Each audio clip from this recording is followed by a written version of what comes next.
what they say is true. You have to see the world for yourself to appreciate how beautiful it is.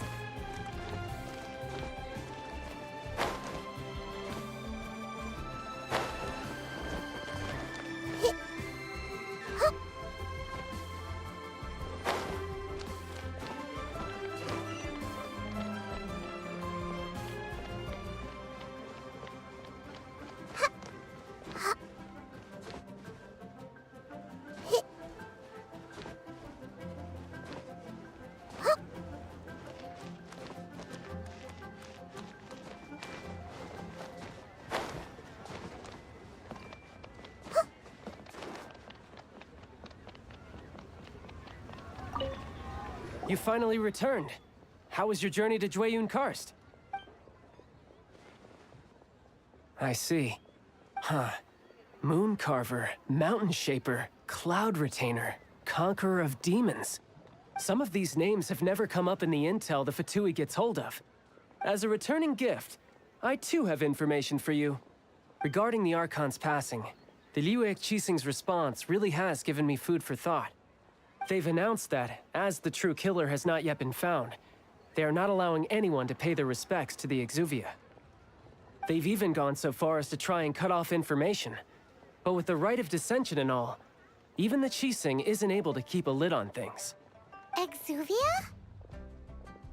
It's common knowledge in Liyue that Rex Lapis is also an Adeptus. The Geo-Archon is also the god of contracts, and is also known as the Exuvia. The mighty and illuminated Adepti of today all signed contracts to protect Liyue way back then. Guess that explains why they're all so focused on Liyue's well-being. Naturally, they both have the responsibility and the aptitude for the job. If the ruling Qixing became unable to perform their duty properly, the Adepti have the right to take corrective action. The Geo-Archon's spirit has risen, so why would the Qixing hide his vessel? Truly suspicious. Oh, right! He's the whole reason we came here! If the Liyue Qixing has locked up Exuvia and won't let anyone near, then our quest to find the Seven is already over! Oh? You're trying to find the Seven? And just why might that be, pray tell? Nice answer. A knight that gets duped by the Fatui would really be no knight at all now, would they? But I can help you with that too, you know. Really?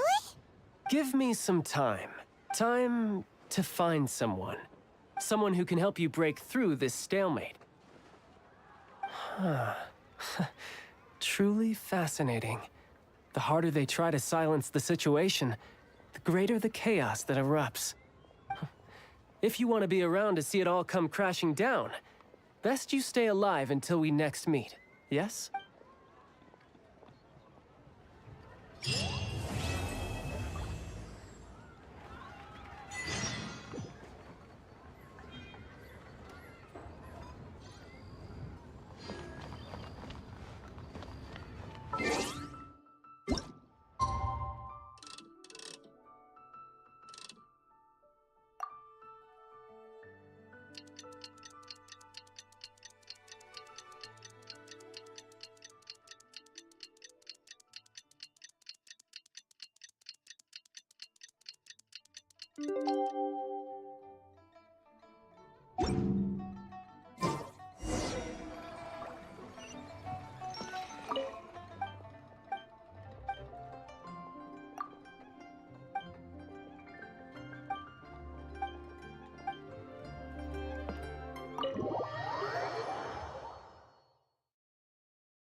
Welcome, friend of child, and congratulations on the first day of your illustrious career with the Fatui. You sound remarkably sure of yourself. Remember, we are mere mortals. Our ideas are fluid like water, Only the Tsaritsa truly has a will as solid as the permafrost. But back to the matter at hand. Child tells me that he has upheld his end of your agreement. What agreement? Oh, the thing about him helping us find a guy? Correct. Child promised he would find someone to break the stalemate. And the Harbingers do not break their promises lightly. Ah, where is that guy anyway? Child is currently at Lioli Pavilion. Oh, Paimon knows this one. Ahem. There are two styles of cooking in Liyue, known as Li style and Yue style. They have been competing for centuries, but neither has emerged as the clear winner. The flagship restaurant of the Li style is the Lioli Pavilion. The owner especially chose to open the restaurant at Feiyuan Slope so they could compete face-to-face with the Shinue Kiosk, which is the flagship restaurant of the Yue style. Don't talk to Paimon like that! Anyway, Paimon's hungry. Let's get moving.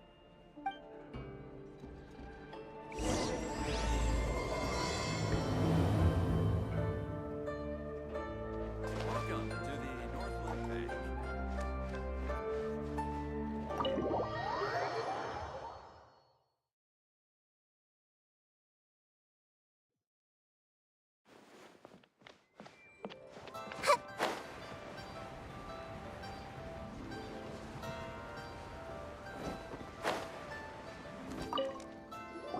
Aha, you made it. As promised, I found someone who can help you. Someone who can solve the mystery of why the Liyue Qixing would hide the Geo-Archon's vessel. So, where is he? In Lioli Pavilion?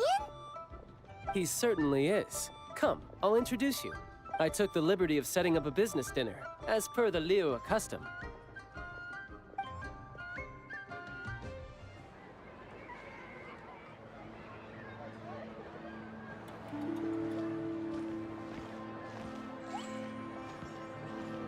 Welcome back, sir. You honor us with your patronage. Mr. Zhongli is awaiting your arrival in the room you booked.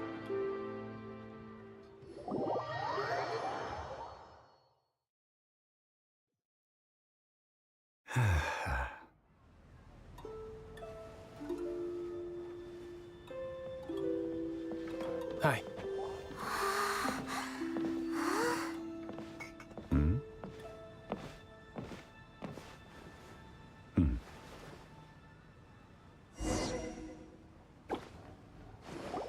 Allow me to introduce Mr. Zhong Li, consultant to an organization known as Wang Sheng, and a trusted associate of the Fatui.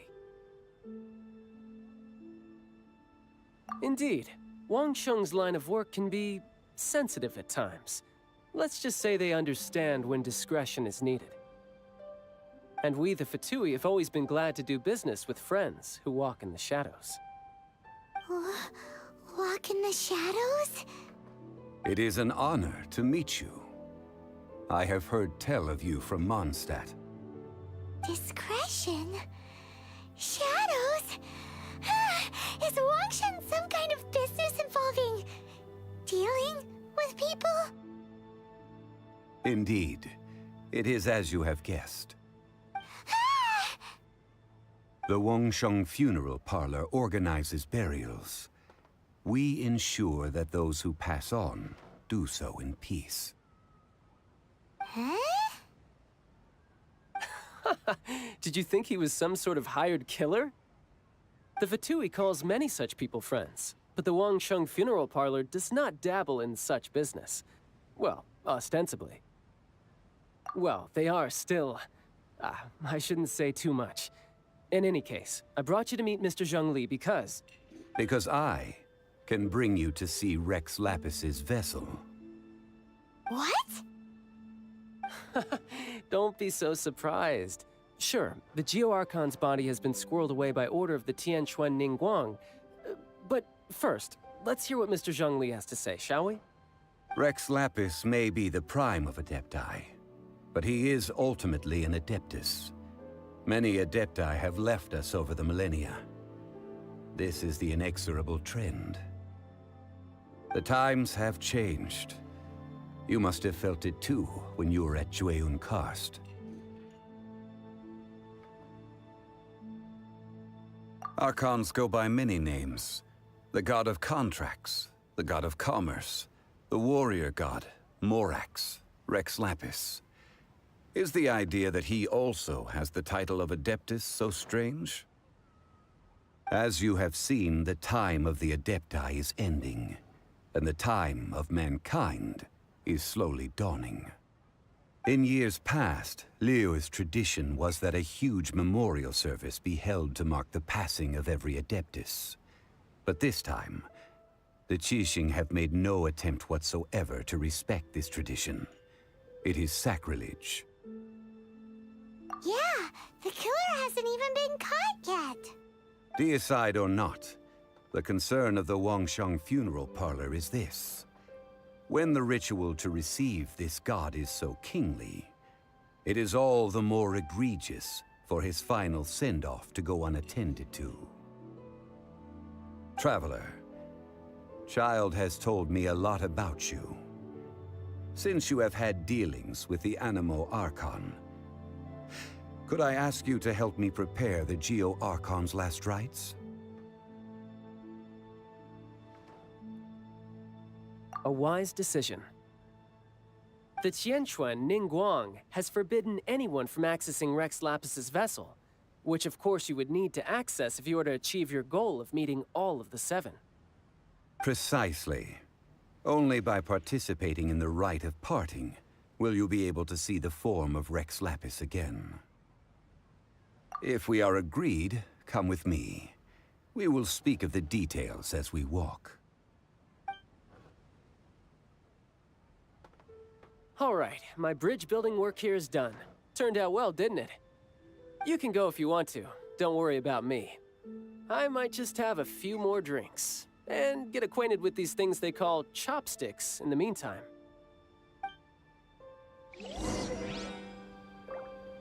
My, chopsticks truly are difficult to use.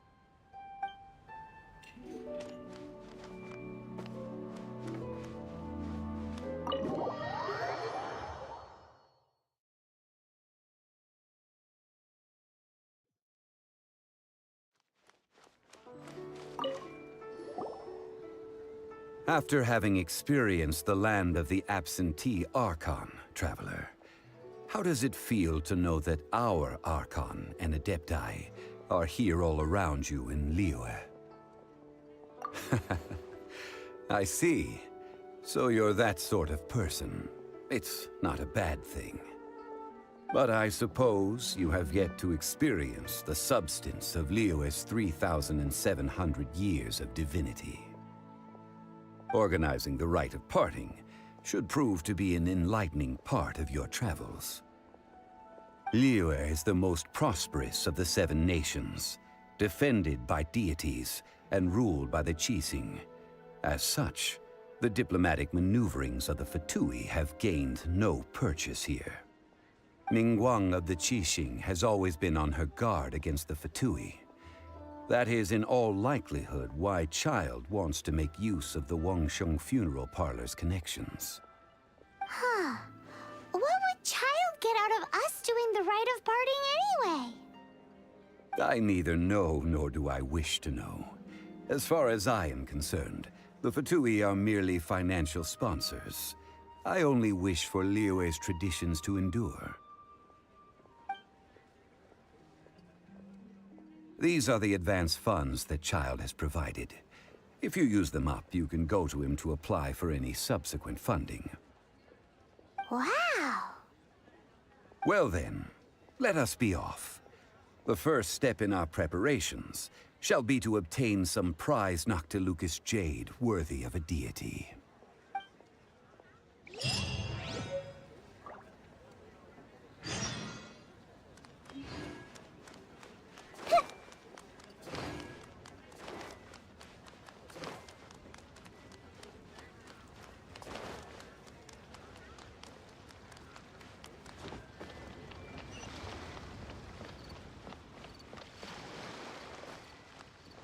What are you staring at?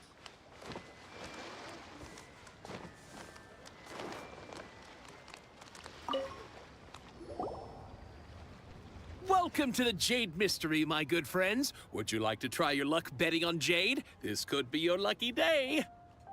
It's cheap and it's fun, and who knows, you just might strike it rich. Betting? No, we're here for... what was it again? Noctilucous Jade, of radiant grade at the very least. Radiant grade, Noctilucous Jade? I see. You're not a tourist. My apologies. I have some here for your perusal. What do you think?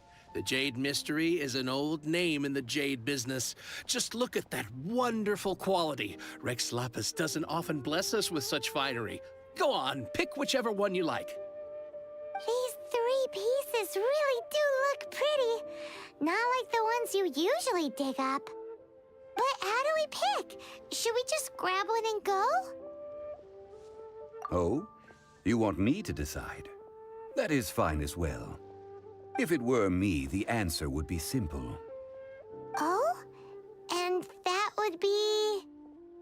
I'll take them all, boss. Oh, you act with such panache, good sir.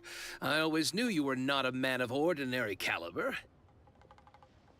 Oh, wait, boss! That one didn't count! We need to discuss it again!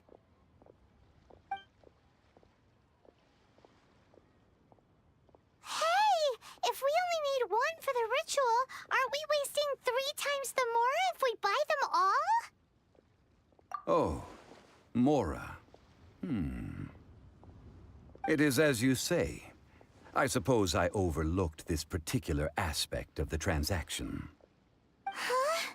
How do you not think about Mora when buying things? If one must always consider Mora before acting, then in all things one is bound by Mora. What? All Mora is currency, but not all currency is Mora. What? Is this how the rich live? Well, he knows a lot about big money, but not a lot about big savings. No need to waver. Even when I am constrained by Mora, I have ways of working around my limitations. Evaluating the quality of Noctilucous Jade is indeed very tricky. As crude ore, there is little difference in texture, lustrousness, and internal pattern between good and bad jade. Only after the item made using Noctilucous Jade has taken shape will you be able to see whether it is up to par or not. If you return to those crafty merchants to quibble, they will counter by saying that your crafting bench is to blame, or that your heat control was poor. Whoa! To think it's that easy to get cheated. But there is a way to truly evaluate this jade, and a true insider would know it. A fool sees the pointer and misses the moon. What does that mean? If you point at the moon with your finger, a wise man knows that you are pointing at the moon, while a fool will only see the finger. The patterns, the facade, these are all the finger. Noctilucous Jade is a mystical stone used to light up the darkness, and so its brightness is the important thing. It is the moon. Noctilucous Jade of excellent quality would have superior pyroaffinity. In other words, the bluer and brighter the luster of the ore under high temperature, the higher its quality. I have imparted the priceless secrets of the jade trade to you. Now, all that's left is to put it into practice. Priceless, huh? Paimon's just said that we might never be able to use it again.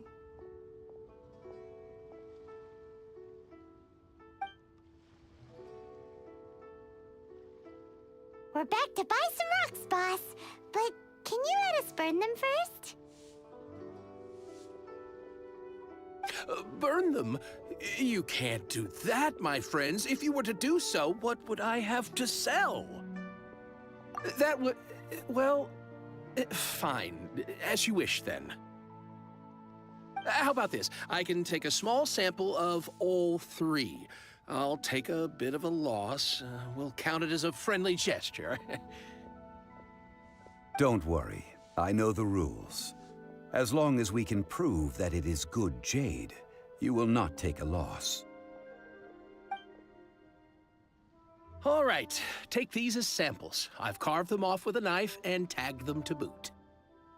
Aren't these too thin? Even paper's thicker. No, even a bug's wings are thicker. These are almost see-through. Oh, you flatter me, but I have to be gentle with these rocks. They are my pride and joy. If I'd taken off even a bit more, it would have killed me. But wouldn't something this thin go poof if we held it to the fire? It can't be helped.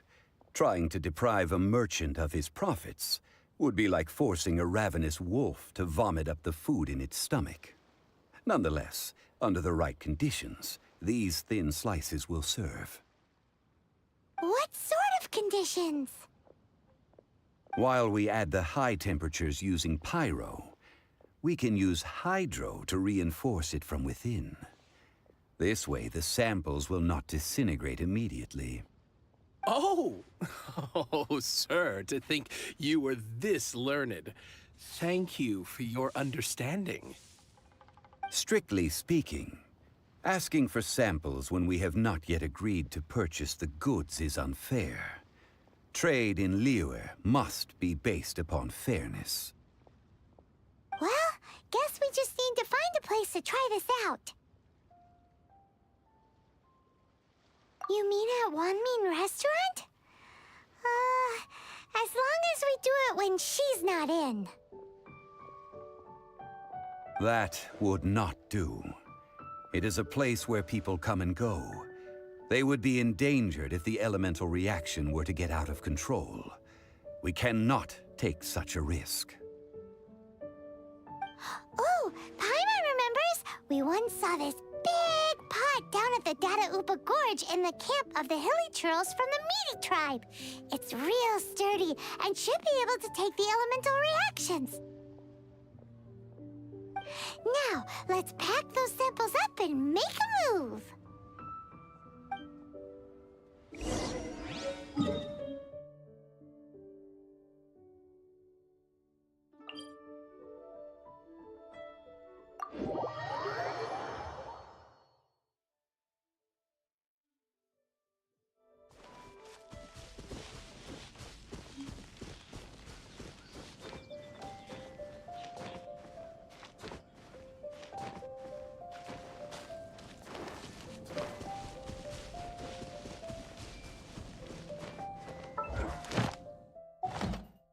It has been a long time since I last set foot in the Nation of Wind. A friend of mine from Mondstadt would always bring a few bottles of locally brewed dandelion wine whenever he came to visit me in Liyue. It must be said that the famed liquor of the land of pastorals is far better than Sumeru's frigid snake wine.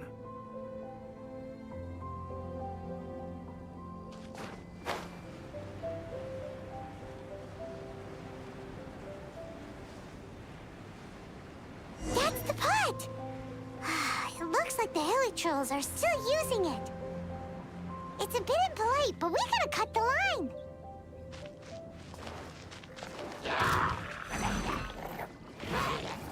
The Temple of Wisdom. Everyone hold hands.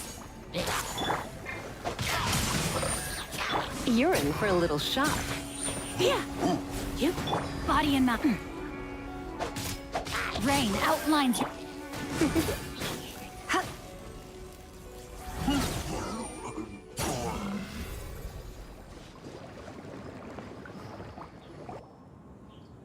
There's still soup in here. These hilly churls sure have big appetites.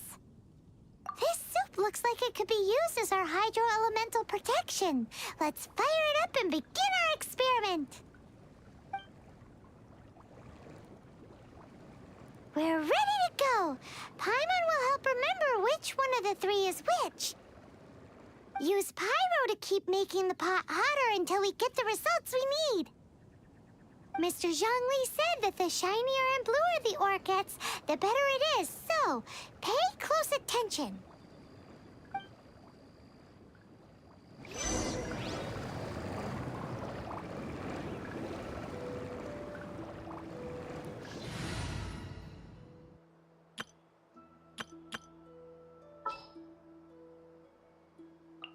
I'll bring my seasonings.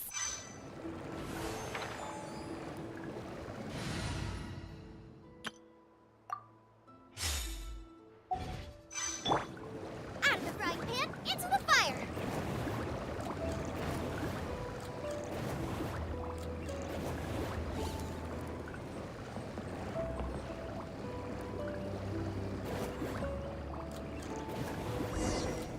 Whoa! That light came from the first Noctilucous Jade! Hilichurls are surrounding us again! Were they attracted by the light? Such nosy neighbors! Let's take care of her and continue again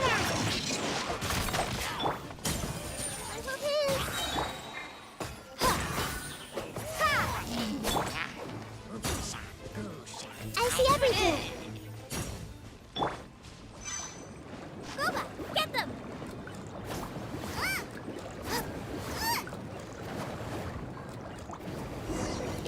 That light came from the second Noctilucous Jade, didn't it? More Hilichurls? They don't give up, do they? Looks like they're mad that we ruined their food!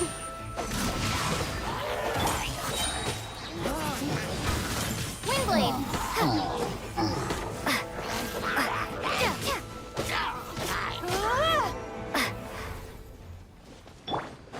Out of the frying pan, into the fire! Oh, that's bright! Too bright! That was the third Noctilucous Jade, wasn't it? It was so much shinier than the rest. Let's go with that one. Let's head back to the Jade Mystery to buy some jade, shall we?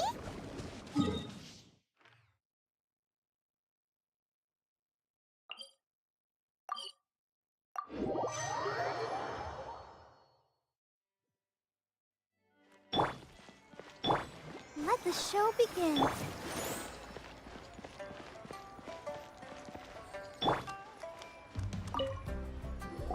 You're back, my friends. I've kept the goods for you. Which of them would you like? Exactly! That's the one Paimon remembers too! No problem. If you have your eye on this one, you can have it. Then we'll take a box of the third type of jade. Done. All the same, and pardon me for asking, but I'm curious. Whatever do you need this much top-quality Noctilucous Jade for? I suppose it would not hurt to tell you. We need them to make implements for the rite of parting. Parting? Oh, dear. I'd heard the rumors, but had given much thought to them. This means that Rex Lapis really is... Oh, it's hard to believe. Even though the Jade Mystery has been in decline, we have always been under his protection. It is said that when our Lord lost his way while going incognito in the city 200 years ago, it was a spoon from the Jade Mystery that he had used to sample the local delights. Alas, alas, all things must pass. Well, if this is to be used to say farewell to Rex Lapis, then I shall sell this to you at half the price. Are you sure? You didn't want to even give us an inch before. If not for our Lord's protection, this city wouldn't exist as it does now. No proprietor could earn money off such a thing. I I'm sure Rex Lapis will feel your sentiment, boss. In the safe hands of the Liu Chising and good honest merchants such as yourself, I for one believe that Liyue will continue to prosper as it always has done. All right. Thank you, my friends. What's with me getting all sentimental like this? I'll practically be giving away all my fortune at this rate. Now that we've made our choice, let's take this Noctilucus jade back. Hey, wait a minute. He said it was half price, not that we could leave without paying. Oh, right. I'm sorry. I must have forgotten to do that too. Let me see. As I thought, I didn't bring any. Any what? Mora, my apologies. Another oversight on my part. Oh, that won't do. This isn't some small sum. Oh, wait! Didn't Child give us some advanced funds earlier? That's a relief. Have a look, boss. Is it enough? It's fine. Just enough for half price. Though, to be honest, it'd be all right even if the sum wasn't quite enough. Well, it's settled then. Let's take this jade to Yujing Terrace. That's where we plan to hold the rite. Look at you bossing everyone around. You didn't cough up a single Mora. It seems that we must. I will keep that in mind. Thanks, both of you.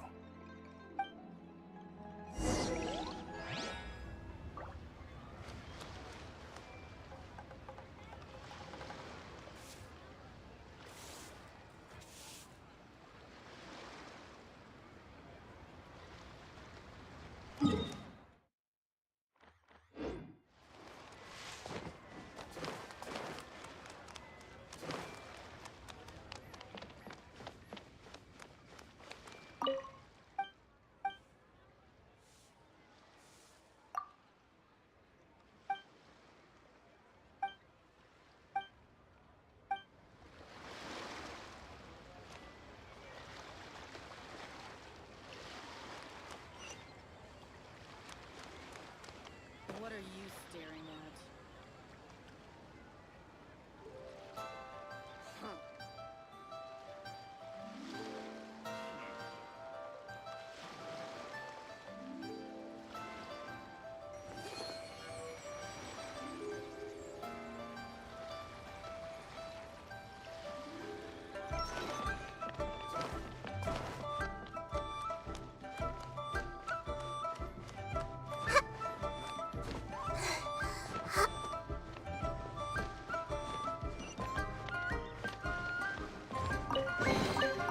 Find anything you like?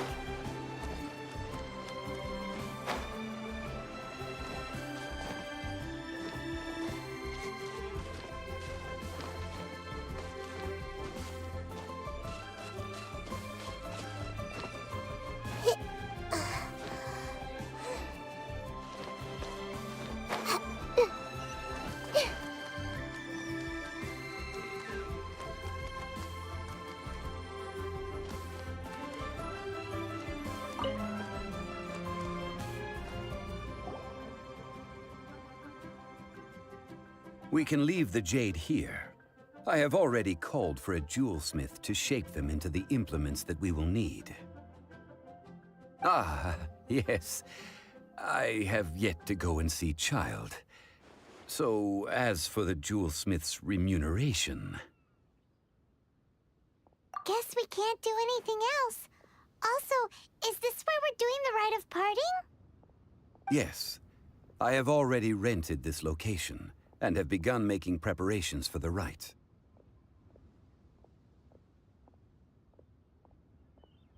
That's right. The Liu Chising have acquiesced to using the same location. But when something this big happened here, should suspects like us really be at the crime scene? We might get caught by the Millilith. Although with that said, since we got back from Dwayne Karst, none of those pesky Millilith soldiers have come chasing after us. Wonder what that's about.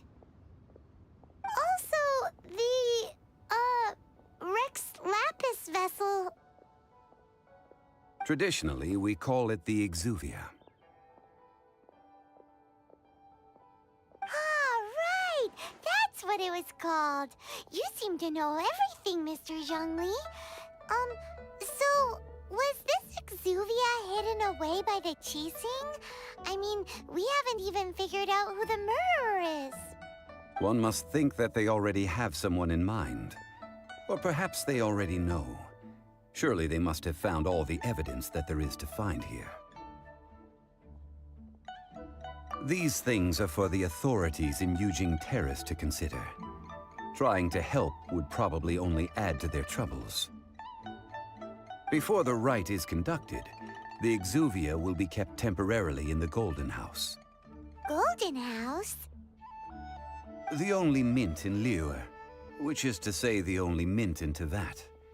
All the mora that flows throughout the world is minted there.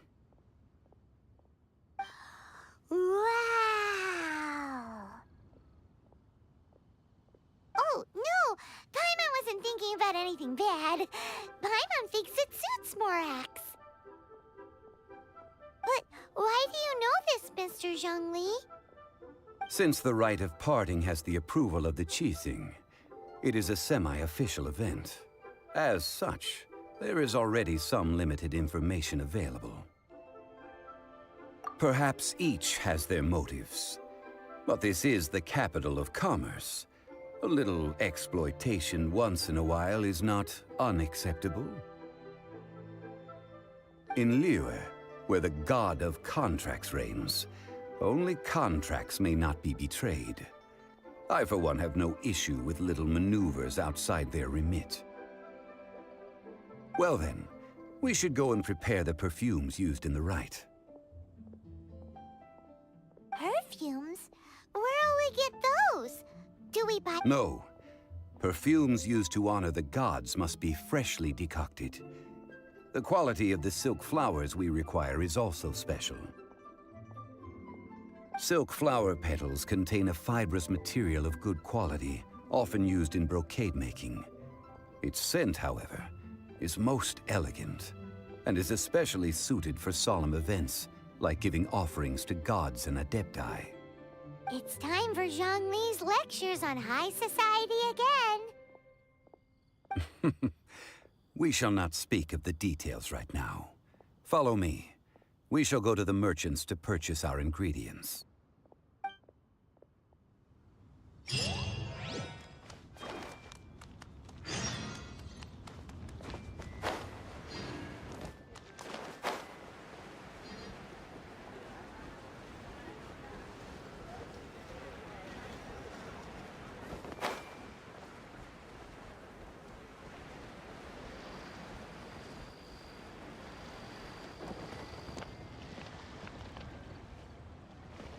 You can't beat the atmosphere here.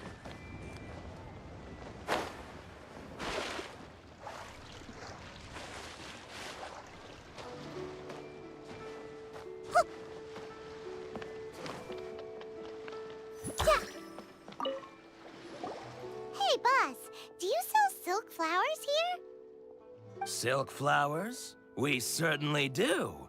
Which kind would you like? Which kind? The good kind? The best kind? Remind Paimon what kinds there are again. Ugh, you ignorant shoppers. Always coming in here with your stupid questions.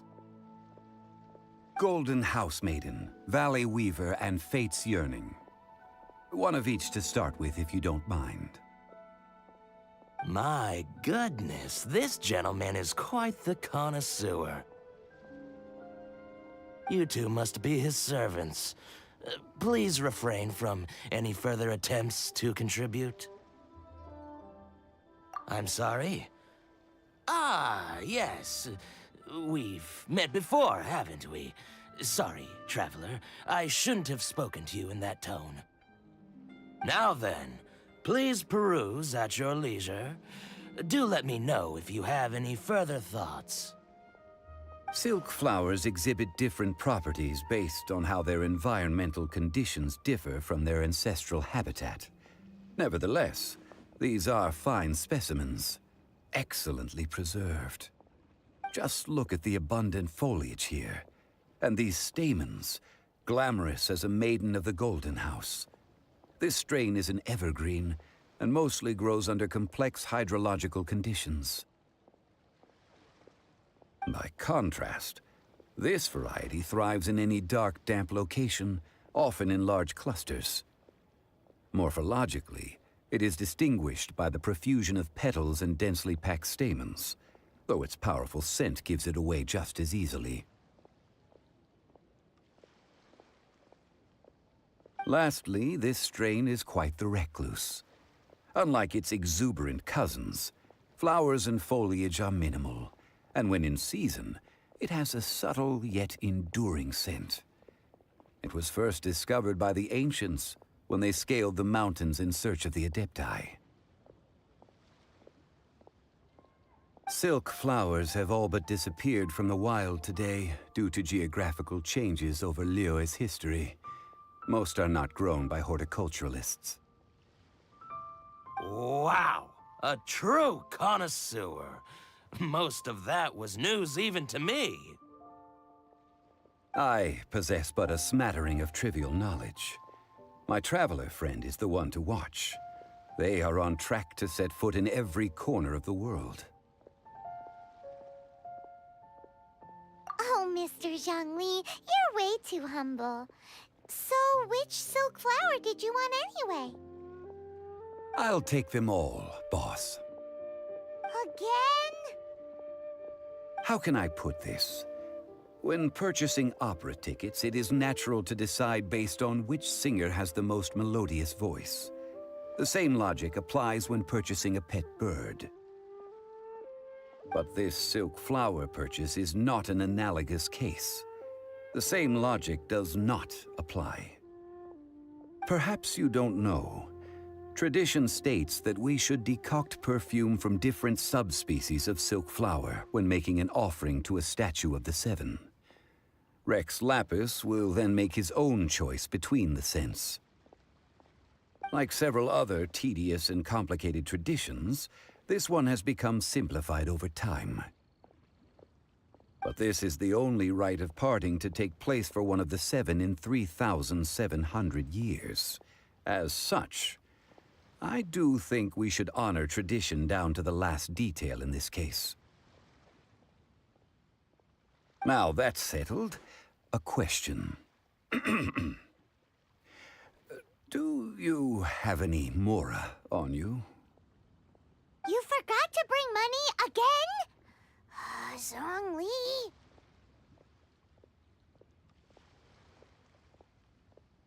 If I may interject, did I hear you say that these flowers are to be an offering to the Lord of Geo himself? Yes, in a sense. Gosh, well, why didn't you say so? I heard the awful news about what happened at this year's Rite of Dissension. It would be bad luck to say it out loud, but I've been worried about our dear Lord ever since. I'm worried that everything I've heard is true. Since these flowers will be used to glorify our Lord, they're free of charge. Just don't forget to pass on my regards. Are you serious? Why wouldn't I be? I would be nobody if not for Rex Lapis. If he hadn't written those poems in praise of my wares, they'd only be worth a fraction of what I can sell them for today. Huh. So much folklore here revolves around Liyue's deity making cameo appearances in support of local businesses. Thank you, boss. I think I speak for all of us when I say that your generosity has saved our skins. Our skins? You were the one who forgot to bring money! Please, it's the least I could do. So, now that we've got the flowers, how do we make the perfume? Ideally with the help of an expert. Unfortunately, None of my acquaintances have personal experience in the art of decoction. Talk about first world problems. Hence, I need you to help by asking around in the city. Try the common folk, especially women. So this time we get to go around town looking for nice-smelling ladies to talk to? Paimon likes this job. I will wait for you near the Statue of the Seven. Meet me there when the perfume is ready. Maybe we can find some good candidates at the Adventurers Guild. Let's ask Lan. She's master of the Liyue branch, right?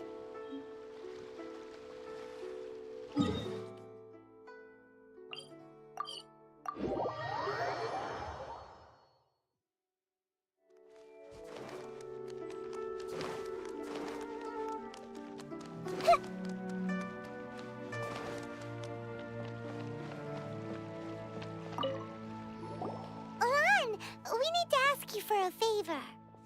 I stopped accepting commissions a long time ago. Sorry, you two, but you'll just have to ask another adventurer. Oh, it's not that kind of favor. It's just a teeny tiny thing. Wow. Just wow.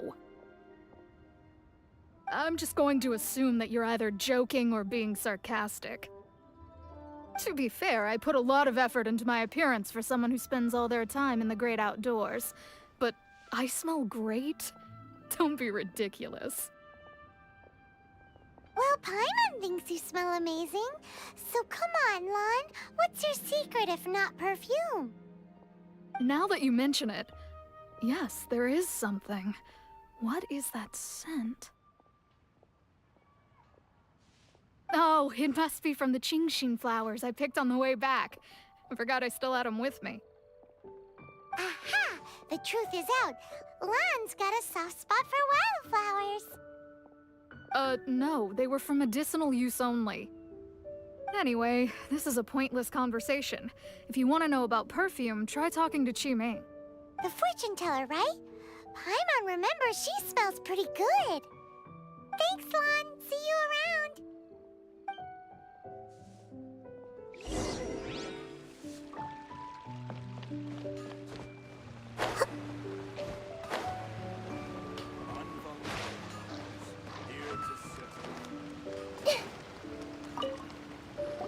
Hello. How may I help? We've come to ask you a question. Sorry, you caught me off guard. Most people aren't so direct. I think we need more time to get to know each other. We just wanted to know what perfume you normally use. Oh, well, I don't actually use any. That said, some of the cosmetics I use are scented. Perhaps that's the cause of this confusion. Since I usually set up my stall by the docks, I avoid perfume like the plague, because Celestia forbid those lusty sailors catch a whiff and come hunting for the source. That's the worst thing Paimon's heard all day. While we're on the subject, have you never heard anyone mention Yingar's homemade perfume? Yingar? Oh, as in scent of spring Yingar? Yes, that's her. Many a rich family's daughter has gotten her to make perfume for them. Apparently, her homemade product is better than anything you'll find on the market. Great! This is just the intel we need. Finally, we're getting somewhere.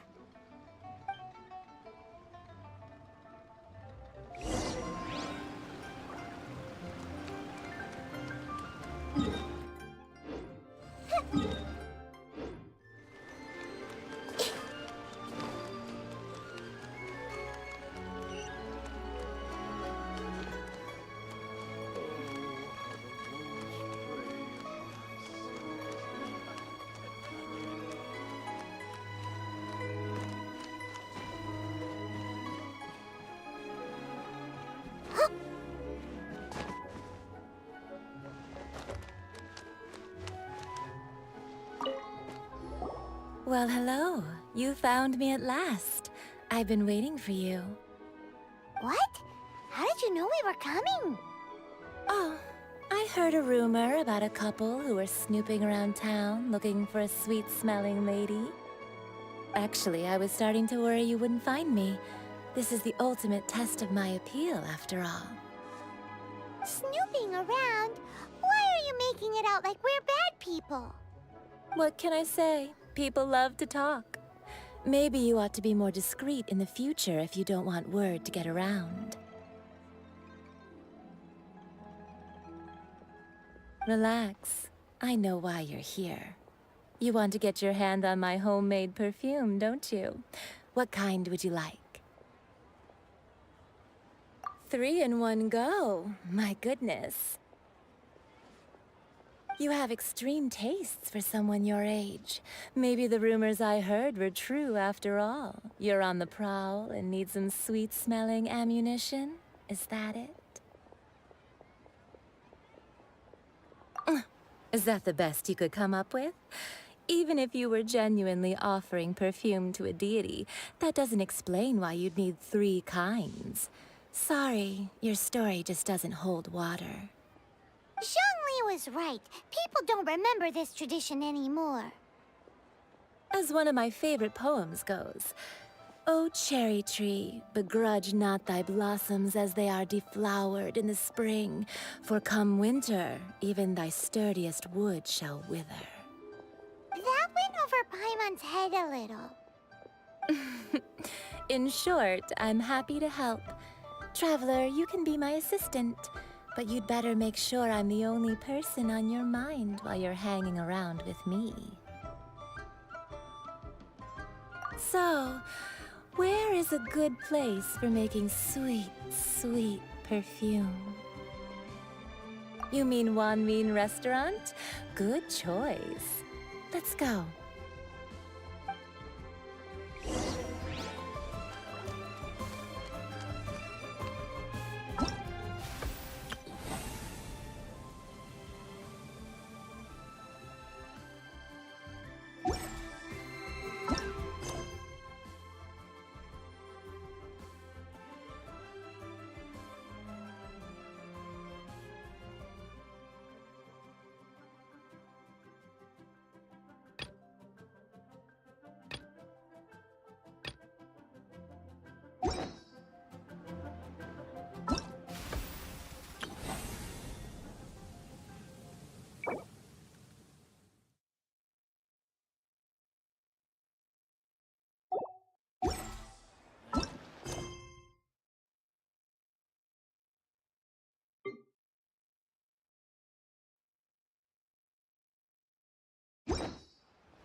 Try something new at the Wanmin Restaurant.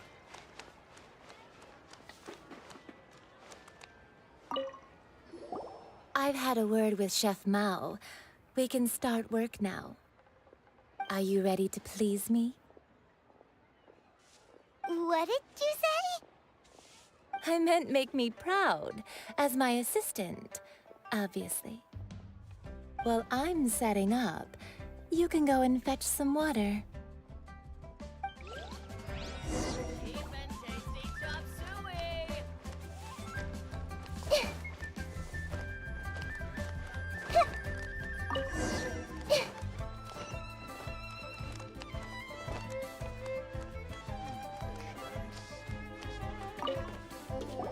This water will do nicely.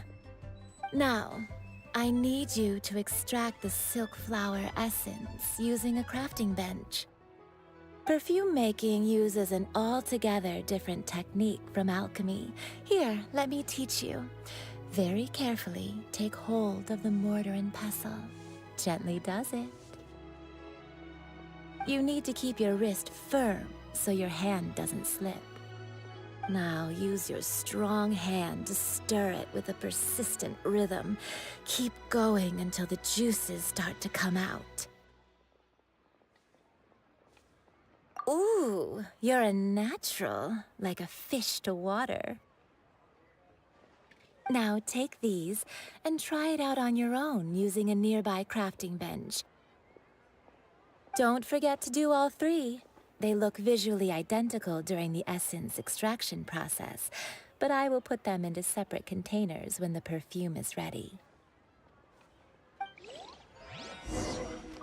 Liyue people must have ironed. Try something new at the Wanmin restaurant.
Wow, this is some exquisite silk flower essence.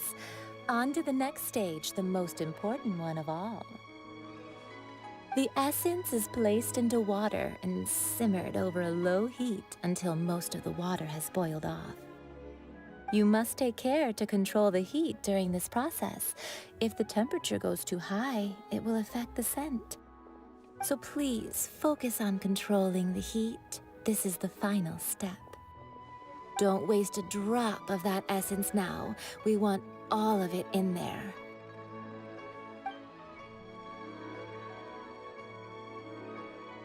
All three perfumes are ready, and you, my friend, were a wonderful assistant. A testament to the lengths you will go to for romance. It's so rare to see nowadays.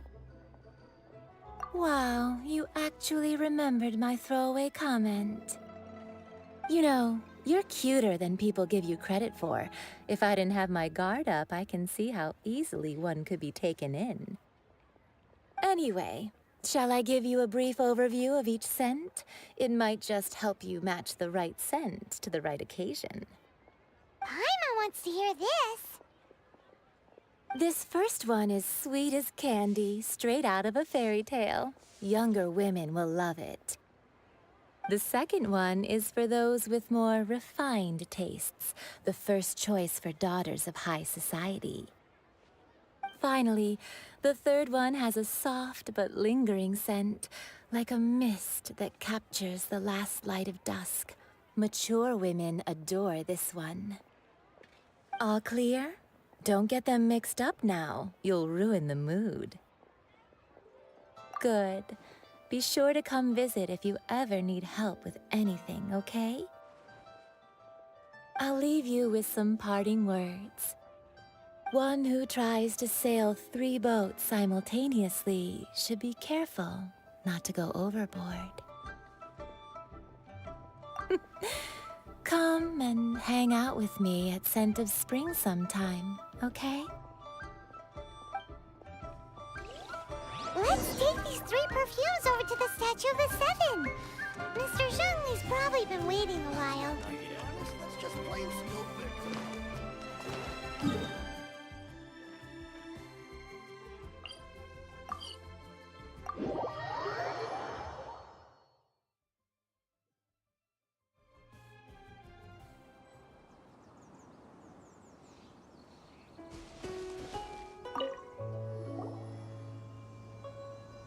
We've brought the perfumes, Mr. Zhongli.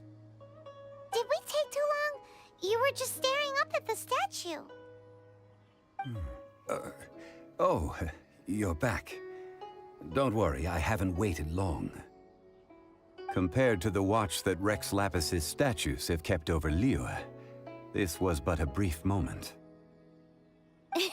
Well, how can a person compete with a statue?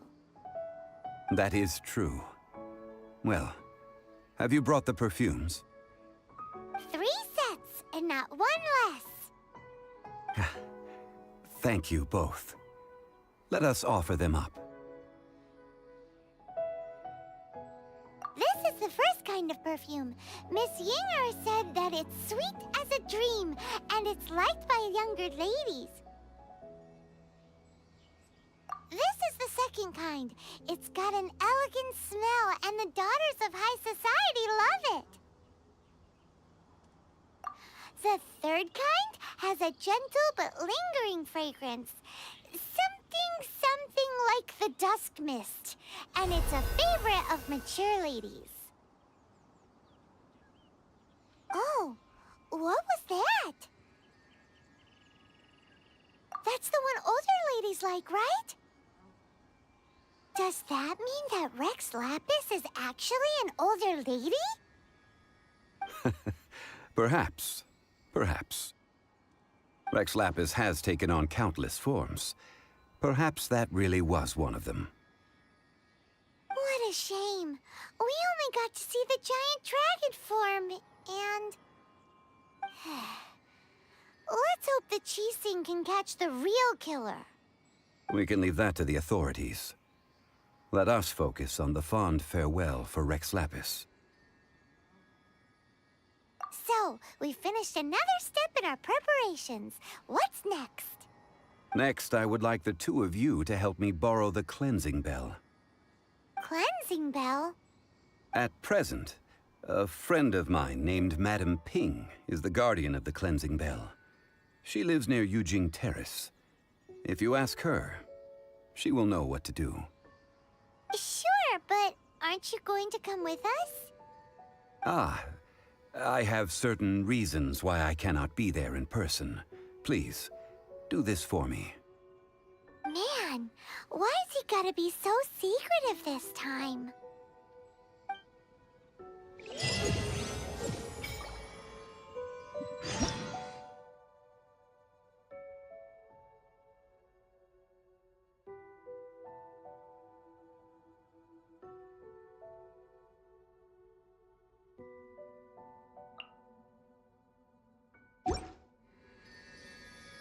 I apologize, but I won't be able to come with you this time.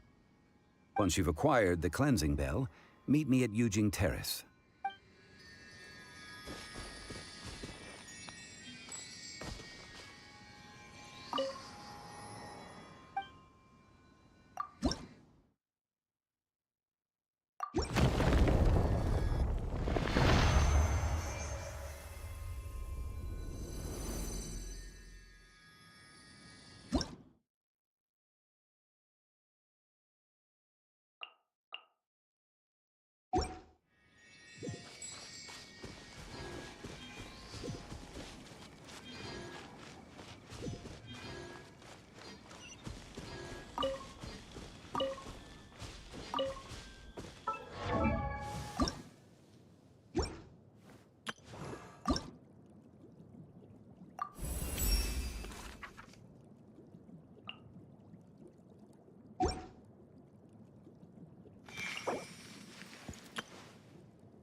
All things must change.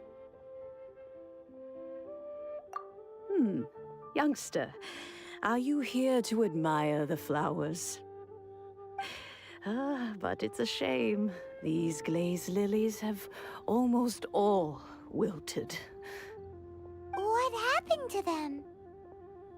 Back in my day, people said that glazed lilies can read human hearts. If they heard beautiful sounds like laughter and singing, they would also bloom joyfully. But if they heard too much wild gossip or slander, they would quickly wither away. So that means these flowers feel what's happening in Liyue? Yes, the rumors of Rex Lapis's death are no small matter. They are everywhere. Some say it was a Fatui plot. Others say that the Chising made it all up. And still others think that which lies in the deep is breaking free. This harbor is like a mountain of dry tinder. One spark, and the fire will consume us all. Well, I shall say no more. This old woman's grown too old and naggy. Did you have something to say, youngster? Ah, that old trinket. I remember it being here with me, but I've grown old. I can't quite recall where it is exactly. An old friend of mine used to wear it on his person, back when I was young. He saw me gazing at it often and gave it to me. But he told me then that if someone should come to borrow that bell, I should not be loath to part with it. It has been many years, and who knows how many times someone has come to borrow this bell. Still, though, I can't recall when it started. It's been a long time since anyone has come to borrow it. Oh, these old bones are so slow to look for things. I doubt you can wait that long. What a weird thing to be proud of. All right, children, there is no need to worry. I didn't place the bell very far away. Do you live near here, Granny? Whoa, but this is Eugene Terrace. It's gotta be expensive. Oh, an old lady like me can't afford to buy a place in this city. See this ceramic teapot? My entire household is in here. How does that work? What? There's no way Paimon would fit in there. And why do you need Paimon to go in anyway?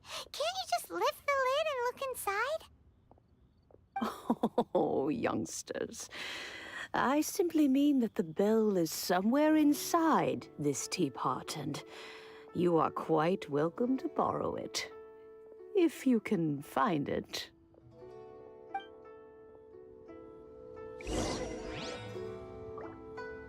Aren't you youngsters in a hurry to find that bell? Hop to, but be careful. I haven't cleaned this place up in a long time. If you were to get dirt on your beautiful clothes, it would take some work to clean up.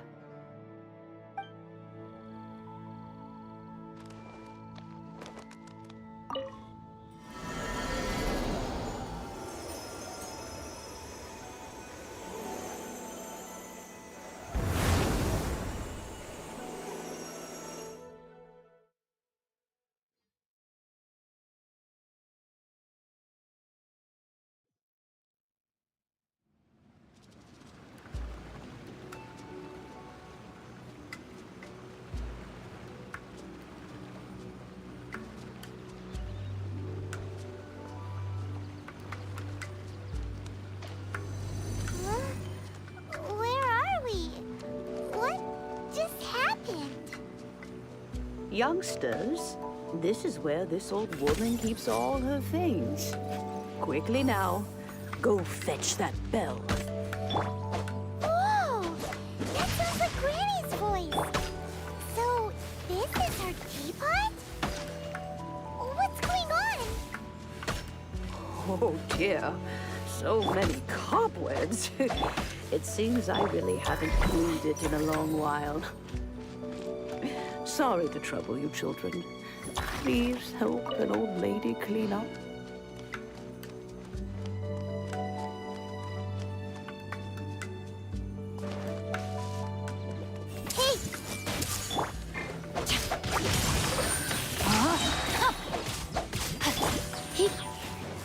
You're in for a little shock. Let's dance.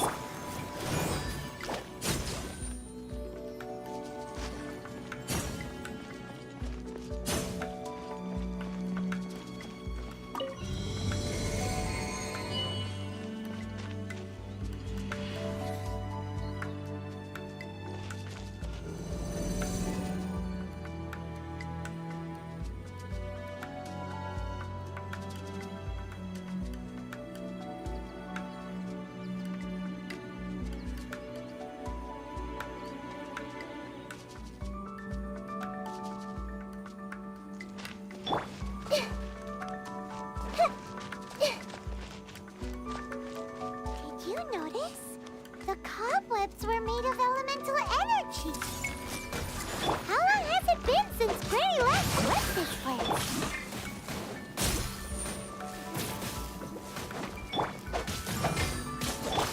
I'll protect us. You're in for a little shock. Come a little closer. Time to act. Let me weave you. I see everything. Rain outlines your fate.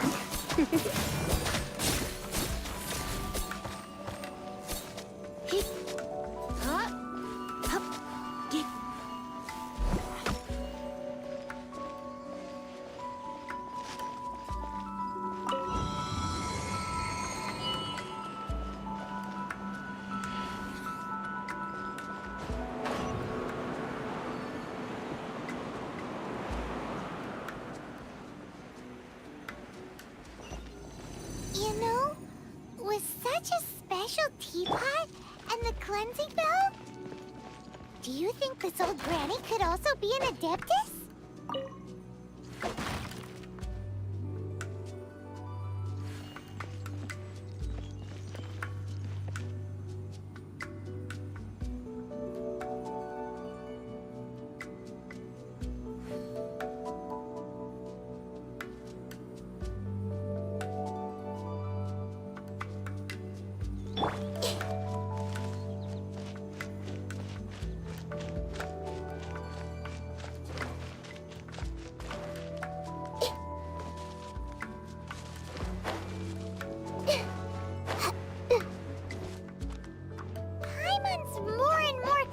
That she's an adeptus. But don't they all live in Chilean Karst? Why would she stay in the city?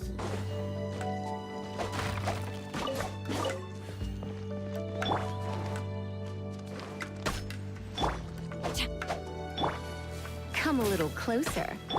Everyone hold hands.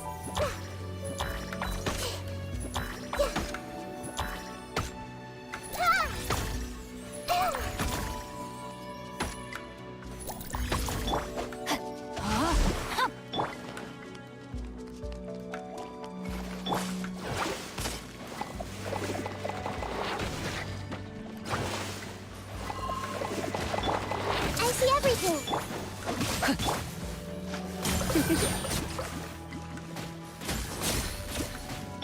Hey! Body and mind. Rain outline. Everyone hold hands. Witness the power of Gugwa. Come a little closer. I see everything. Time to act.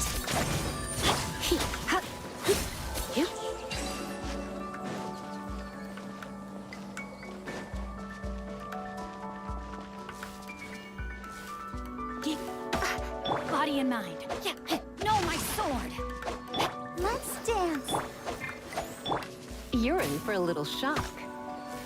Yeah.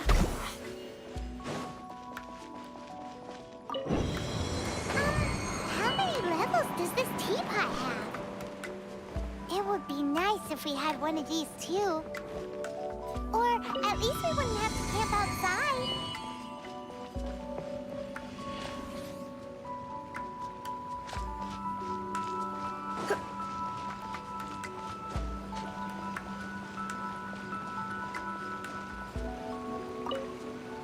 Oh, you found it.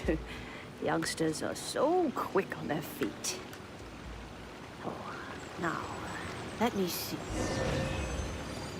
All right, that'll do. Come on out now, children.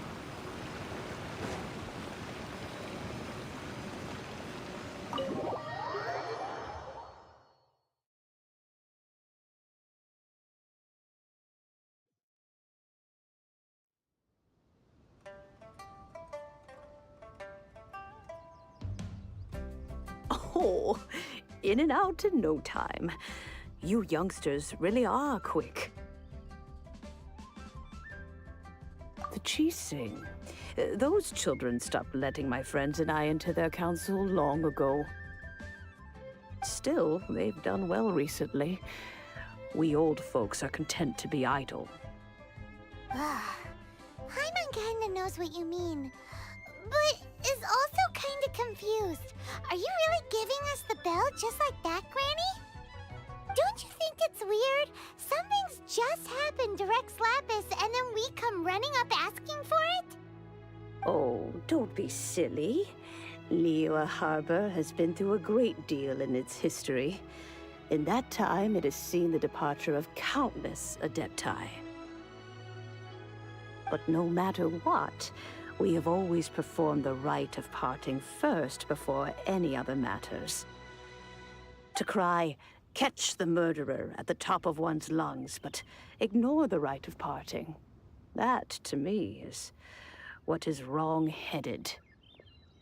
Now that you have come to borrow the bell, I guess that perhaps an old friend of mine has finally decided to take matters into their own hands. So, why would I be unwilling to lend you the bell? Hey! It belongs to Granny! We're supposed to return what we borrow! Oh, let you keep it. You really are a frank child. If you want it, you can keep it. But this bell gets homesick sometimes. Who knows? It might find its way back into these old hands.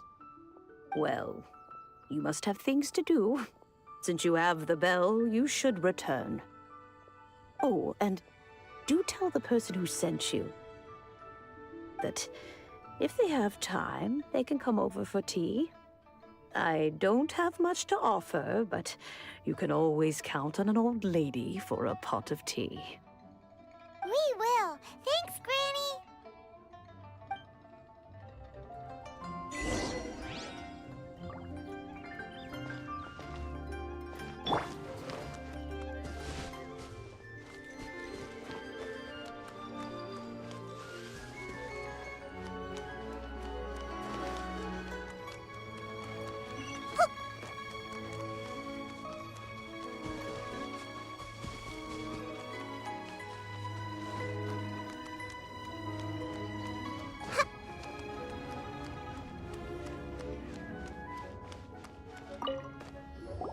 Indeed, this is the cleansing bell.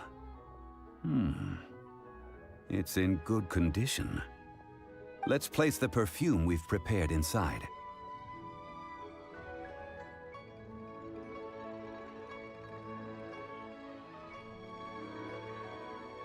An Adeptus. That's suspicious. But if you don't want to talk about it, we won't pry. Oh, yes! That old granny asked us to tell you something. If you have the time, you can come over for tea. I don't have much to offer, but you can always count on an old lady for a pot of tea. That tone does not suit you. Still, Her teapot is indeed very good. There are none better for brewing tea. When a suitable time arrives, I'll bring a spot of fine tea and pay her a visit. So what's the next step in our preparations? Next, we need to purchase kites. Ooh, Paimon loves kites! Are you taking us kite flying? Is this our break time? No. Kites are children's toys, yes. But they also play various symbolic roles in Liyue's rituals. I will explain it to you. But our next course of action should probably be to purchase the kites first. Oh, sure. Curiouser and curiouser.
Sir, you're here.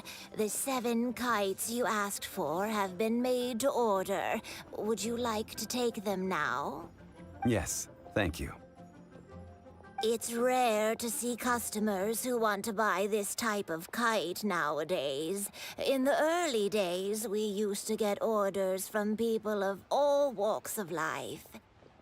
Well, this is Mr. Zhongli from the Wangsheng Funeral Parlor, so he's probably well-versed in all these walks of life.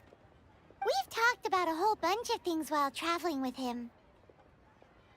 He seems to know Liyue's favorite topics, money and government, really well, but he likes talking about less useful topics instead.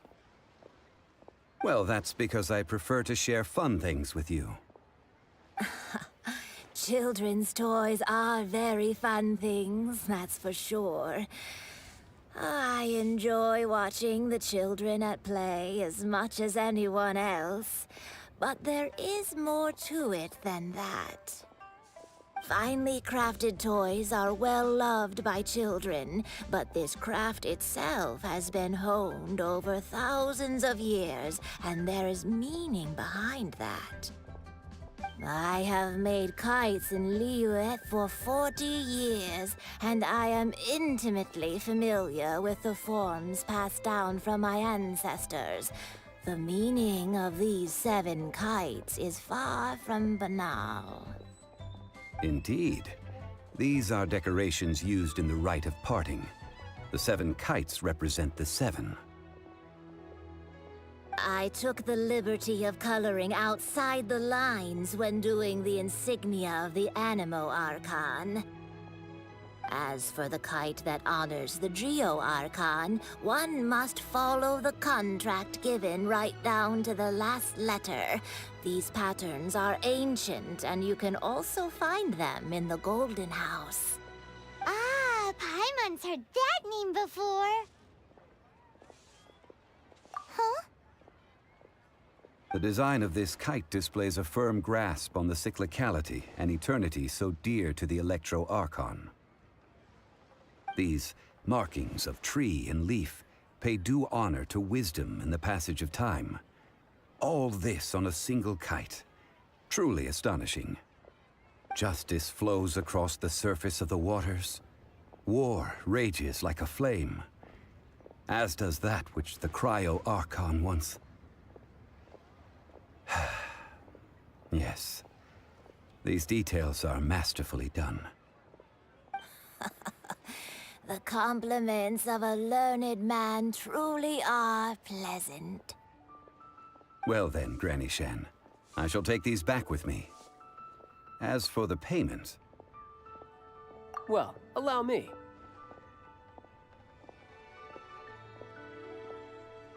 Hey, it's Child! No way. I was just passing through. I see Mr. Zhongli's the same as ever. When paying, well, when getting others to pay for him, he neither looks at the price tag nor his wallet. He knows a great deal about money, and about the trials of the common man.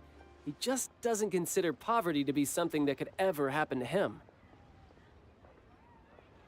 Or perhaps you could say that he cannot imagine himself lacking money. How has he not died of hunger yet? Child, you are as fond of jokes as ever.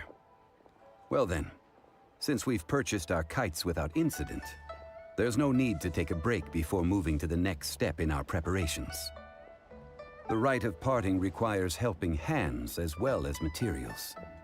We should be able to find some people near the harbor. Oh, by the way, take this bag of money. You probably won't want to let Zhongli do the bargaining, if you know what I mean. Seems I missed out on some interesting information. I suppose I'll just have to find a more opportune moment next time.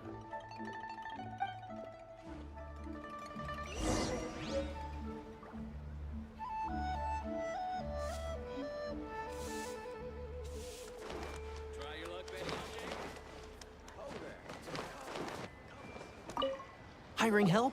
Sure. But let me just say first that I'm a reserve member of the Adventurers Guild. I take adventuring commissions, but I don't do anything clerical. Adventure? Venturing into the mountains to capture a few crystal flies seems adventurous enough. That's not hard. Almost a bit too easy for a reserve adventurer. Never mind. I'll only charge you 15,000 Mora. What say you? A most fair price.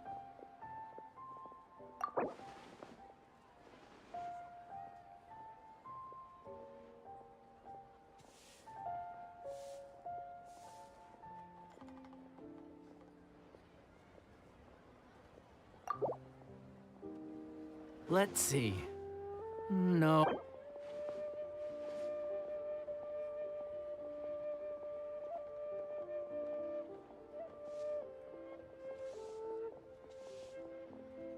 Five geocrystal flies.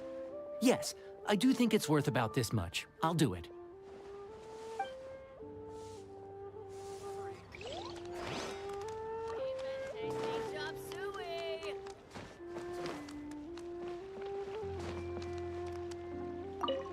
A full day of odd jobs at Yujing Terrace. No problem. 25,000 per day. A fair trade, yes? Whoa, that's expensive. Could you give us a bit of a discount on account of the whole Hero of Mondstadt thing? Hero of Mondstadt? Never heard of them. Well, you may never have heard of this hero, but it seems you've heard of Mora nonetheless. Thus, I will simply pay the whole sum.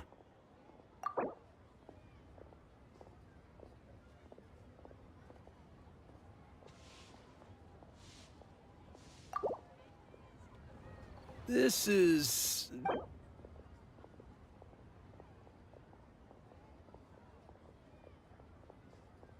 This price will do. No loss to me for a day's work.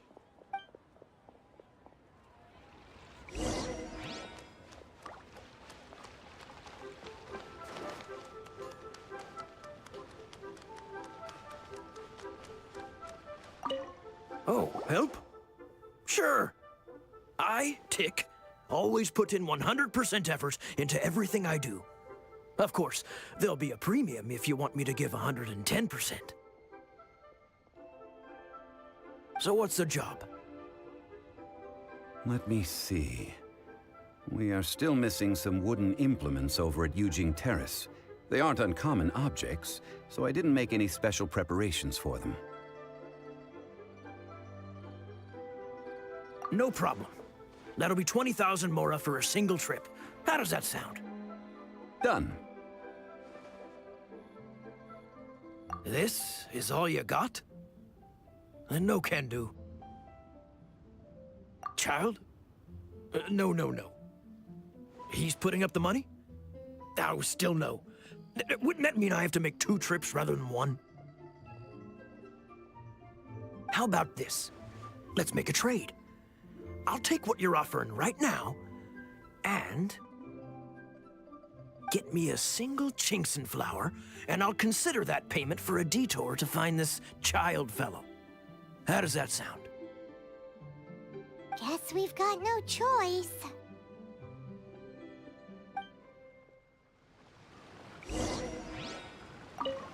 Have you brought the goods? Hey, that's pretty good. These things are pretty rare, and I have no idea where I'd find them.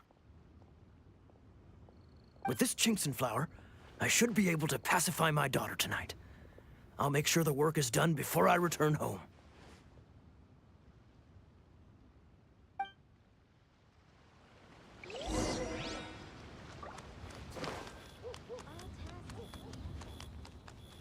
Adventurer. Hey there. Don't be shy.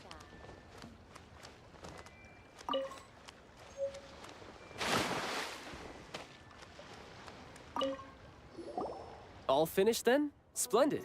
Any leftover cash is yours to keep. A favor for the Fatui should never go unrewarded. You think you can buy us off with some loose change? No way! Paimon demands to know when the next payment is coming. Well, how does this sound? You give me the information I need, and maybe I'll leave the Northland Bank's vaults open and unattended for half an hour. What info do you need? Huh. Does that mean you know what he's after? Yikes! You're right! Signora! You both need to calm down. I don't know what's gotten into you. Just what is this about? The atmosphere got so tense all of a sudden.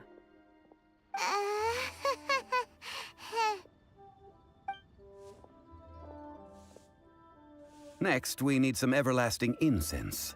For this, we need to go to Boo Boo Pharmacy, the finest pharmacy in all of... Is everything okay? Everything is fine. I was just informing them that they need not return the surplus Mora. Now, if you'll excuse me, I must be going. Paimon definitely felt like Child wasn't happy with us just now. Made another handsome sum today.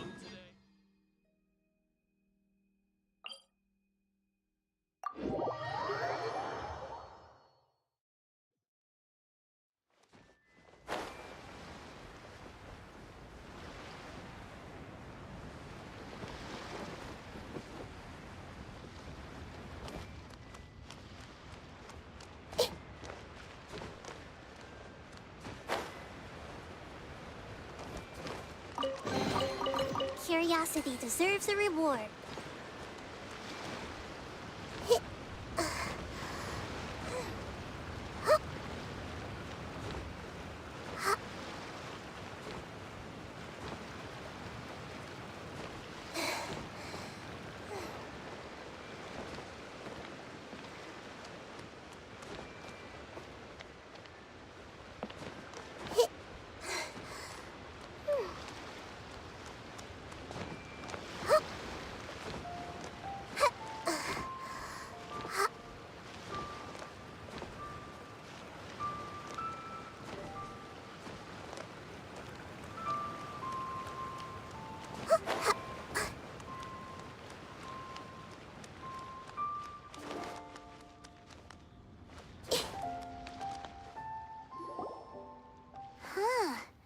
The reception is deserted. And it's... Hello? Is anybody there? Welcome to Boo Boo Pharmacy. Huh? Did you hear that? Where did it come from? The reception, it seems. How about you go check it out, and Paimon will bring up the rear.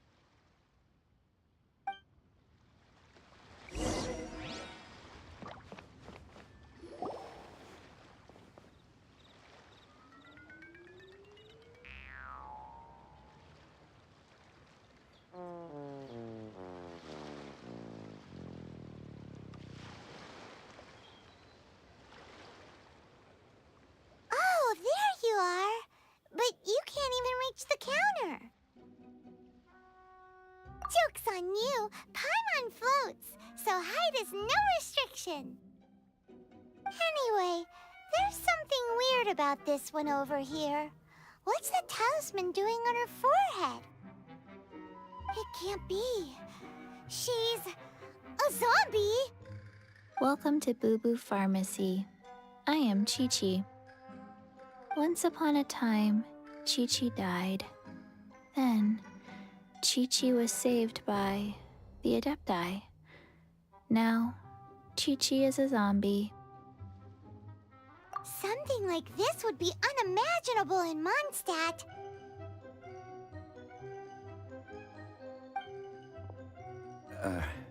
Hello, little girl. Do you sell everlasting incense here? Excuse me, sir. Did you bring your prescription? Surely no prescription is needed to purchase everlasting incense. It's not a controlled substance. Chi-Chi can get your medicine, but only if you show Chi-Chi your prescription. These are Chi-Chi's orders from Chi-Chi. Zombies are limited to acting within the confines of their orders. And somehow in this case, the zombie issues her own orders to herself. My dear Chi-Chi, we didn't bring a prescription, I'm afraid. But we do hope that you can still help us find some everlasting incense. Okay then. How did you manage that? But Chi-Chi helps you. You help Chi-Chi. Only fair. Since when do customers need to do favors for customer service staff? Never mind. Just think of it as a peer-to-peer transaction. That way, everybody wins. Sometimes in Liyue, the art of the deal is simply about victory via mental gymnastics. Go to Mount Tianheng, find the Guizhong Ballista, and hunt a cocoa goat. Please and thank you. Guizhong Ballista. I have heard of this device before.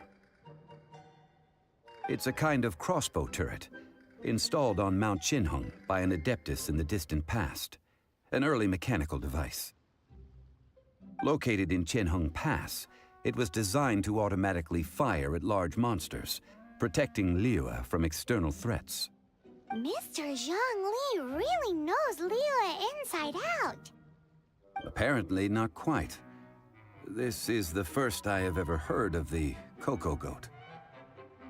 The cocoa goat is a legendary animal, an adeptibeast. Did you want to add anything else, or...? No, just that the cocoa goat is a legendary animal, an adeptibeast. What it looks like, don't know. Where to find it, don't know either. Where it came from, also don't know.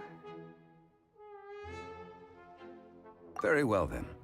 Let's start by investigating near the Guizhong Ballista. Perhaps we will find some clues. What the heck is a cocoa goat?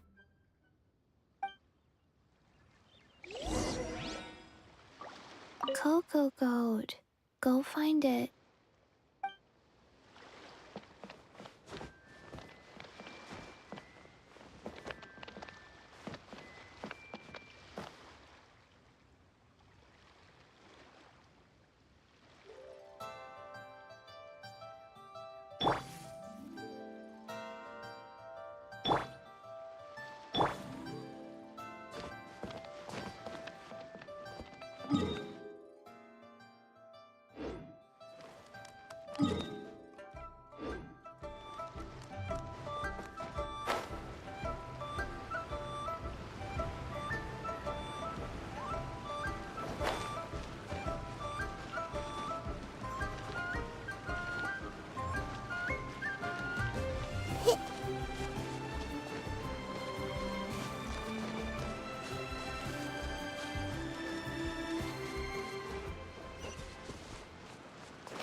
I'll protect us.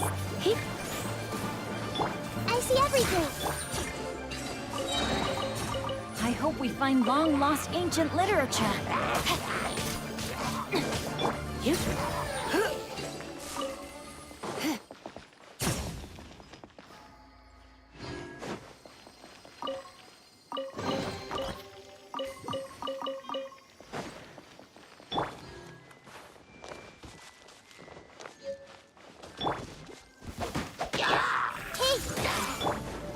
No, my sword!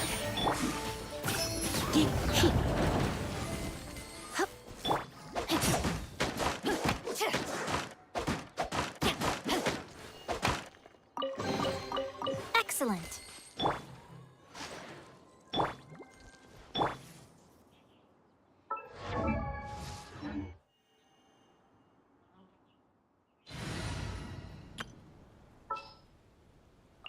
Outrider Amber, report.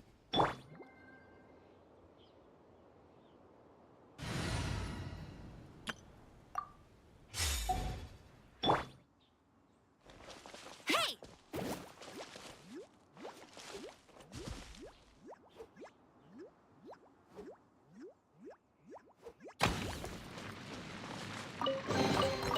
Wow, these will come in handy.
I wonder who this gift could be from.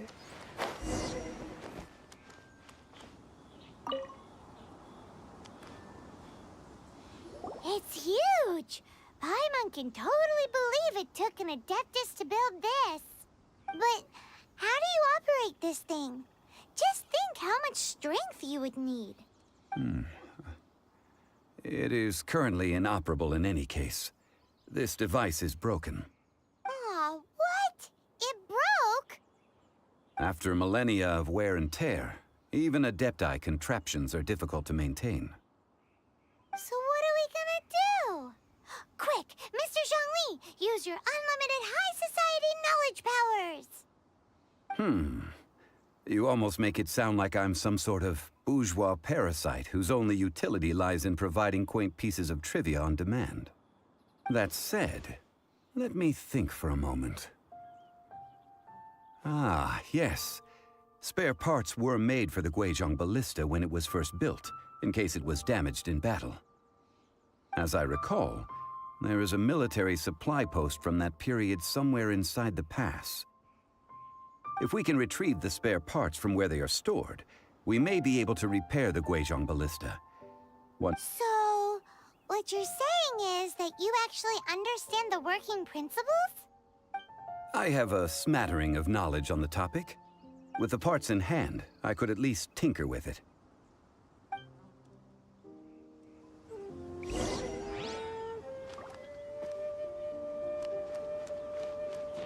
Where is that supply post? Here, post...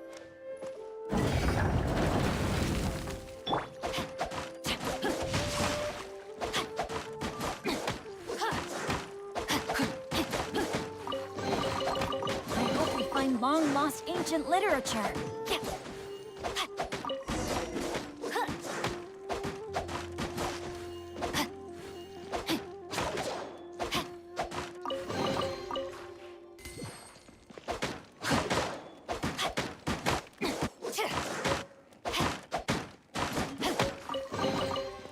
treasure hunting. A valiant endeavor.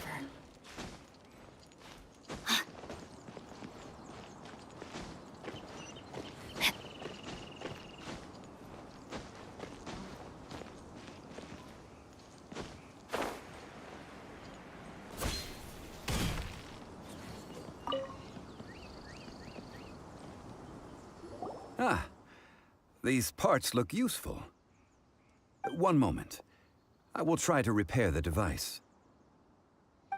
It is done. The Guizhong ballista is more intricately designed than I thought. Ooh! Now how do we turn it on? It's easy enough. We simply need to do this. Look, it even has a scope.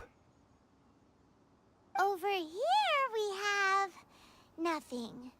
And over there, more nothing. Hey! Just what do you think you're doing? So you fixed up this turret because you're planning to do what, exactly? Not a turret. A Guizhong ballista. Also, kindly state your name before you ask a question. It's just good manners. Ha! Are you blind or something? You're looking at the leader of the treasure hoarders, old man. This area's supposed to be chock full of hidden treasures, but you can't get anywhere near them with this thing keeping watch. It might look like any other mechanical device, but trust me, it's got a mind of its own. Last time we approached the mountain, it nearly skewered one of our guys. A few of us risked our lives to disarm it, which amazingly we managed. And then we turn our backs for 2 seconds, and you've already gone and repaired it? The next thing you'll be repairing is your faces, and that's if you get out of this alive! Tut tut. Vandalizing the legacy of an Adeptus for selfish gain. Disgraceful behavior. It is not we who need reprimanding, but you.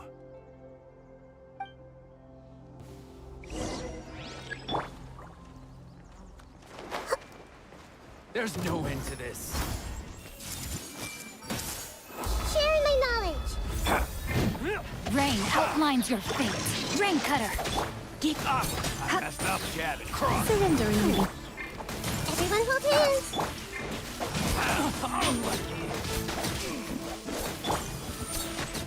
Hup. Get. Hup. Yep. I see everything. It doesn't hurt. No, my sword. Rain outlines your... You're in for a little... Let me weave you a verse.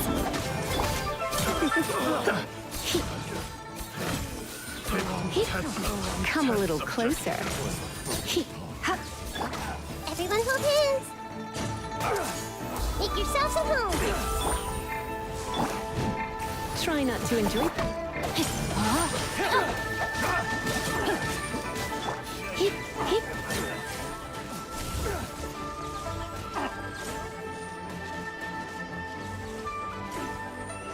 Hip.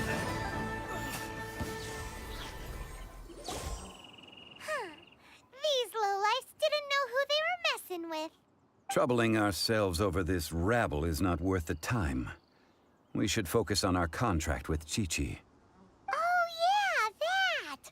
So we've got the Guizhong ballista working, but where's our Coca-Goat? A search using the Guizhong ballista revealed no significant life forms nearby, save for the usual wildlife. What's more, a contraption built using Adeptus technology should have no trouble detecting an Adeptabeast, as Chi-Chi put it. Which means... Paimon wouldn't go that far. We did something positive, right? We won't solve anything while standing here and racking our brains. Let's return to Boo Boo Pharmacy, explain that we could not find a Coco-Goat, and review our next step. Good idea. We did our best, and that's what counts.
Forgive us.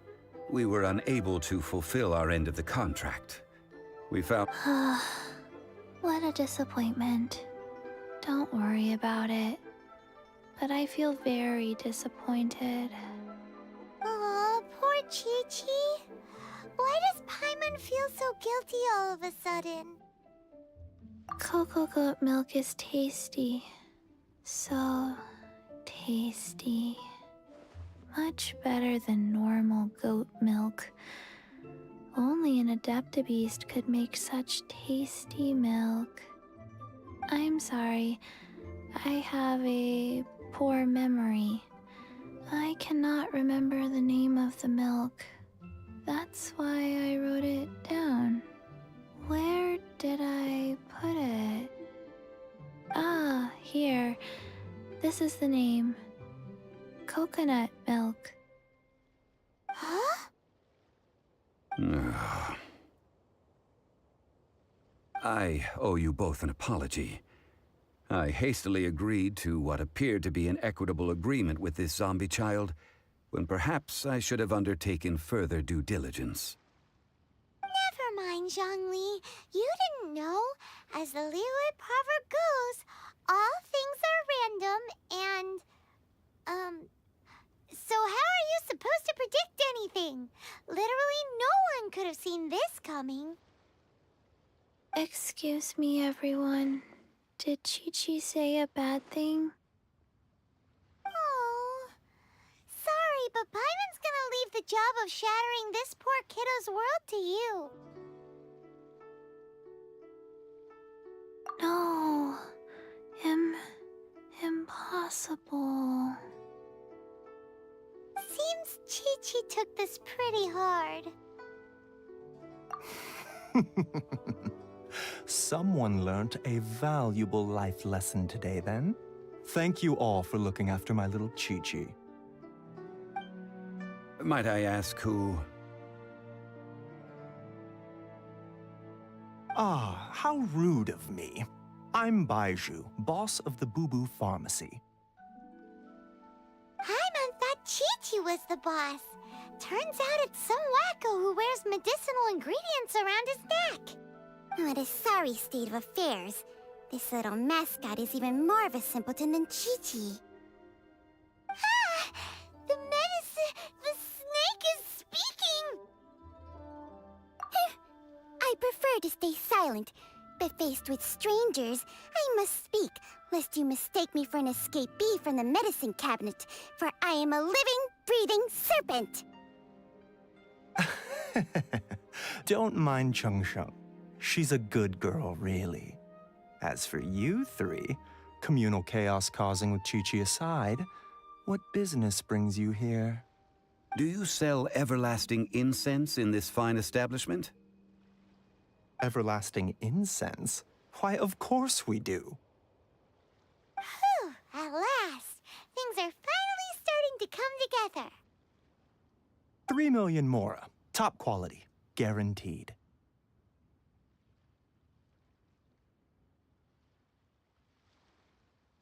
Aw, too bad the Qixing have taken it over for now. Security will be tighter than usual. 3 million. An innocuous number in and of itself, though practically speaking, it could be a hard sum to come by. It's a crazy number. We'd never be able to make that much mora. And as for Mr. Zhongli, he's around 3 million short. This is correct. What are we gonna do? Is this the part where we go crawling back to child?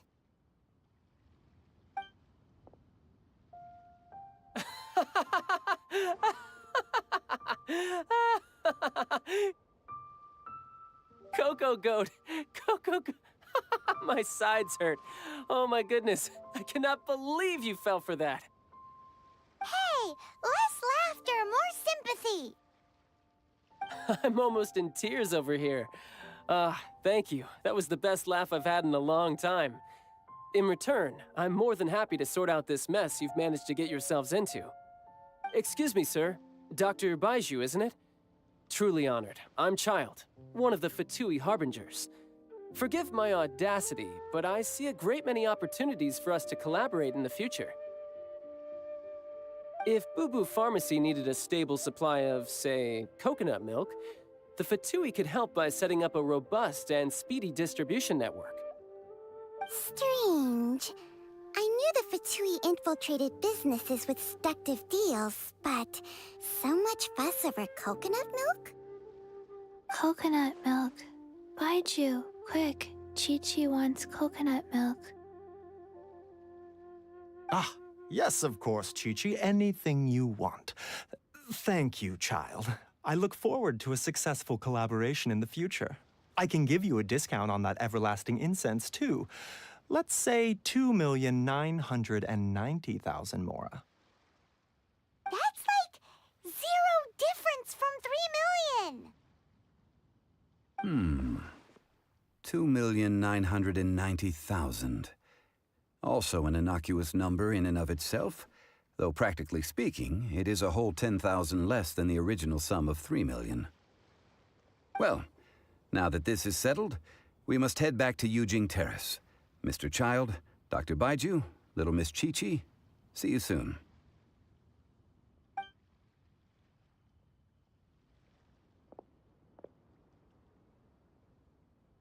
Ah, that lot is an absolute riot. Honestly, I can't remember the last time I laughed so hard. So, you've been eavesdropping, I hope. What have I missed? Yes, Master Child. They spoke of the Qixing taking the Golden House. Well, well, well. Ningguang and her Qixing cronies. What else would they be hiding in the Golden House, if not the Exuvia? I apologize, but I warned you, didn't I? As the old Liyue saying goes, the walls have ears.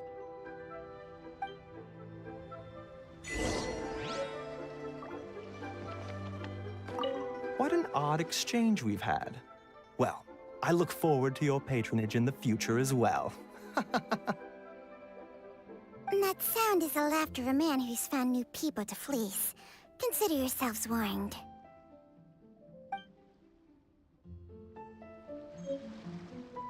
This is good. There will be coconut milk from now on. Yeah. This is good. There will be coconut milk from now on. Yes, it's good.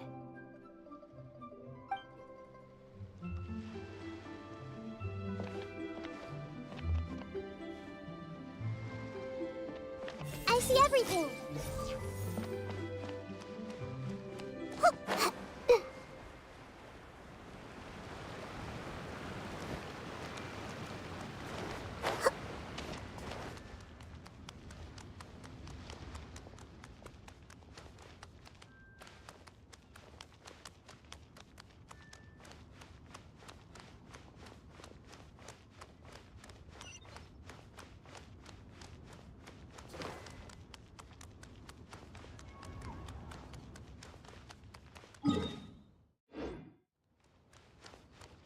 The key here is to take a look around. Join the adventurers. You stock at Sugo Antiques? Bad news for my purse.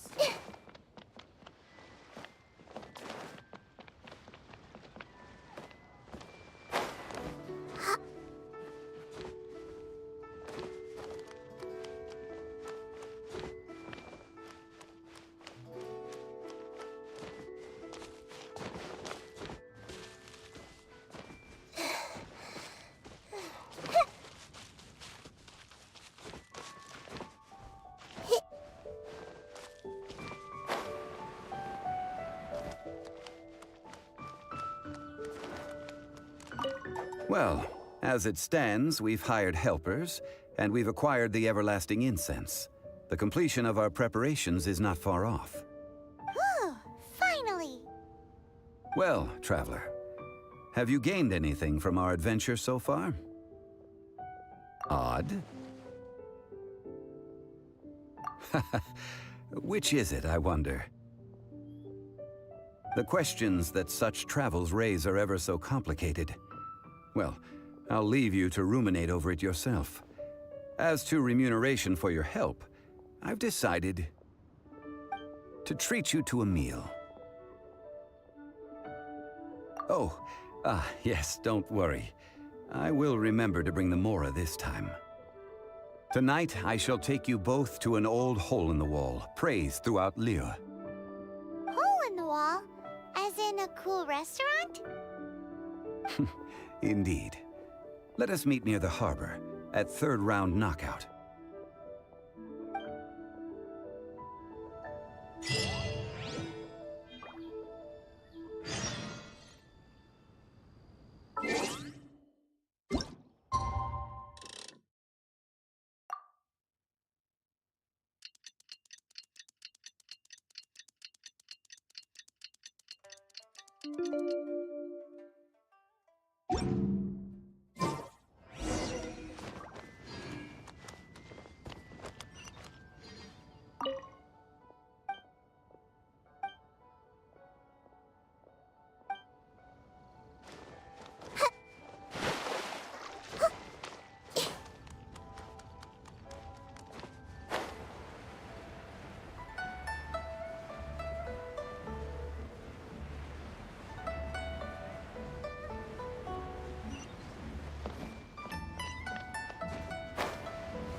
Ah, you're here. There's no need to order. I've already done so. Third round knockout is not for lightweights, like those taverns in Mondstadt. Here, the owner does not take such unorthodox orders as fruit juice. I ordered some wine-fermented sweet rice balls for you, if that counts. If it is to your liking, dear customers, I shall continue the tale of Lady Ningguang's Jade Chamber.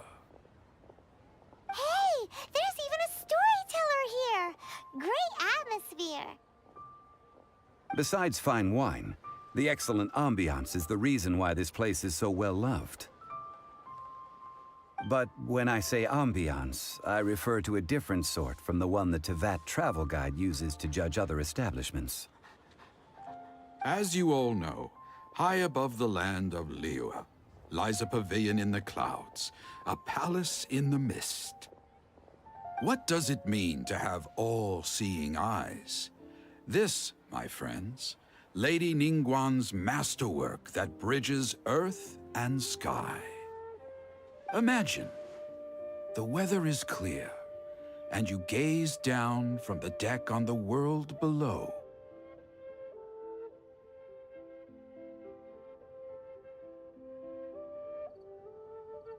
Behold, the glorious sights of Liyue Harbor, stretching out far and wide.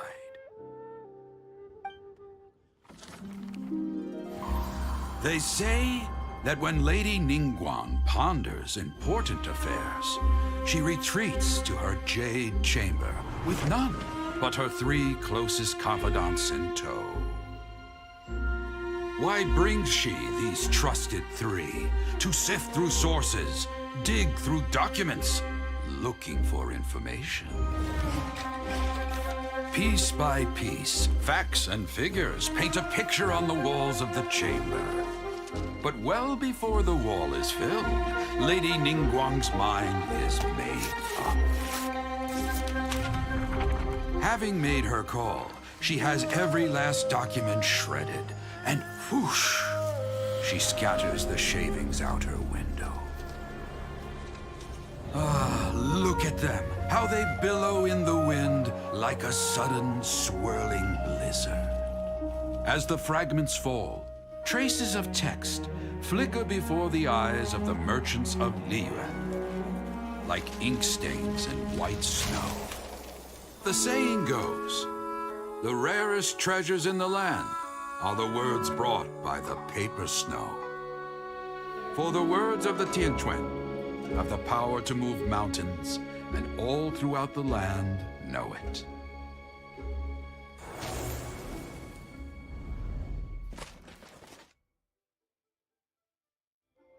These are but scraps of paper, and yet they guide Lady Ningguang's hand.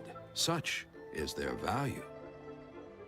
Merely grasping one or two of them will surely gift you a fragment of her wisdom, enough to stay a step or two ahead of your peers. Tianquan Ningguang. Feels like we're hearing this name a lot. Liyue locals talk about her. The Fatui hate her. She's most likely the one who hid the Exuvia, and we saw her at the Rite of Dissension. Huh. Paimon wonders what sort of person she is. At last I have found you. You who returned from Jueyun Karst. Who's there? Wait, I am not with the Millelith, nor am I here to claim your bounty. However, I am an emissary of the Liyue Qixing. My name is Ganyu, secretary at the Yuehai Pavilion, and I have come specifically to meet you. Well, in concrete terms, I am the corporate secretary for the Qixing. At the moment, I am serving as Lady Ningguang's special emissary. Ningguang sent you? We were literally just talking about her.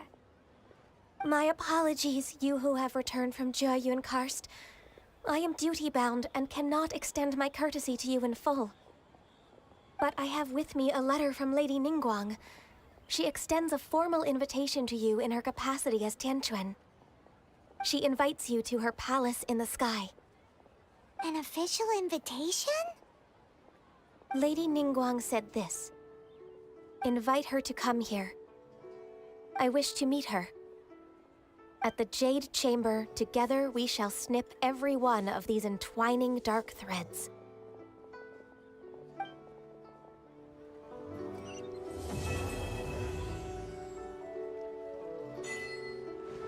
And with that, the emissary who called herself Ganyu just disappeared.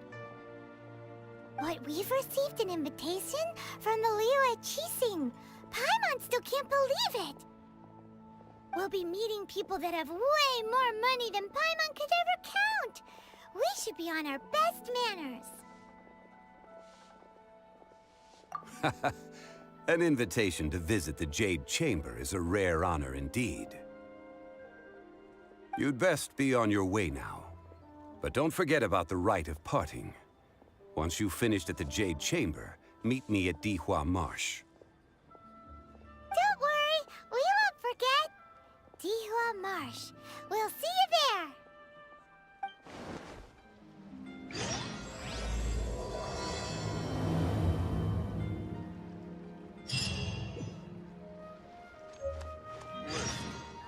Let me tell you how it is. Oh there, come.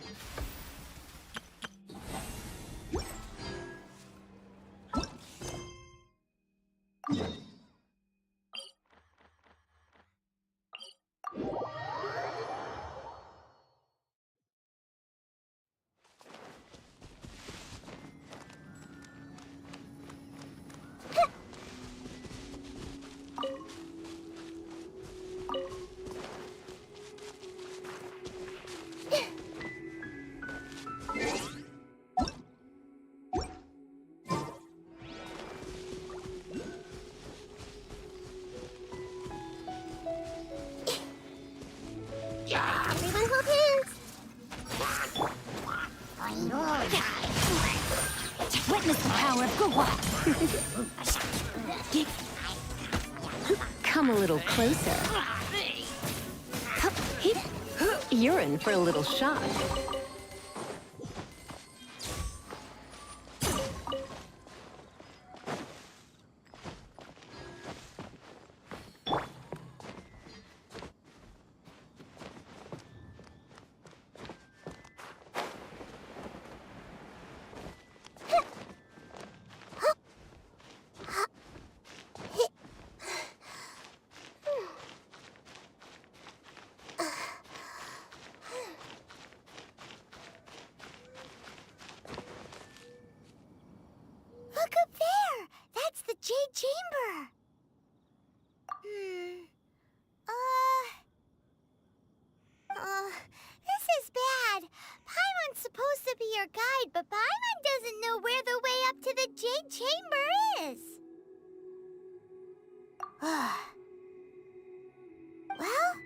since we want to go to the Jade Chamber, heading to its location on the map is the sensible thing to do. Let's look around. There has to be a way up there nearby.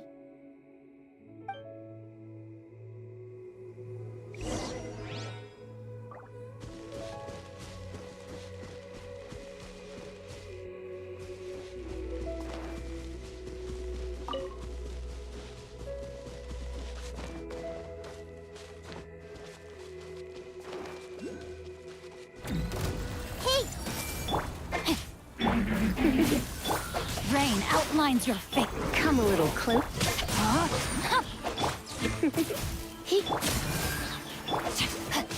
Let me weave you a verse. I see everything.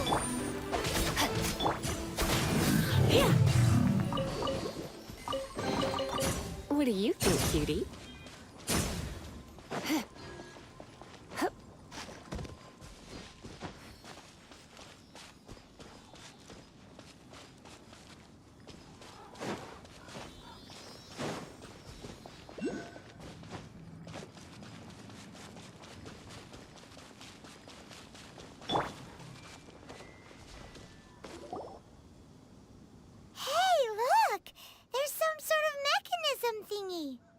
Since this is the right place, it must have something to do with the Jade Chamber.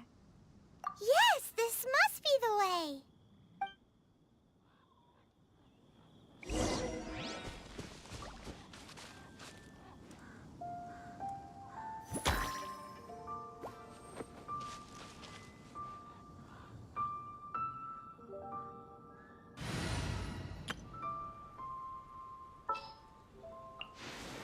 Ooh, you're taking me out?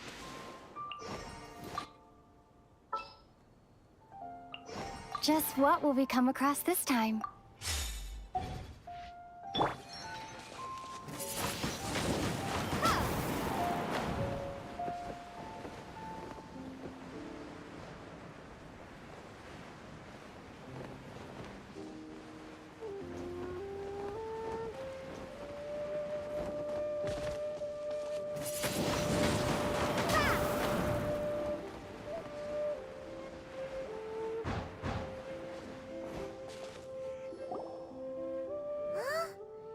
Takes us up to here. Aw, if that wind current was stronger, we'd be able to reach the top in one go. Huh? Why? Or... Oh, Paimon gets it! If it was a secret, Ganyu wouldn't have let us try to find it ourselves, right? Alright, let's follow your plan. Then we can... Oh, hang on a moment. Look down there. Looks like we've gotten close to the Guizhong Ballista. Paimon has a new idea. Why don't we shoot you up to the Jade Chamber using the ballista? No. Paimon may have just forgotten to think about the safety measures. Oh, that's right. Now that you mention it, we could use the Guizhong Ballista to see if there's another way up nearby.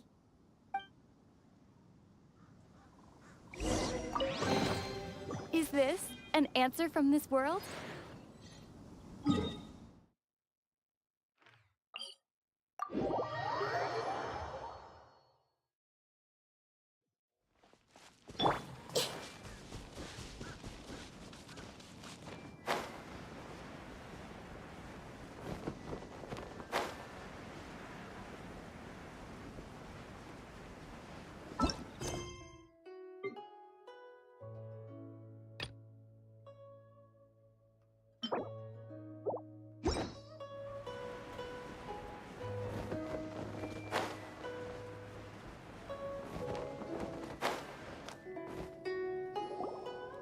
Halt!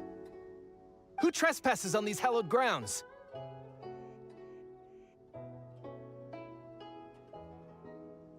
Exactly. What are you talking about? We're invited guests. What makes you think you can treat us like this? No. Wait. Maybe this was Ningguang's plan all along. She pretended to invite us to the Jade Chamber, but set up a Millilith ambush here to arrest us! Now Paimon's mad! You, over there! This is a trick, isn't it? How shameless! What? We're just on guard duty. What do you mean, shameless? What nonsense! Seize these suspicious intruders at once! Well, here they come! Line them up and knock them down!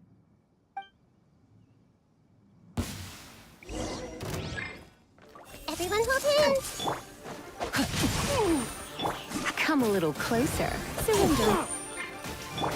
Share my knowledge!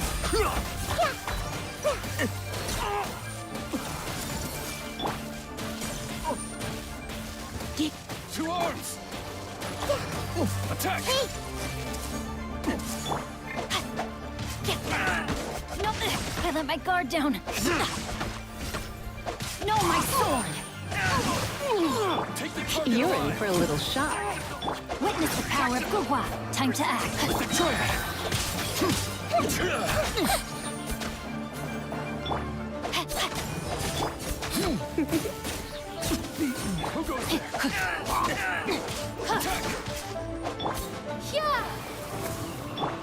I see everything!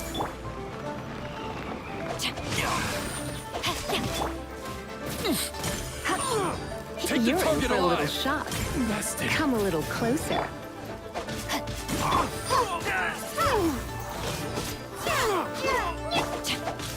Let me weave you a verse.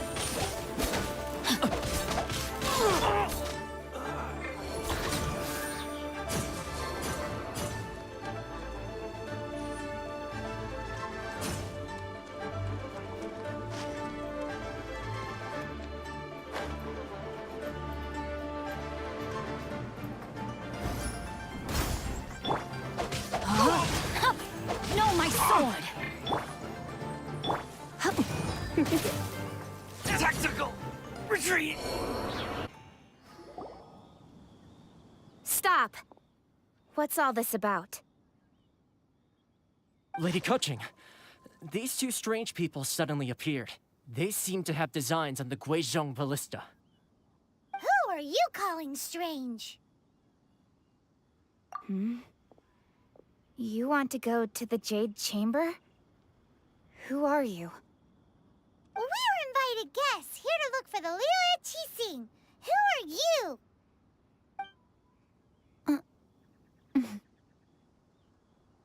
Well, as it happens, I am one of the Liyue Qixing. Oh! I'm Kuching, the Yuheng of the Qixing. I know of you, traveler. You're Ningguang's guests, yes? Didn't expect to meet you here in the mountains. Wow. Paimon didn't think we'd meet some super rich big shot out here in the middle of nowhere either. The Guizhong Ballista in Tianheng Pass has long been in disrepair, and yet it was fixed in a single night. I came here to investigate that occurrence. These Millilith are just here to guard the scene, not to arrest anyone. So this was all a misunderstanding? Paimon never would have thought. Anyway, for a mortal to be able to repair an Adepti mechanism is quite the mystery, even to the Qixing.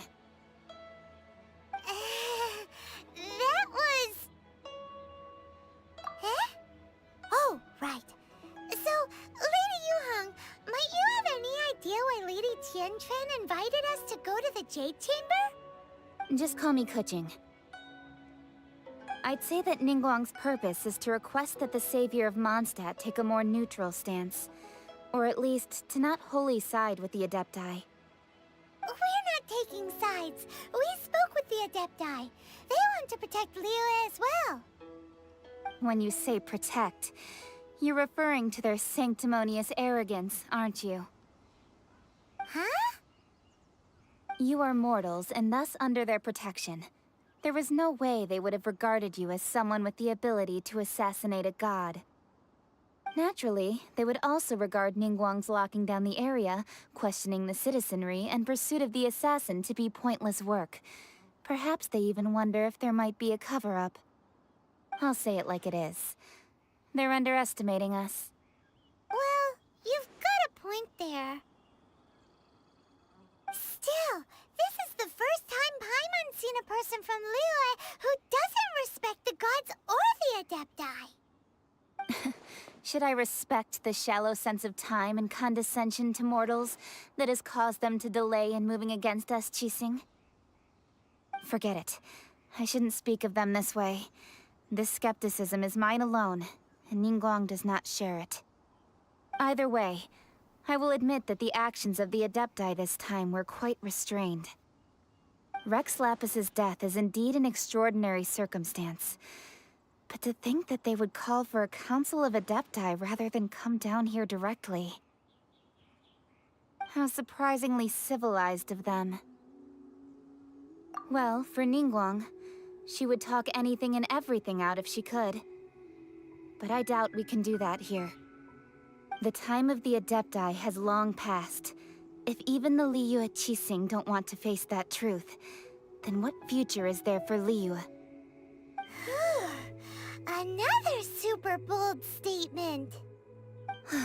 I'll stop here. Honestly, I hadn't intended to say so much. But you're a good listener, Traveler. You should both be off to the Jade Chamber. Don't be late now. Ningguang's schedule is packed to the gills all the way till next year.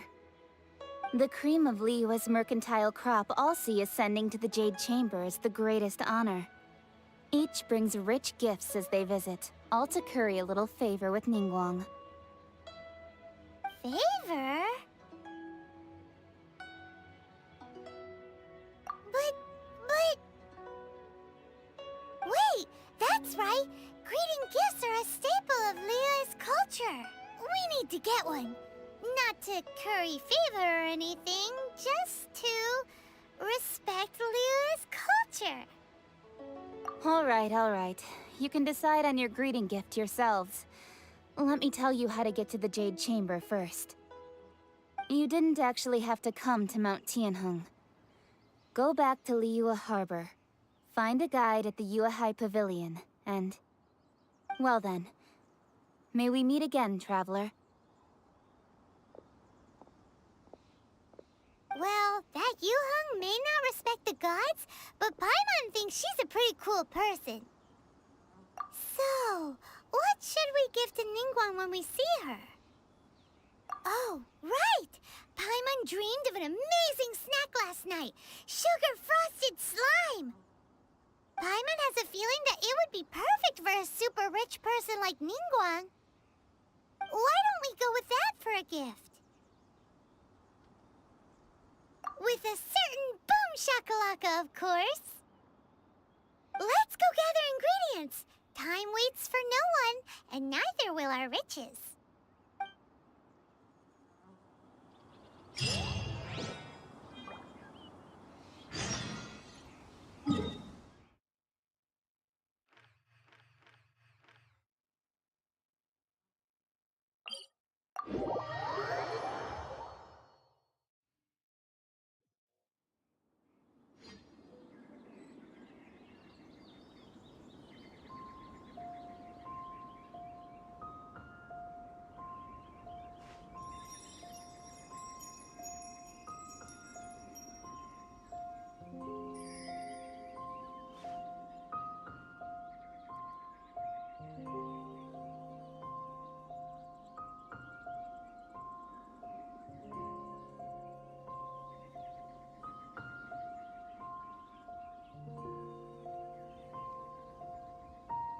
Today's...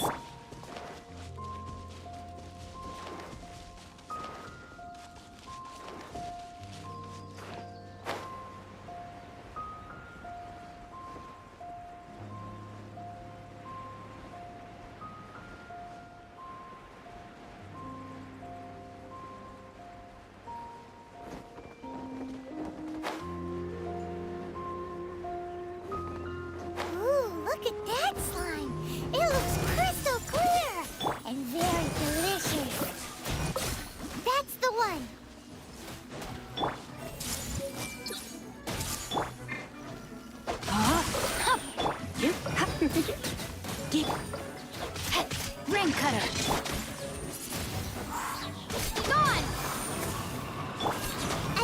amazing! Body and mind.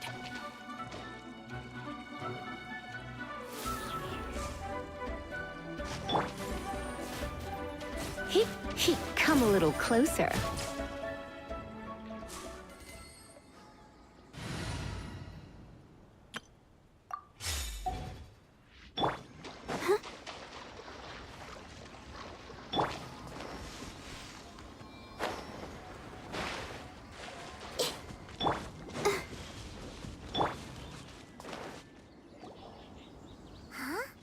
Is it just Paimon?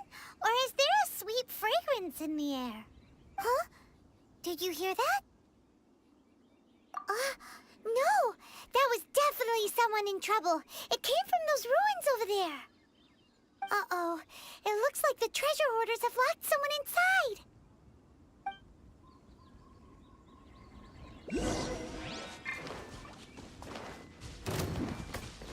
Make yourselves at home. Hey!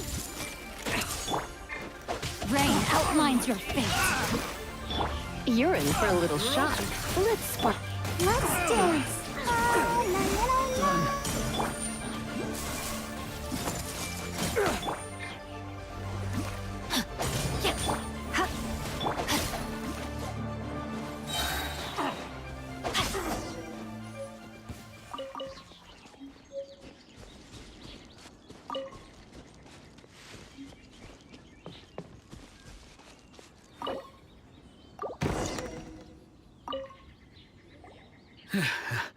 Thank you for your help, kind travelers. If you hadn't come to my aid, I surely would have rotted in this cell. Those treasure hoarders, when their mood was good, they'd rearrange those pots of sweet flowers. When they were in a bad mood, they'd rearrange my face. Aw, it was nothing. No need to thank us all at once or anything. I understand. Don't worry, I will compensate you both. Don't say that. I only escaped this predicament because of you. I'm Meng Dan, a supplier for Mingxing jewelry in Liyue Harbor. I often walk around these mountains in search of antiques. I never expected that those treasure hoarders would have their eyes on the same ruins that I had. Before I knew it, they'd caught and imprisoned me. Is there anything that you lack? Antiques, treasure, various knickknacks, you name it. Well, as long as you want what I have to offer, of course. Wait a moment. Actually, we are looking for something. Oh? And what might that be? Do you have a box that can store presents? We'd like a pretty one. The kind that you can use to store snacks. Of course we do. How can one sell antiques without gift boxes? At Mingxing Jewelry, we have the best gift wrapping service in the 7 nations. Now just give me a moment, and I'll let the boss know. You can go see her whenever you require that box. Great! Paimon's sugar-frosted slime now comes in a beautiful package.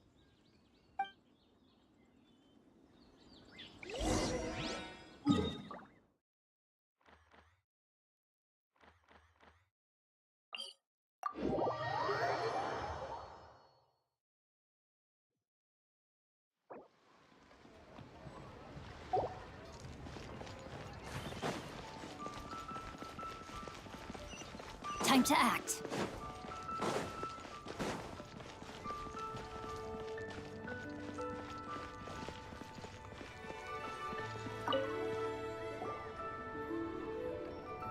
Hey there! A guy called Meng Dan told us that we could get a nice and shiny box from your store. Uncle Meng already told me about it. Thank you both for saving him. Many of the best goods in our store were found by Uncle Meng. If anything were to happen to him, it would be impossible for us to continue doing business. Here, this container is itself an antique, with at least 140 years of history. It's already been cleaned. Will it do? Yep. It's great! Hang on a moment. Could we borrow one other thing? Sure. Please help yourselves, as long as it's on our shelves. Traveler, this clay pot looks really awesome. If we use an antique as our mixing bowl, we should be able to make a great snack. It's done! The one and only sugar-frosted slime! Carefully now. Into the box it goes and dust it over with a bit more powdered sugar. Oh, yes. You might want to use these 2 freshly picked flowers as decorations, too. Woohoo! It looks beautiful!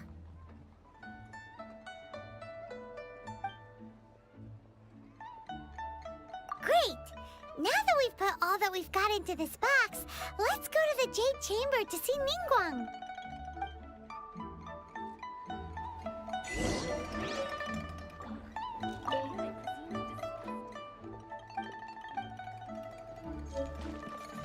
Thanks for saving Uncle Mung. Please take care. Well, now, time to clean that pot.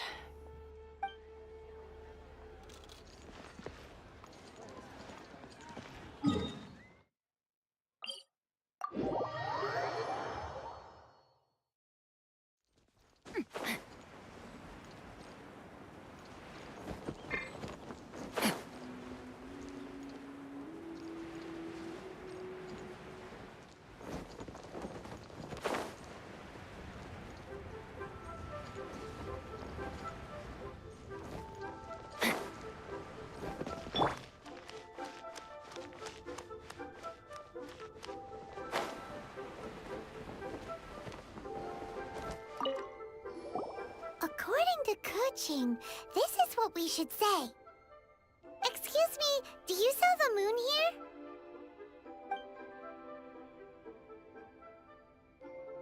Yes. How many would you like? It's not convenient to speak of numbers here. Ah, well said. Please, use this to ascend to the chamber.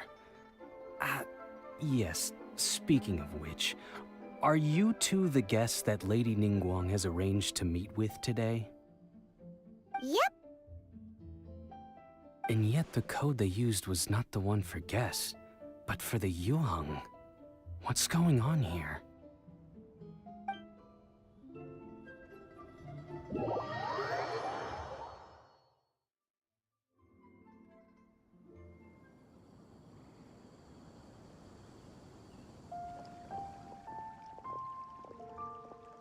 I've been waiting for you, returnee from Joyun Karst.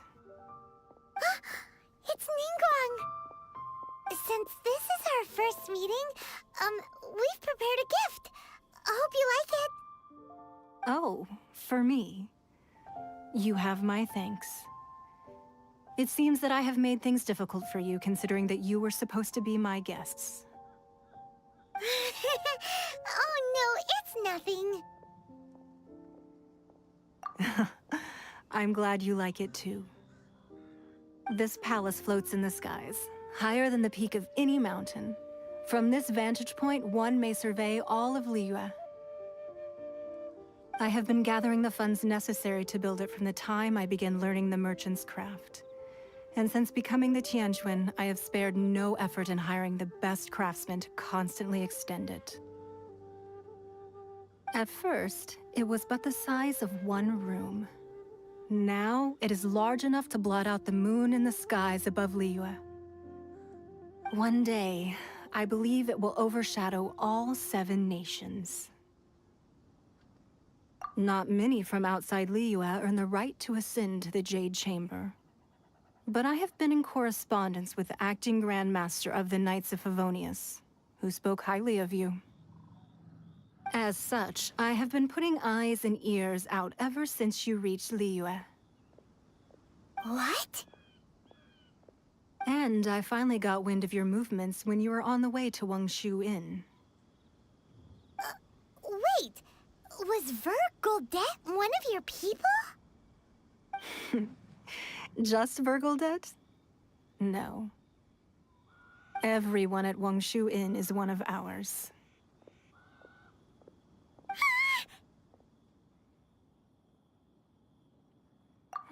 At the Guizhang Ballista, yes? You weren't peeking on us from the skies the whole time, were you? I fear that peeking would have been a little difficult from this altitude. Our eyes and ears are more than sufficient. You two are very interesting people, after all. It would be natural to take an interest. Well, I wouldn't expect you to trust us, considering that you have had far more interactions with the Adepti. The reason I invited you here was to clear up some misunderstandings.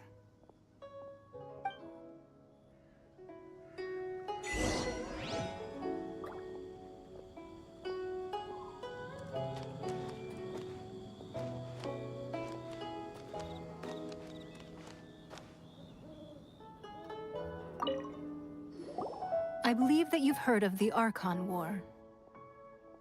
Many gods used to walk this earth, and many long wars were fought between them that did not abate until 2,000 years ago. Much blood was shed, and many lives were lost. In the end, only 7 victors remained standing in Tevat. They built cities and nations on the corpses of the vanquished, and thus began the era of the 7. You can see Goyun Stone Forest from here, I trust. It is no natural rock formation. Those are giant spears of rock hurled by Rex Lapis during the war. Beneath the spears lie those cast down by Rex Lapis in those days, gods that failed to seize the title of Archon. Not only is it true that gods may die, but so too has the membership of the 7 changed over the last 2 millennia. Rex Lapis's passing is an unimaginable disaster for Liyue, but the Order of the 7 will not collapse simply because of that. Another Lord of Geo will arise sooner or later. Yet, how are we to forget Rex Lapis? When that time comes, the relationship between the people of Liyue and the gods and Adepti will surely be different from before. Even in a new era, the Liyue Qixing remain Rex Lapis's former subjects. Do you really think us capable of having played a part in his demise? Of lacking the foresight to see the certain repercussions? That day at Yujing Terrace, it was also very sudden. Even I was caught completely off guard. You were there, you no doubt saw. But our enemy has long lain hidden within the harbor. If we do not act against them now, they will surely gain the upper hand. Hiding the Exuvio was a necessary maneuver to take the initiative back, to play the spider while our foes scurry about. Who's this enemy you're talking about? What do you think, Traveler? Huh? What are you two talking about? Well answered.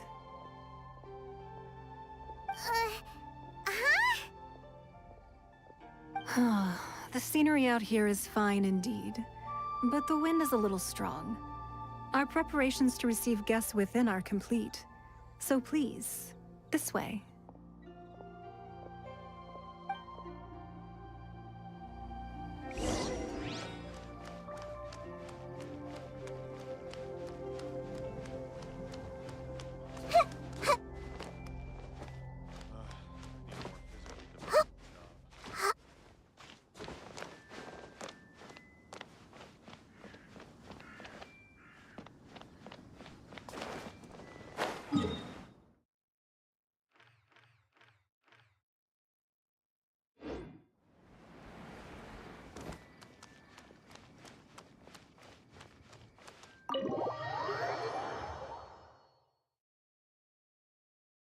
Wowee! What a huge hall! Paimon's never seen such a fancy place before.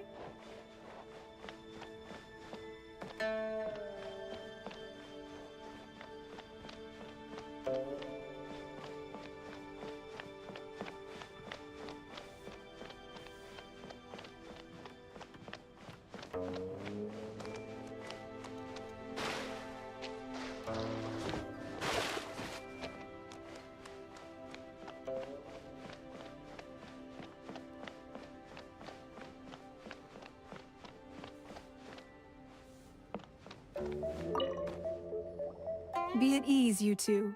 Make yourselves at home if you wish. Can we really? I have invited you two here as friends. And when friends come over to play, our enjoyment comes first. Naturally. Ooh! Isn't this that legendary wall? Why, you've kept your ear to the ground, I see. That's because even the storytellers are talking about it. Everyone's after a piece of paper from that wall. It's super famous. That's because that wall records Leo's secrets. Merchants have always been attracted to secrets. But the secrets of the mercantile world are of no interest to you, are they, traveler? If possible, I'd like to have your trust. But if you were to choose the more trustworthy person between myself and Kuching...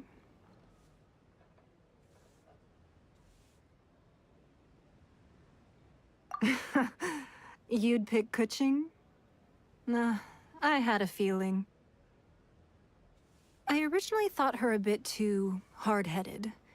With someone of her character on the Qixing, I've had some extra messes to clean up behind the scenes. But after she said those words, the time of the Adepti has long passed. If even the Liyue Qixing don't want to face that truth, then what future is there for Liyue? Well, I must say that quite a few of my doubts have been dispelled. I won't deny that Rex Lapis's passing seems advantageous to us. But, for Liyue's sake, we cannot allow ourselves to be shackled by rumors of our usurpation of power. Indeed. It seems that you understood what I meant to say from the very beginning. I called for the gag order and for the Exuvia to be hidden to temporarily stabilize the situation, and also to prevent something similar to the incident in Mondstadt. With Rex Lapis's death, the Fatui have busied themselves with many clandestine actions beyond their diplomatic remit. As the Tianquan, one responsible for Liyue, I cannot be too concerned with appearances when opposing them. Allowing the rite of parting to take place was also meant to buy some time for us to take control of Liyue's administration. It's exactly as Zhongli said. The Qixing only provided the venue for their rite so they could use us for their own ends. Wait, that's right. Speaking of ends, could I say one other thing? Of course. Paimon's heard that anyone who sends a greeting gift gets a little something in return. So, does that include us? It's all right. I like direct people. Well, we have made quite a bit of trouble for you recently. How about this? You can pick any one object here as you please, and you may take it with you. Yay! Paimon was just waiting for you to say that! Let's see, what should we get? One of the sheets on that wall! Don't look at Paimon like that! One of these sheets of paper will sell for crazy prices, even if it's only as large as Paimon's fingernail. Just imagine how much more a whole untorn sheet would sell for. Let's grab one! The biggest one! So, have you made your choice? You don't have to confirm it with me. Just choose one and take it. Afterwards, why not sit down for a while in the Jade Chamber? Or have a short stroll? Rest is also an integral part of any journey. Come now. There's no need to stand on ceremony. Loosen up. So, you don't have to afterwards, why not come now? There's no need to stand on ceremony. Loosen up a little.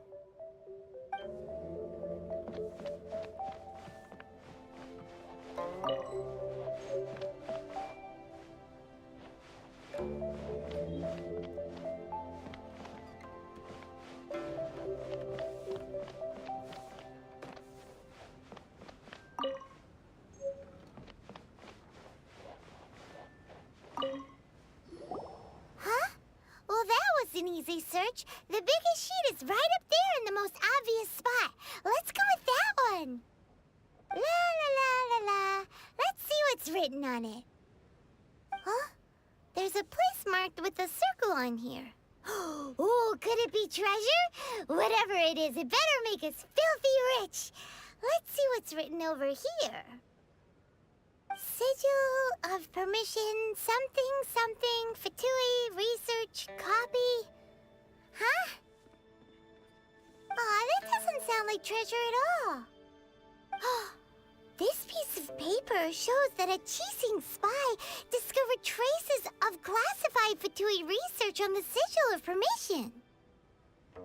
Oh, Ningguang did say that the Fatui have been up to all kinds of mischief in the shadows of Liyue, spreading rumors, wanting to get their hands on the Archon's body and whatnot. But research on the Sigil of Permission? Paimon wonders what they're up to. Speaking of which, there's also some connection between you and the Sigil of Permission. Seems there's still more for us to find out. Oh, you really think so? Well, should we not go then? Oh, so you're saying that it's precisely because we can't completely trust Ningguang that we should confirm the truth of what she says for ourselves. That's way out of Paimon's league. Paimon thinks she's been nothing but good to us. Anyway, we'll see if you're onto something. Before we look for Zhongli at Dihua Marsh, let's go to the place marked out on these papers and see if the Fatui really are up to no good there.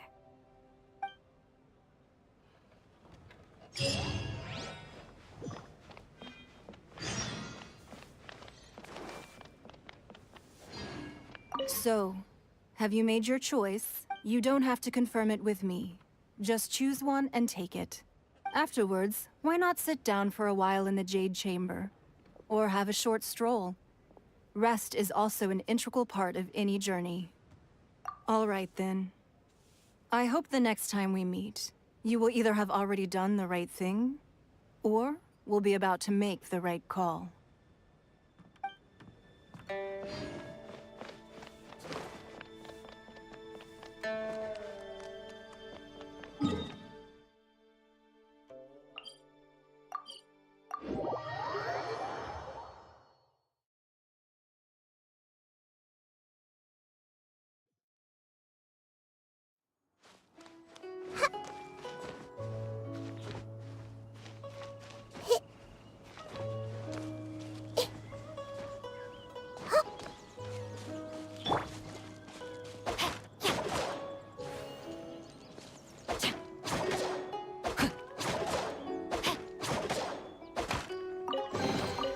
Excellent.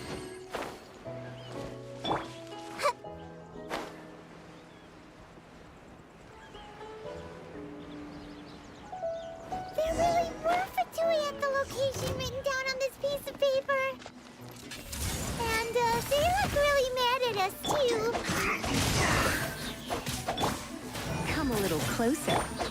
No, my sword! It's time to flash for Turbo. I will end you. Witness the power of Gugwa! Let's end this quickly! Come a little closer.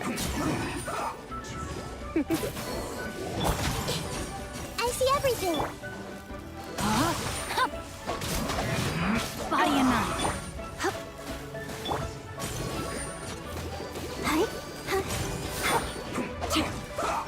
Everyone hold hands. The Temple of Wisdom. Let's end this quickly! Rain outlines your fate.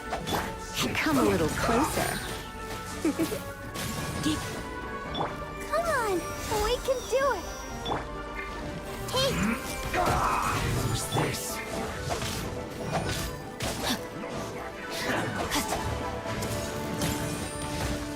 Body and mind.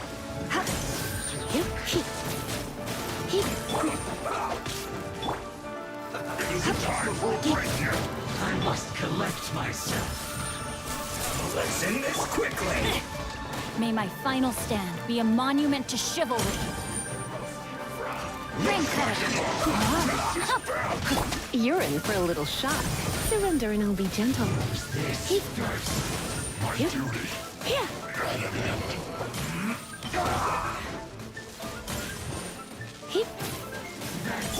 I see everything. What an advance.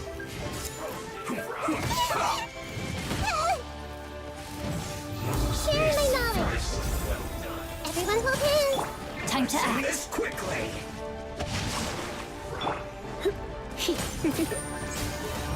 Almost.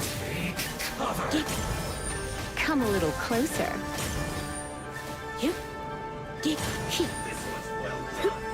You're in for a little shock. Come a little closer. Come a little closer. You're in for a little... Let's dance. No, my sword. Time to act. I see everything. Use this first. Let's not waste.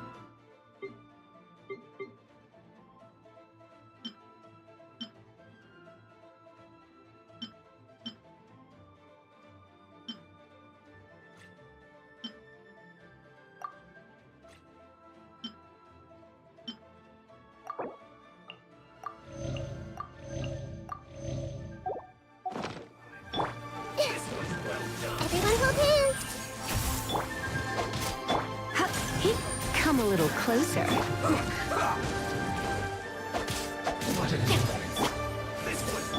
Body and mind.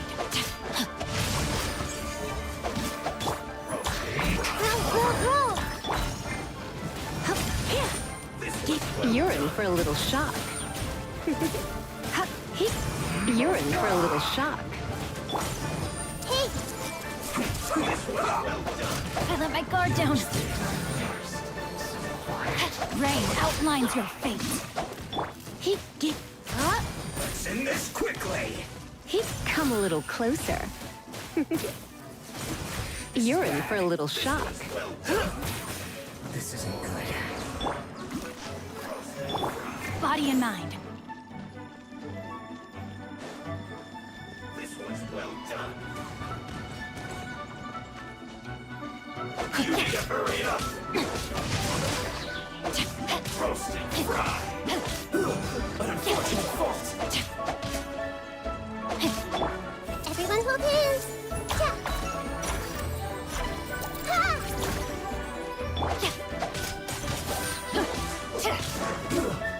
Shouldn't be careless.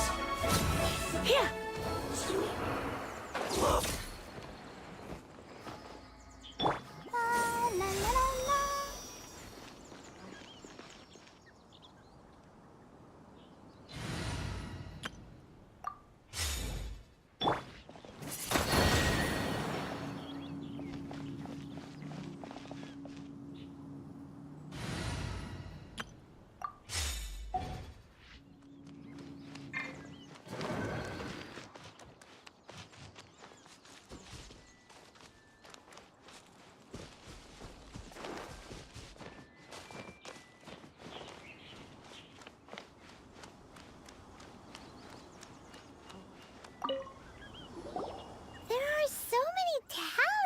Here.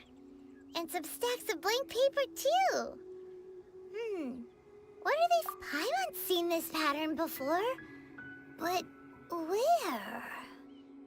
Oh, Paimon knows! It looks just like the sigil of permission the child gave you.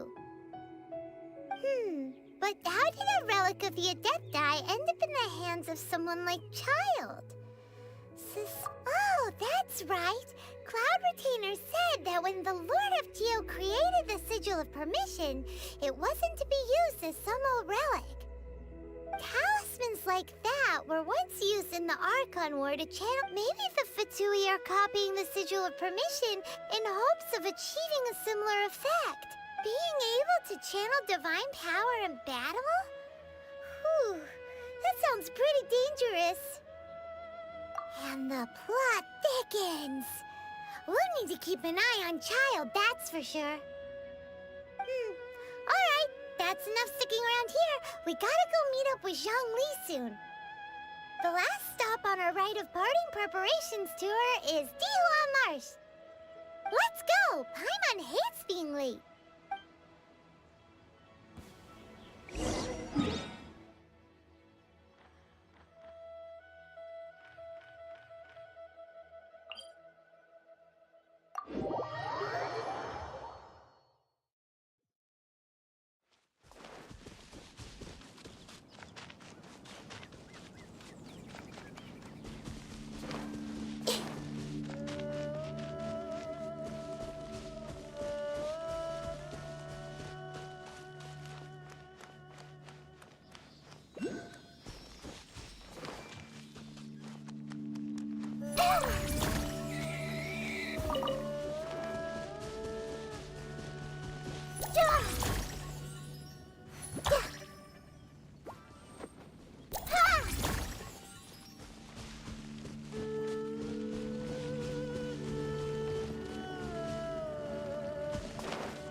Right on time. I myself only arrived moments ago. Did you enjoy your visit to the Jade Chamber? It was so big and pretty and expensive. Paimon's never seen such a fancy schmancy place before. Indeed.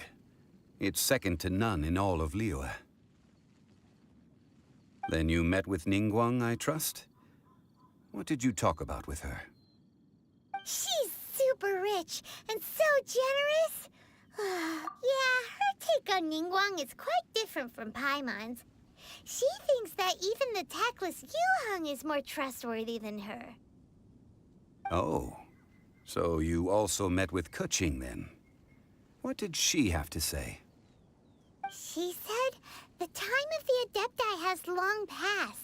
If even the Liyue Qixing don't want to face that truth, then what future is there for Liyue? No respect for the divine. Indeed, contrary to the ever-bold Keqing, Ningguang is more of a businesswoman at heart, though they are both members of the Qixing. Although she's friendly, there's no way of clearly discerning her true intentions. Yes, she has only relied on herself to rise to her current position. No ordinary person could ever achieve that. It's said that she's the one behind the constant expansion of the Jade Chamber. It's the second most important thing to her. Even if she ever gave up the position of Tianquan, she would never give up the Jade Chamber. The Jade Chamber is only second. What's the most important thing to her then? Why, Mora, of course. All Ningguang talked about was the Fatui this and the Fatui that. She said that after Rex Lapis was murdered, the Fatui have constantly been trying to sink their fingers into Liyue, and that they aren't to be trusted. That is how the Fatui have always been. It doesn't surprise me in the least. No matter what they may be planning, you must be careful when dealing with the Fatui. Always be on your guard. So, is there anything we need to get for the rite of parting in Dihua Marsh? Yes, as a matter of fact, there is. Today, we'll be gathering wild glaze lilies. Glaze lilies? Well, why did we come all the way out here? Doesn't the garden in Yujing Terrace have some? Even Qingse Village has glaze lilies. Oh, right! Paimon remembers that Madame Ping is always tending to flowers. Maybe we could ask her. No. Those lilies have all been gardened by people. They won't do it all. Dihua Marsh used to be full of glaze lilies. It is a sort of joyful flower that listens to human song. Before the Archon War, Dihua Marsh was all dry land and fertile soil. But the war caused landslides, and the land was flooded, turning it into the marsh you see now. Of course, there are some kinds of flowers that have been preserved and gardened by people in the city. But very few people know that glaze lilies may still be found in the wild. Wild glaze lilies have the strongest fragrance. If we want to follow the true tradition of the rite of parting, we must grind up the wild lilies and place the powder in a censer of everlasting incense. But I'll need your assistance in gathering these flowers. That's correct. Your singing will surely bring out the strongest fragrance from the flowers. So how good is your singing? Really? Why doesn't Paimon believe you? We'll only know once she starts singing.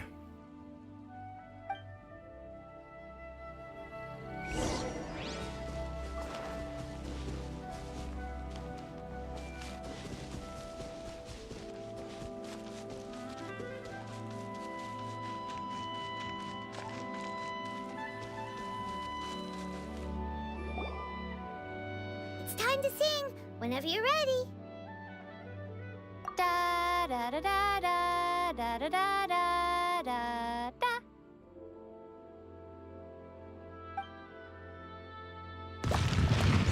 What happened? These flowers are jumping. They look really angry. Is it because you sing a song for Mondstadt that they don't understand here in Liyue? Close. Everyone hold hands. Let me weave you a bird. You're in for a little shock.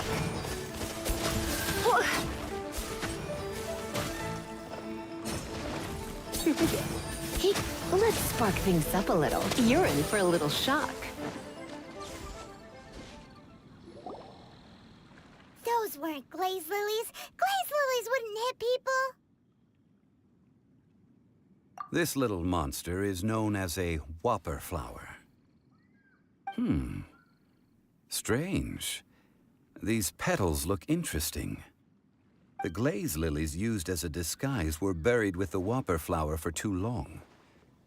The result seems to have surprisingly potent medicinal value. Let's collect what we can of these petals. Well, that's nice and all, but will those petals be useful for the rite of parting? Unfortunately, no. That's so lame. Excuse me. Are you searching for glaze lilies? Oh, hey! It's... What's-her-face? Paimon can't remember. Yongu? Who's that? You've completely forgotten my name, haven't you? Ah! That reminds me. How was your visit to the Jade Chamber? Well, it sure would have been better if you told us how to get up there. Didn't I tell you the way? Surely I did. Nope. We found the way on our own.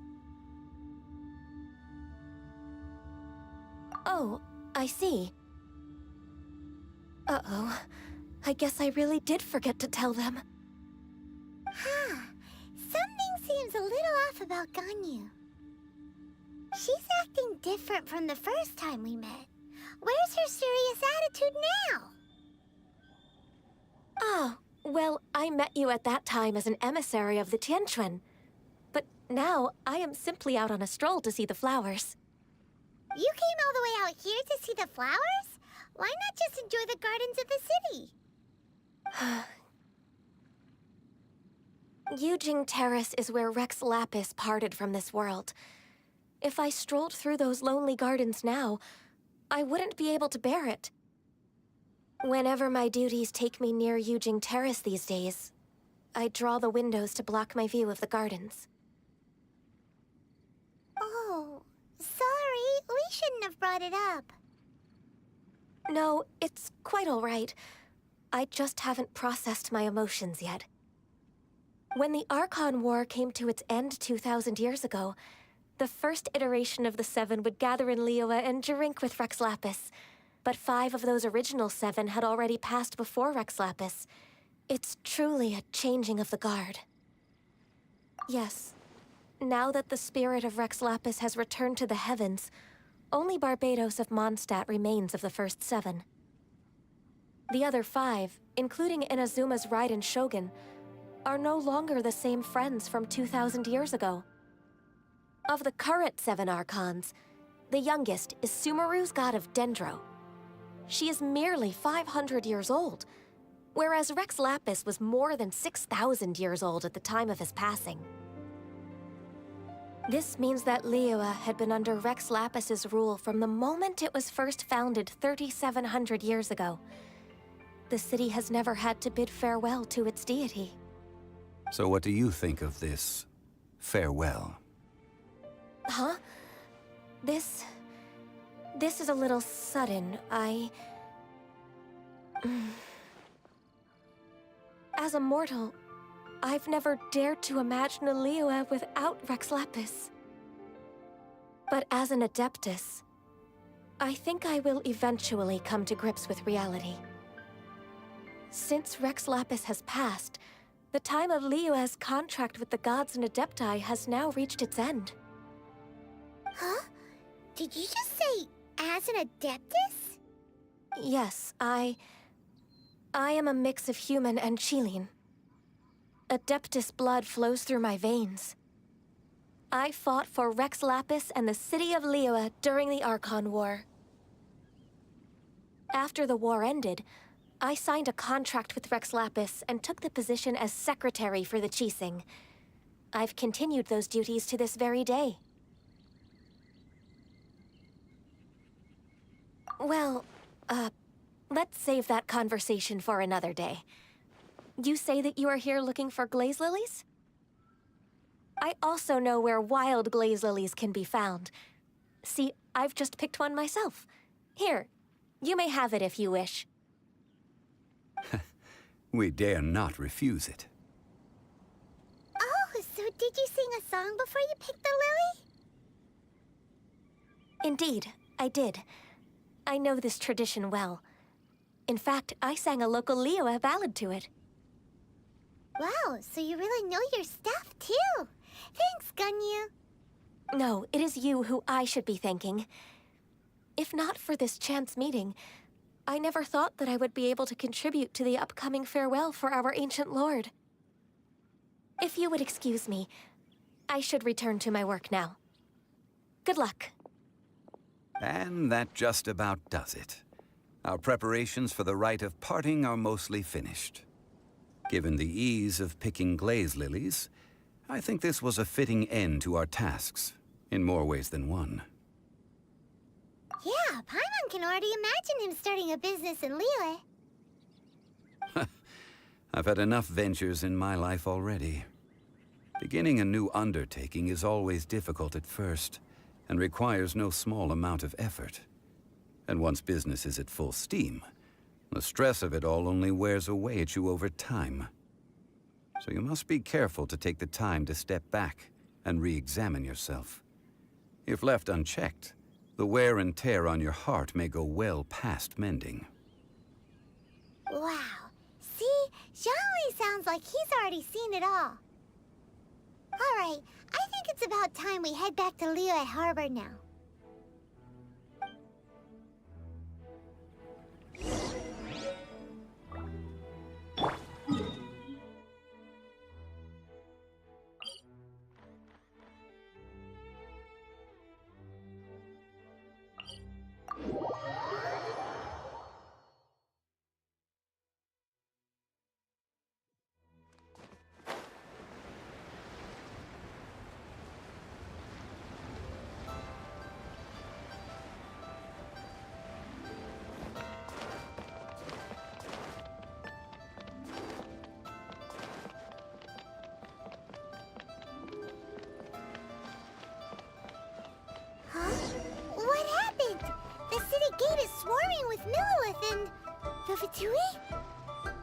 This atmosphere is highly abnormal. It seems as though something big has happened. We should ask around a little, just to be safe. Ah, you're the consultant to Wangsheng Funeral Parlor. Mr. Zhongli, I presume. The Millilith are watching our every move now. These are desperate times. We mustn't act rashly. Desperate times? The Adepti of Joyun Karst are finally on the move. Do they intend to exercise force? Most likely. I've heard that some members of the Qixing have already gone to meet them. Well, I say meet, but it's more like they're attempting to stall the Adepti outside the city. However, both sides were quite obstinate and hit an impasse. It seems inevitable, given the current situation. The Adepti do not acknowledge the Qixing. They only acknowledge the contracts of the Geo-Archon. If the two sides come to blows, Liyue Harbor will be in no position to stop them. Surely the Liyue Qixing are not the sort to give in so easily. Their boneheadedness is known throughout the lands. Yet it's because of that obstinacy that mortals and Adepti are now on the verge of conflict. And what now? How is it that the Fatui have come under fire? That's all Ningguang's doing. She proclaimed that in these tumultuous times, the Millilith must rein in the actions of the Fatui. Only now do they want to start keeping tabs on us? That's the Qixing for you. Anyway, Mr. Zhongli, you're one of Child's close associates. Please understand that your actions will reflect on us. Don't let anyone catch you off guard. It looks like things are about to boil over in Liyue Harbor. Do you intend to use your neutral identity as an intermediary between both sides? Or will you use your sword to turn the balance? Neither path is an easy one. Oh, by the way, Mr. Zhongli, we've heard that the Wangsheng Funeral Parlor has also been caught up in all of this. They're currently squaring off with the authorities at the gates. Things are taking a turn for the worse. I'm afraid I must leave now to handle things back at Wangsheng Funeral Parlor. I hope that Master Hu has been able to keep things under control for the moment.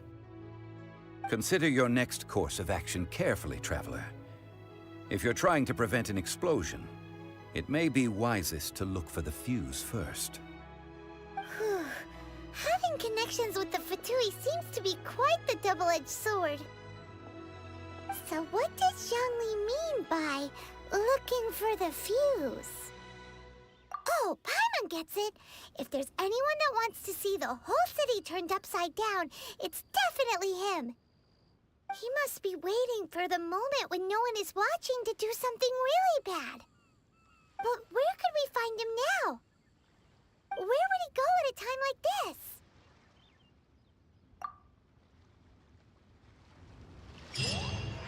The Liyue Qixing. To think that they'd go for us Fatui the first chance they got. Once the Adepti send the Qixing packing, we'll just set up foreign relations with them instead.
The Golden House?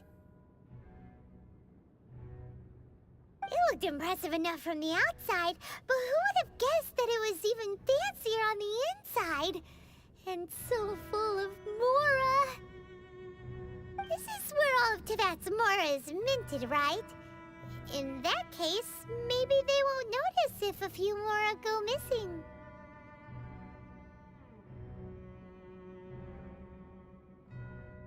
Oh, so it's a trap! Tricky, tricky. Good thing Paimon's got you here. But even if we can't take any, we can still have a closer look, right? Or better yet, take a nap on top of a mountain of Mora. It's like a dream come true. Oh, right. Back to business. It's quiet. Too quiet. Surely someone's gotta be guarding something as important as the Exuvia. Huh? Look! What happened here? Uh-oh. Paimon smells trouble. Quick! We have to go make sure that the Exuvia is all right.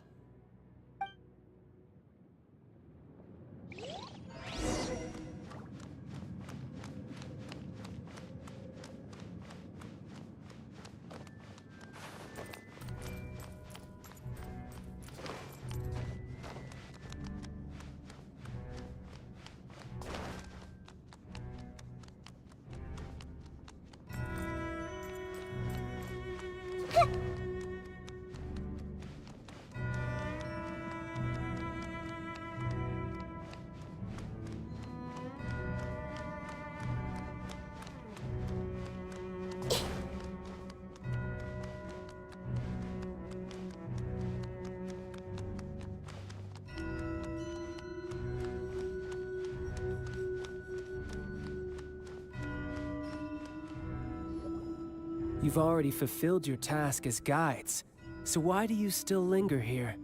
Haven't you already seen enough trouble for today? Huh?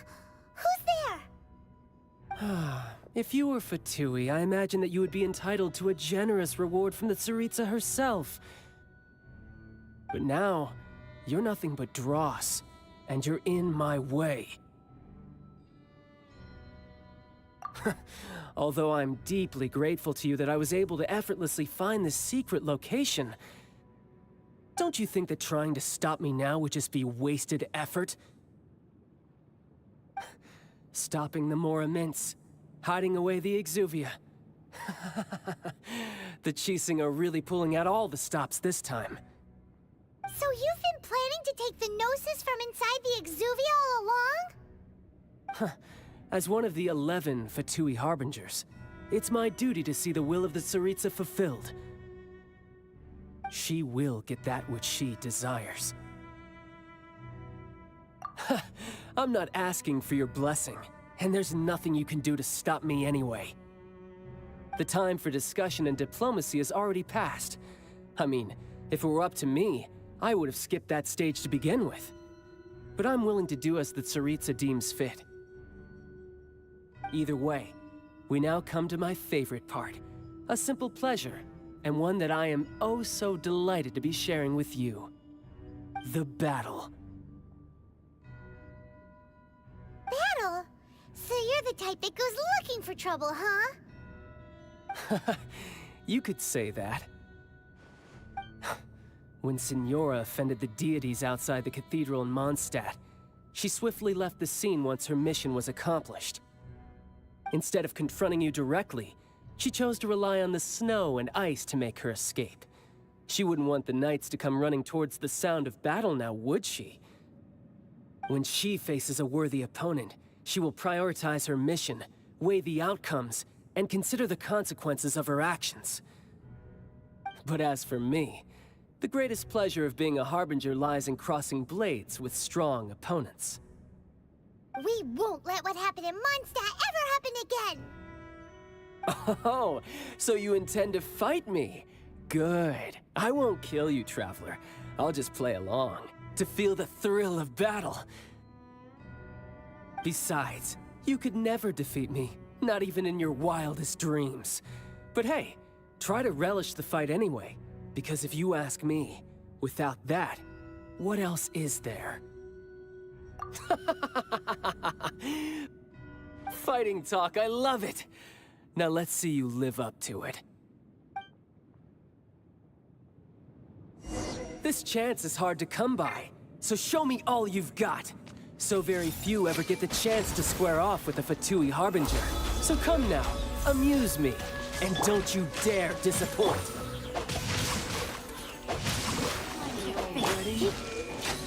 Come a little.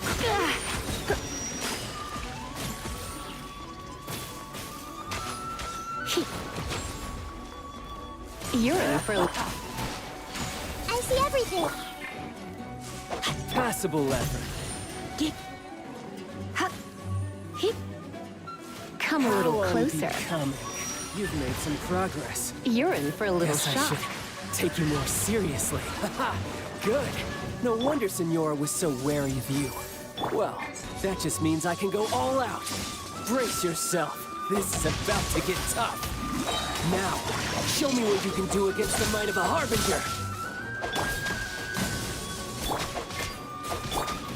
No use hiding back there. Don't be such a brute. All you do is run.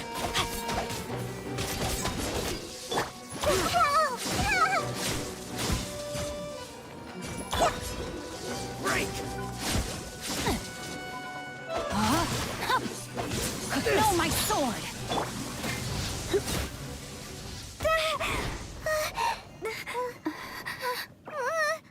Not bad. Your swordsmanship is quite impressive. But that's about as far as you'll get.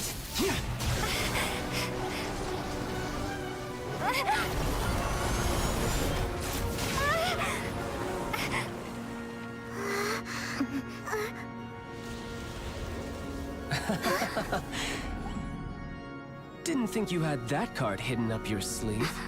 You were just playing us to get close to the Exuvia! Oh, quiet down. Stop acting like some wide-eyed recruit. You've seen this world. You of all people should know. This should have been expected! Well then, I'll be taking Morax's Gnosis now! I see. Well, this is most unexpected. You beat me to it, didn't you?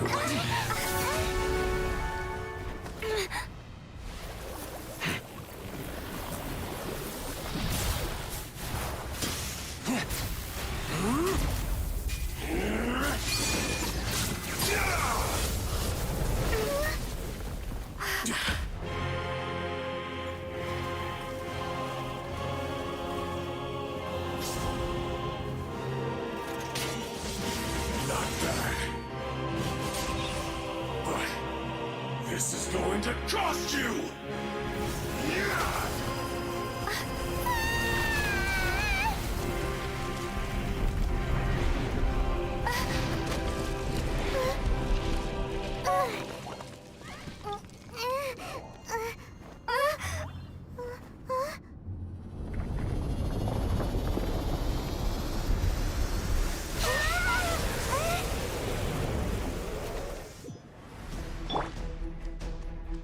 You got to the Gnosis ahead of me, didn't you? Did you simply move faster?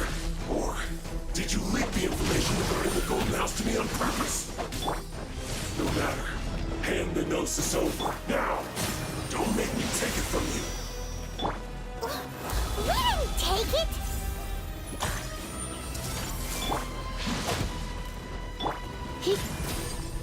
You come a little closer. You're in for a little shock.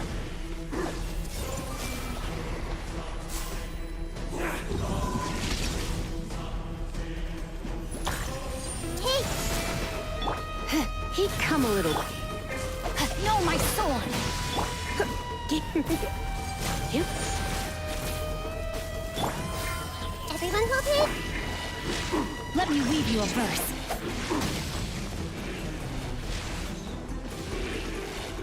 Time to act.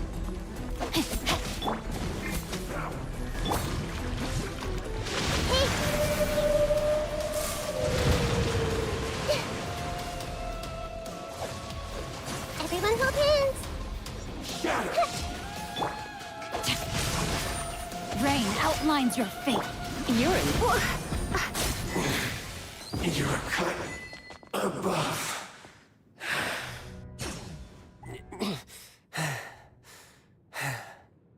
Look! Child's back to normal again! Well then, time to cool off.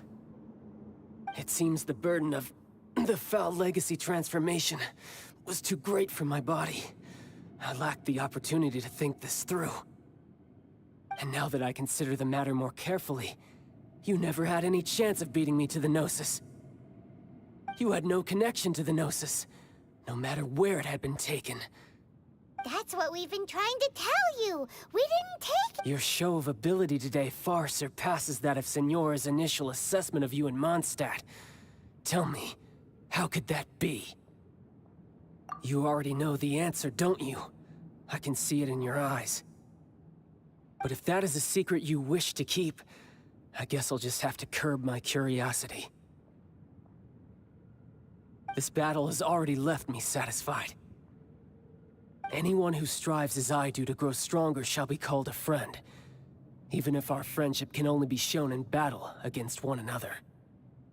Pretty sure that's not the normal way to make friends. Unfortunately, I must bring this amiable conversation to an end. My quest still beckons. Given that the Gnosis wasn't taken by anyone, then we must look once again to the beginning. Perhaps it was never in the Exuvia to begin with. In fact, it might be that the Exuvia was just a diversion of sorts. What? So you mean that— Yes, it appears so. Interesting to say the least. It seems that the guardian deity of the capital of commerce is also well versed in little maneuvers beyond the boundaries of contracts. As such, we must now look to our backup plan. Backup plan? I had hoped it would never come to this, for the weak will be swept away in the process. The truth is, the world belongs to those who pursue strength. I seldom willingly involve myself with the weak. Unfortunately, we cannot be picky about our methods as Fatui Harbingers. Children must all learn to eat their vegetables sometime. So what are you planning to do? I will awaken the god that lies dormant beneath Guyon's stone forest. A god? Osial, overlord of the Vortex, who was defeated by Morax, the Geo-Archon in the Archon War, and who has remained pinned beneath the waves by the Geo-Archon's stone spears ever since. If such an ancient god were to be unleashed upon Liyue Harbor, defenseless without the protection of its deity, do you think the cunning Rex Lapis would just stand aloof and watch the ensuing destruction? But the Archon War ended 2,000 years ago. How can an ancient god appear in a world now overseen by the Seven? Simple. I've already prepared the means to awaken it. Hey, those are sigils of permission! Oh, Paimon remembers now. The Fatui have been researching them. Indeed. The one that was given to you was just a byproduct of our research. With the power of so many sigils of permission concentrated in one place, along with that which was bestowed upon me as a harbinger by our Tsaritsa, breaking the subduing might of the Geo-Archon spears for a time should be no obstacle. Using the powers of ancient gods in such a situation fails to interest me, and is largely against my principles.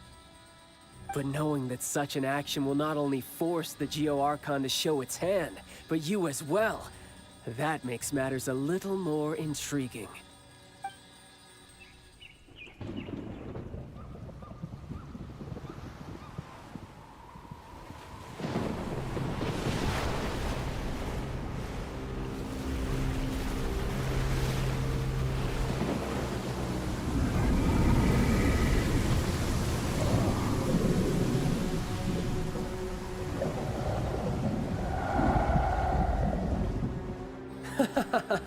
Let's see. Will the nation that has lost its deity be swallowed up by an ancient malice once more? If you wish to drown together with the people of Liyue, you're free to stay and enjoy the show. Huh? He's already gone. That guy is fast. What's going on?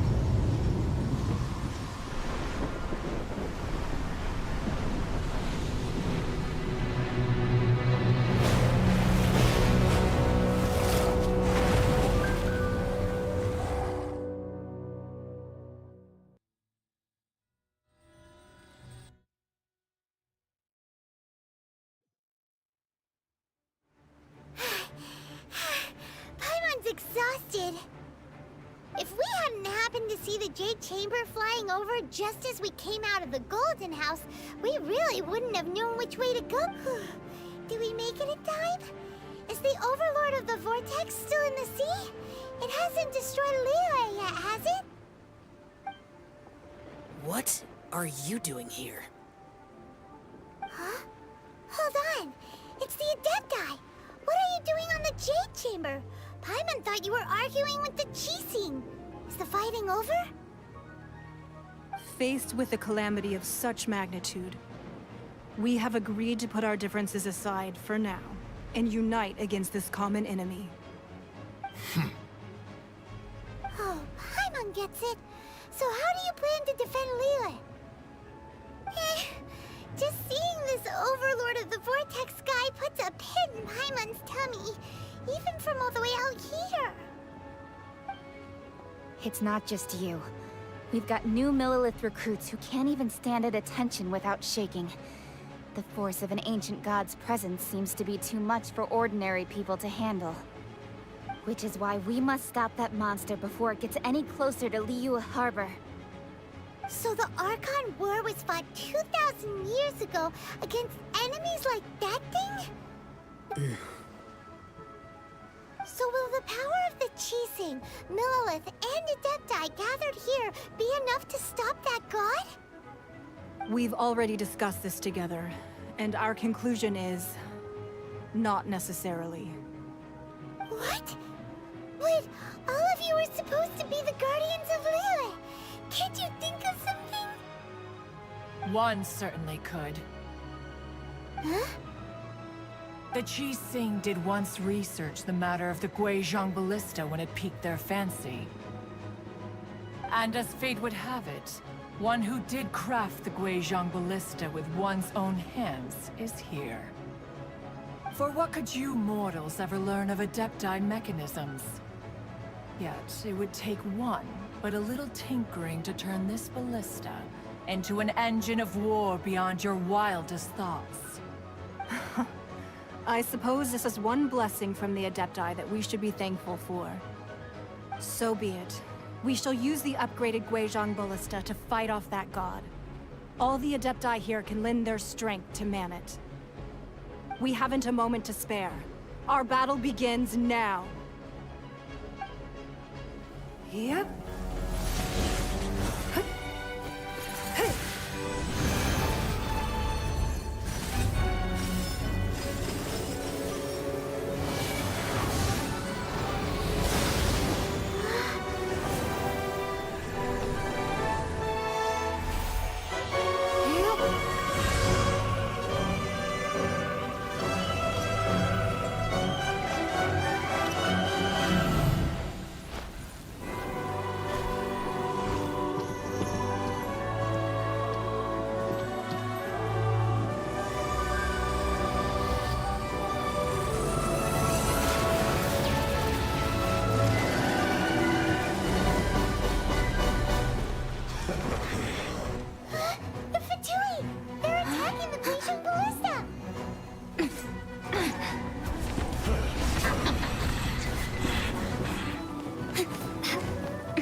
The three Adepti are manning the Guizhong Ballista.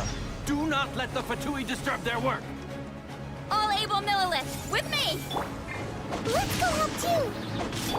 We Adepti have not faced a god in several millennia.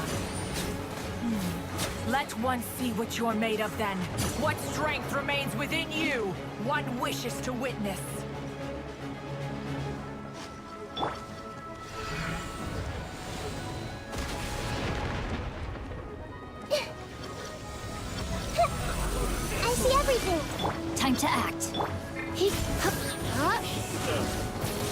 Everyone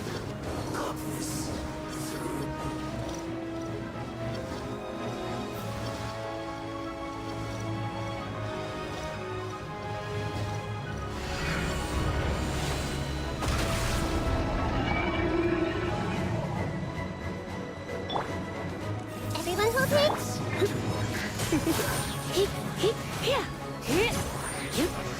I miscalculated.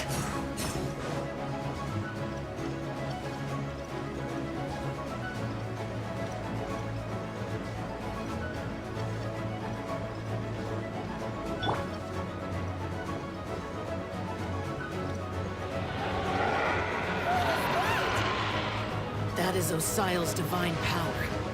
I am very familiar with it. Be careful not to get hit.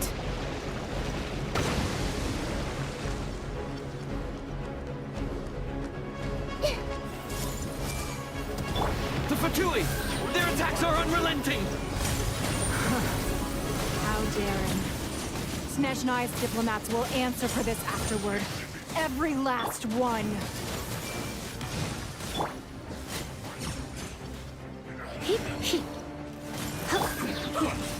Witness the power of Gugwa. Rain outlines you. The ancient god's attacking again! There are so many Fatui too! We can't look! Were you about to say we can't hold them, children?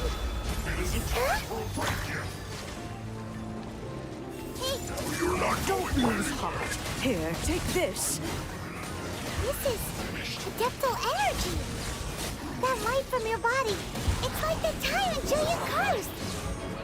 Wow, it's Madame Pain's shockwave! This granny's really strong!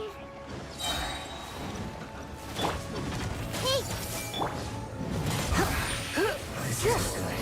This is it.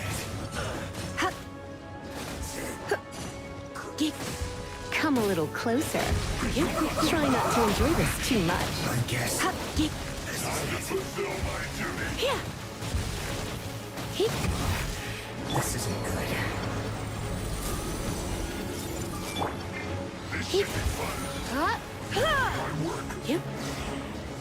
With the blood of the Chilean, I guard you against evil! Cast your fear of injury by the wayside, and fight with all your might! I too did this during the Archon War! So this is what Ganya's like in a fight! My name means swiftness. Take my power and run as I do. We're going too fast!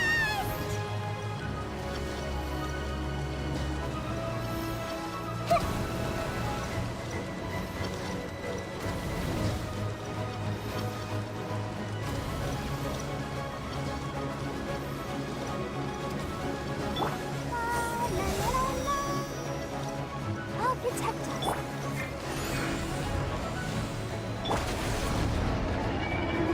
Child, you are strong in body and spirit. Perhaps you can withstand 3 forms of adeptal energy at once. This will hurt a little. Please bear with us. Once you've adapted, try to use that battle.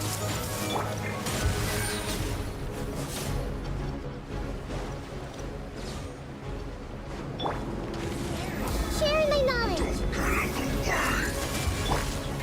Come a little closer. Here!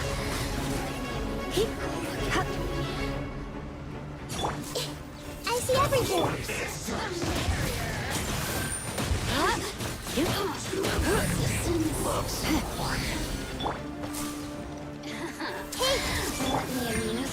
Surrender and be gentle.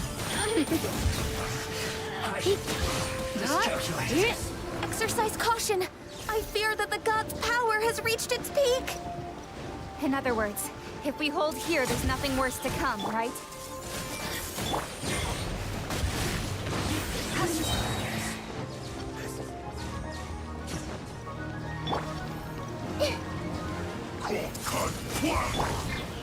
You're in for a little shock.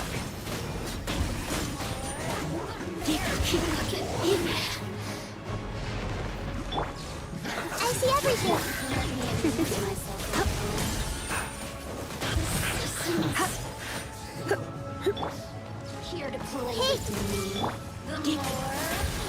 to enjoy this too much. You're in for a little shock. Went too far. Let me amuse myself.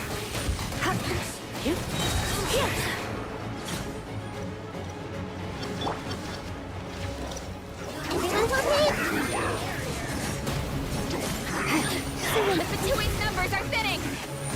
Fight on, comrades! Once we finish this lot off, the Adepti will be able to deal with the god in peace.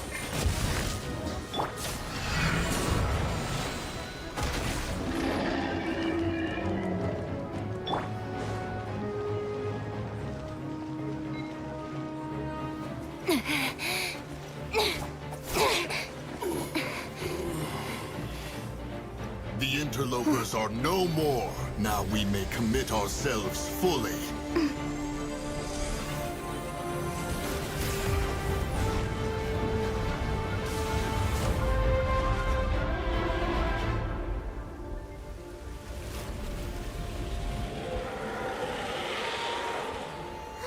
It's working! We just need to keep this up!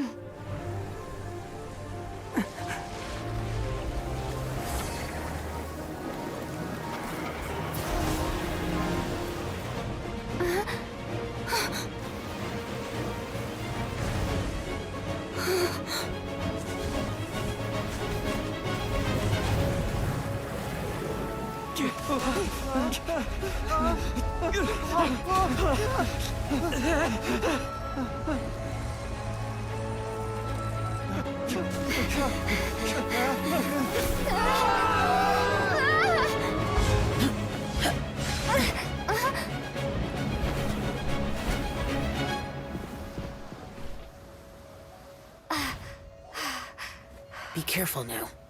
The Guizhong Ballista is destroyed. Without its covering fire, retaliation shall be difficult. But the Jade Chamber is our last line of defense. We can't give another inch, no matter what. I have another idea. What do you mean, Lady Ningguang? I'll sacrifice the Jade Chamber. What is the meaning of this? I understand. Traveler, lend me a hand. Farewell, old friend. Goodbye for now. Let us meet again in the future.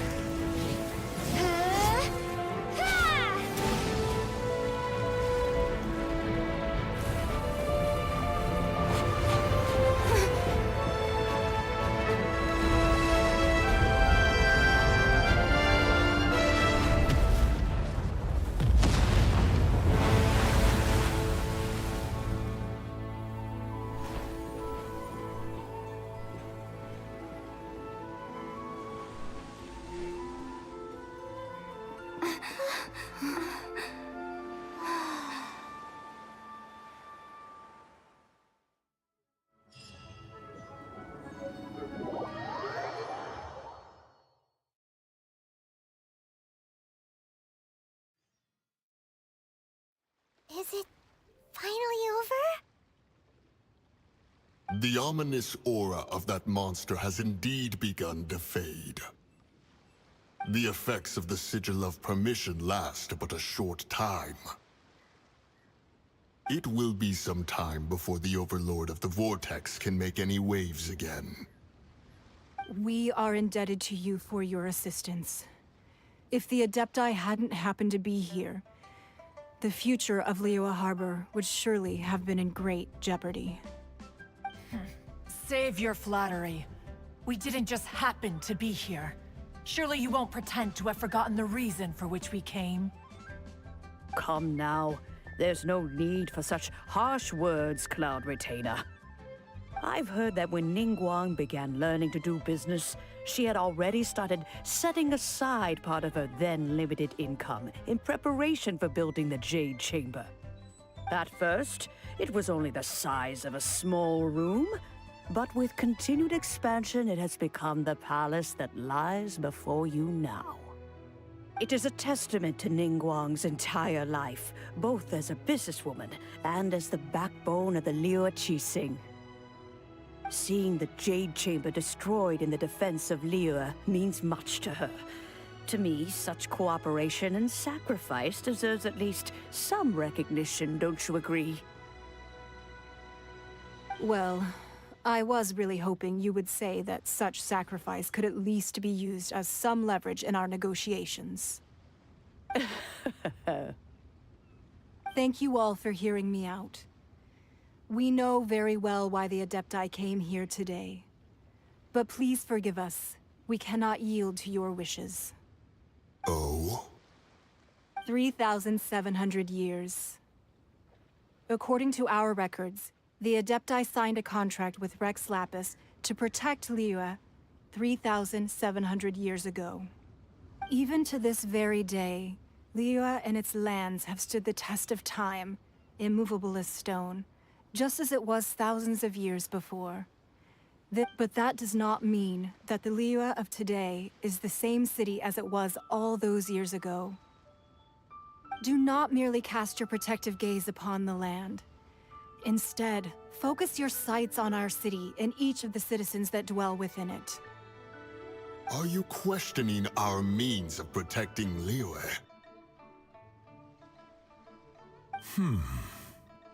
I mean no offense. I simply hope that our Adepti forebears would see Liyue in a new light. Forebearers, you say? One doubts you would be fit to be part of such a lineage. This morning, Rex Lapis appeared to me in a dream. What? In the dream, I yearned to tell him that we Qixing, though mortal, are equally bound to the contract. Each passing generation of the Qixing leaves many things of value to be inherited by the next generation. I also thought to tell him how the past generations of Qixing had strove under his rule to survive in our mortal world, establishing a network of contracts which has since come to be known as trade. But I dared not speak. I could only gaze at him in silence until the moment I awoke. Oh, Ningguang. Yet another perspective. What are you trying to say, Outlander? Right! That's something that happened in Mondstadt. It's a story about the Four Winds and the people of the Animal Archon. The Animal Archon sought to quell the strife between the two sides, because he believed that such conflict would only scar the hearts of both, and that nothing good would come of it. Each of the 7 nations has its own scars from the past. Though your point is the very height of simplicity.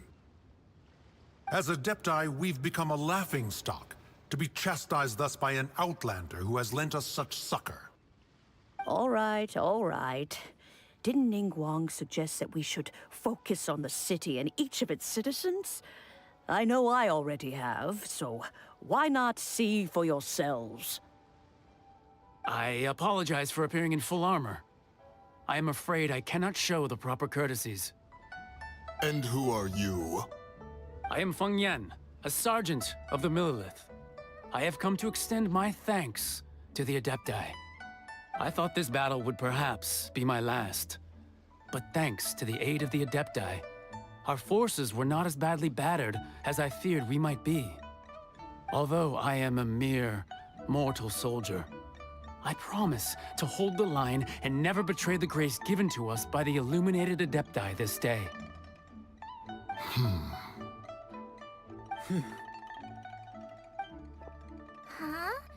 Why does everyone look so down? Didn't we just beat that big monster? Weren't you frightened, dear? It was quite the predicament. I wasn't afraid.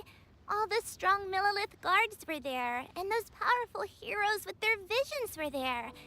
Everyone was there. When danger is near, everyone always protects me.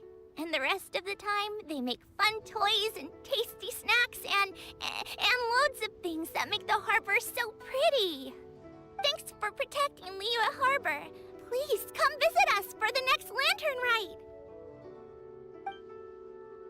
Unfortunately, we wouldn't be able to participate. Huh?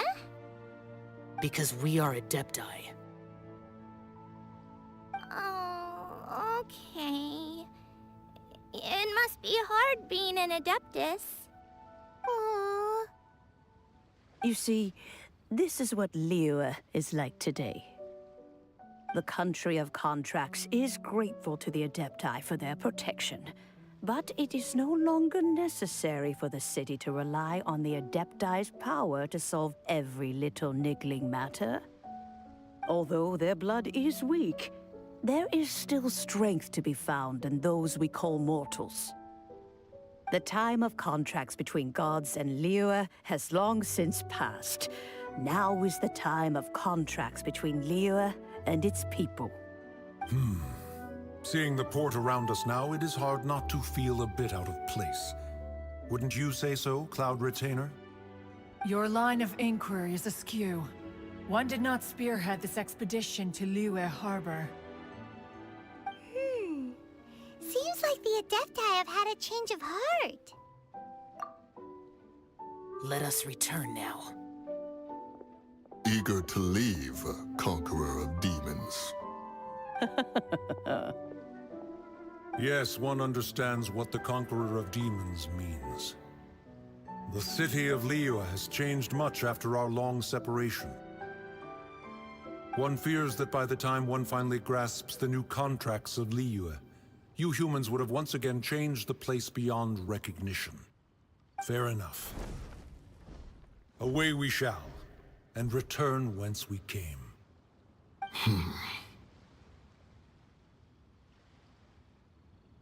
Since we Adepti have consensus, then one shall persist no further. But how will we ensure that the Liyue Qixing will not simply exploit their power once we depart? In my view, that is still a thing to be guarded against. All right, Mooncarver, you needn't worry. It seems to me that this right of supervision is best left to the people of Liyue. Looks like the conflict between humans and Adepti was avoided. All's well that ends well, huh? Oh, right! It's nice that we've got peace and all, but we're forgetting one thing. Child wanted to unleash the god so he could lure Rex Lapis out. But we were able to handle the Overlord of the Vortex on our own, so Rex Lapis never showed up. Oh, and speaking of that, don't we still need to get to the bottom of that Archon's death, too?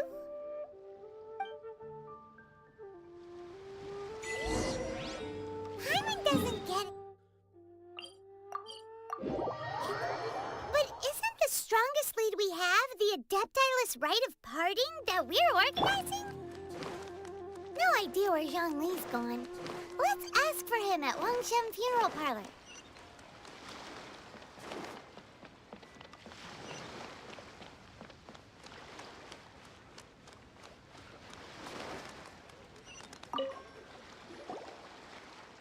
Is there anything I can do for you two?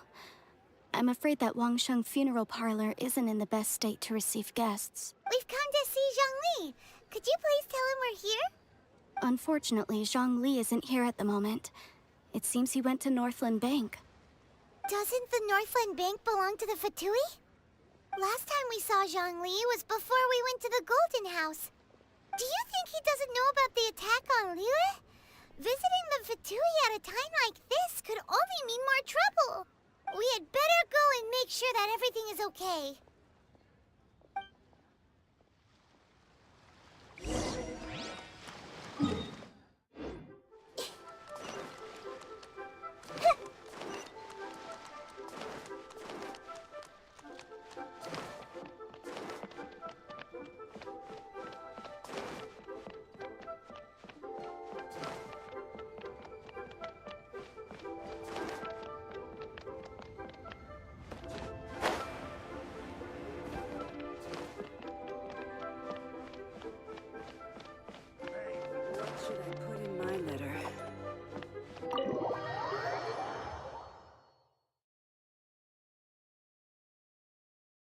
You call this cooperation between Harbingers? Cooperation involves communication, you know. Don't take it to heart, child. Besides, Aren't you happy that you got to skip the formalities and bring chaos to the land? I'm sure you must have enjoyed that. Oh, it seems that some of your friends have arrived. Hey, it's Zhongli and Child. And you're all... It's you two. I believe we've met once before. In the city of Bards, was it? I'm glad you still remember my name. Ah, right. I imagine that it must have been rather hard to forget watching helplessly as something precious was snatched away from your friend. No, don't let her get to you! You've yet to gather the powers of all 7 elements, and our last battle at the Golden House was almost more than you could handle. So it might be best to keep things peaceful this time, seeing that 2 of the Harbingers are here. Well, if it isn't you two. This is our first time seeing each other since Liyue was nearly wiped off the map. This is certainly a bit awkward, wouldn't you? Paimon knew that we should never have trusted a Fatui Harbinger. Oh, now don't say that. Sure, I may have misled you, but I never had anything against you personally. Besides, I thought we were getting along quite well together, didn't you? Except for that little tussle we had at the end. Nothing personal. We just have different views, that's all. Of course, you may very well hold this against me, but that's up to you. The real deceivers here are Senora and Zhongli. Curse them for leading me on. So actually, I think... Stop wasting time, child. There'll be plenty of time to chat once I'm through here. You remember the agreement, Morax. Now, if you would be so kind. What in the world are you talking about? The contract is fulfilled.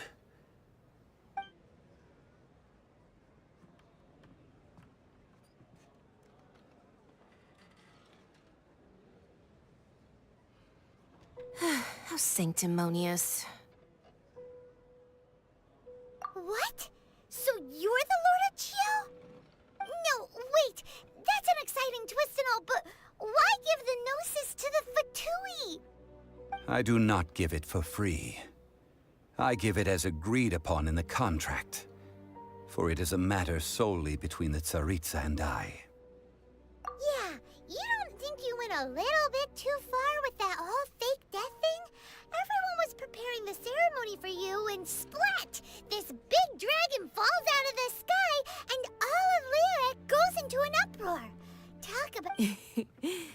Gathering all the forces that had been bubbling behind the scenes, and then stirring them together in a pot that was bound to boil over. That's what he wanted to see, am I right? Wait, what? Perhaps it's best that I explain. As you know, I've dwelt upon this world from even boulders that can withstand whirlpool until one drizzly day. As I was strolling along the harbor, I heard a merchant tell one of his workers, "You finished your duties. Go ahead and call it a day." I stood motionless among the crowds, asking myself, have I all... Oh, Zhongli. 干你啊！我受不了，我他妈要快转，干！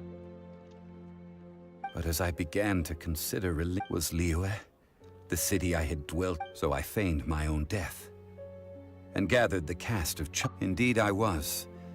The Gnosis, that's right. Which is why... So you mean that if the chaos ever reached the point of no return, you would... Of course, and it would have been all too easy for him too. Just as a child quickly matures after losing their parents, so in the end, the resolution to all that has transpired... Take the Adepti, for instance. Owing to their years of seclusion, credit is also due to Senora, the emissary dispatched by the... This meant I could remain as Zhongli. All of these things turned out as I had planned. I had expected them to do no more than the Adepti. They seized the opportunity to supplant Liyue's divine protectors. And... Huh? That doesn't sound good at all! Ha! On the contrary. Hey, what about me? Doesn't anyone feel the least bit of remorse for deceiving me? I think that thanks would be more appropriate.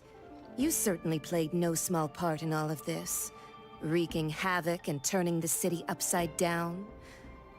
If you hadn't created the pressure of a— Huh? Just whose side are you on, mocking me like that? Are you itching for a fight? Hey, haven't you learned the Liyue saying, don't always call it as you see it? Well... Fine. I'll meet you there later. Do as you wish.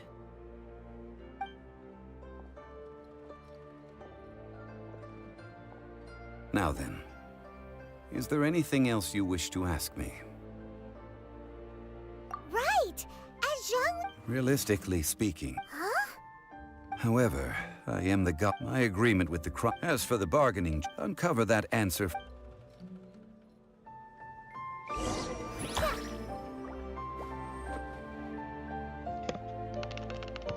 操！浪！妈的！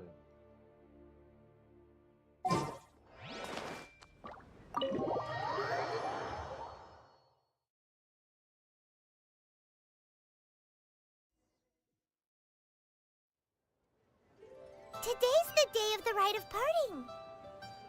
Although the star of the show is fake, we've spent so much time trying to organize it. It would be a real shame not to go there now.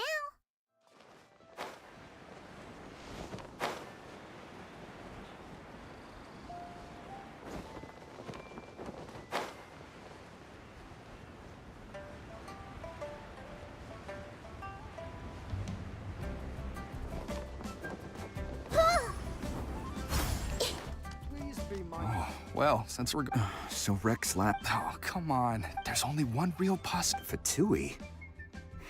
Shh. Lower. You know that god from the ocean? Yes. Say. Now that you I mean it all, still what's— forget it.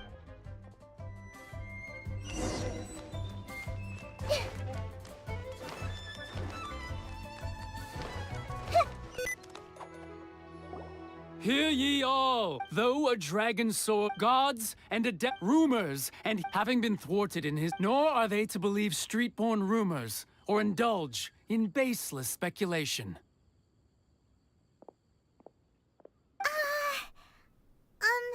Paimon needs a trip. So that something feels off. Could the cheesing or did Zhongli tell exactly, right?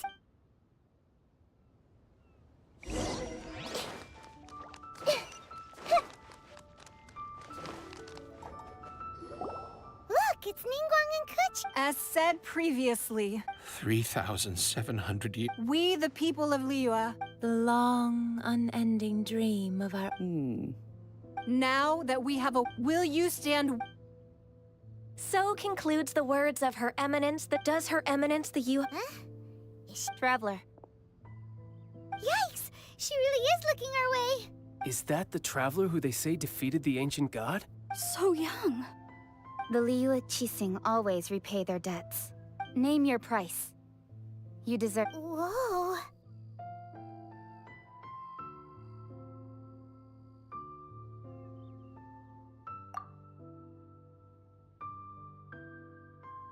Well, could you help me put up some missing person posters?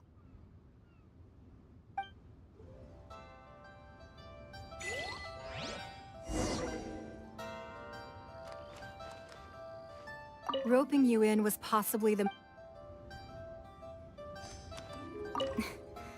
Why, you... Were you just trying to look cool earlier, or are you really that selfless? If you were looking for someone, you could have just told me that in private.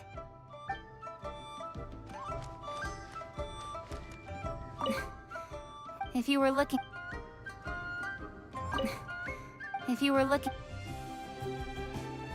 The cleanup of the premises... Hey,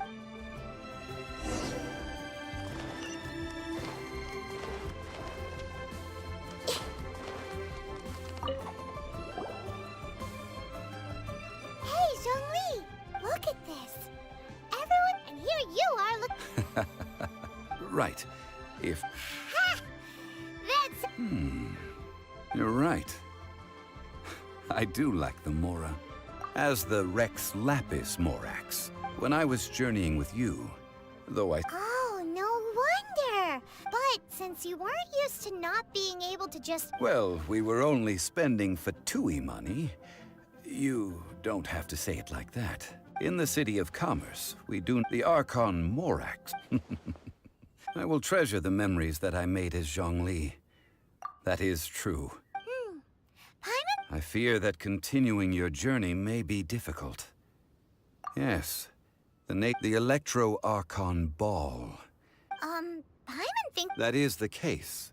And since Raiden is also the Shogun of Inazuma... That said, though Zhongli, since you're... It's because of visions. Visions? When faced with but if a person shows, this is what vision... That's... But starting from last year... Vision hunting? Yes. They want to seize vision? I should think that in the... Whoa! The Animo Archon is the fact that even I, knowing her, 7 ideals for 7 gods. All right then. Was there anything else you wish to know? Well then, I suppose...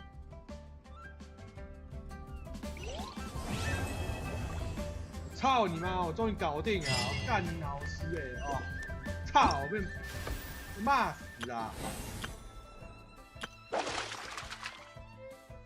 我被骂多惨啊！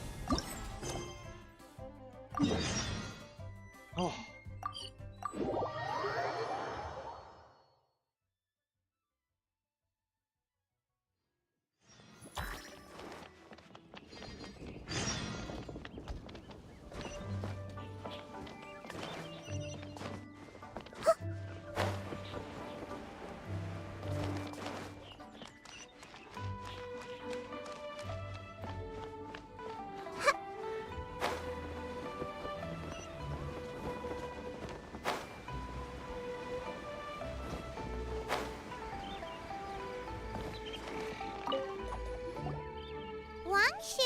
Now hiring. Look, Traveler, an urgent hiring notice and they're paying top. You're right, it is strange. The notice says interested parties should go upstairs and talk to the innkeeper Huayan. She would, well...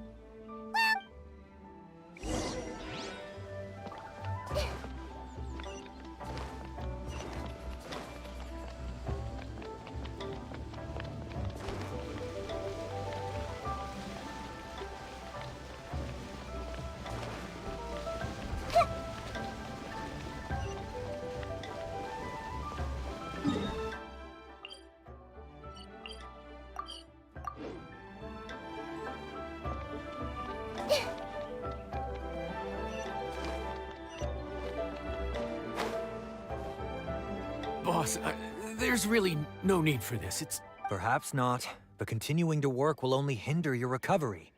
You need to rest for a few days. Huayan! Yanqiao! Oh? Traveler and Paimon! What brings you to this neck of the wood? And we decided to come check up on Yanqiao. I knew we How kind of you. Oh, all right. Well, basically, well, you know what they say. Now. I don't want you pushing yourself. But the Lantern Rites only just... plus, lots of the get... Listen to... But he's not wrong. I don't mean to boast. Looks like... Do we know anyone that's a good chef? Oh, of course, you! Oh, right. Yes. Why are you even keeping a mental list of people who can fight? Maybe a story for... Well, since it... What do you think, Traveler? Should we do it? I should warn you. Oh. I believe there's some spare kitchen. Of course.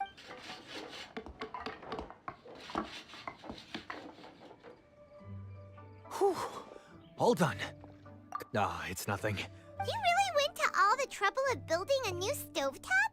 No, it's nothing like that. As Boss always says, hire who you trust and trust who you hire. I just...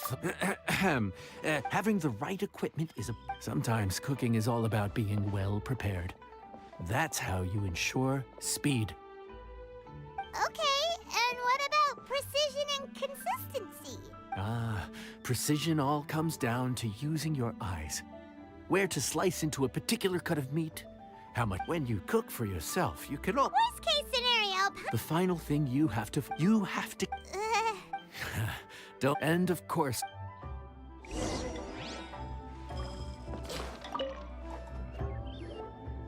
There's no time to lose, so. Oh, Paimon!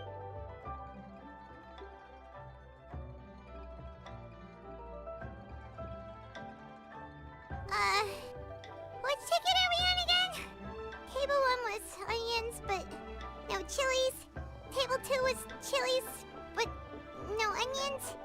And table 3 was, table 3 was chilies, but hold the chilies? Ah! Was Paimon just sleep floating?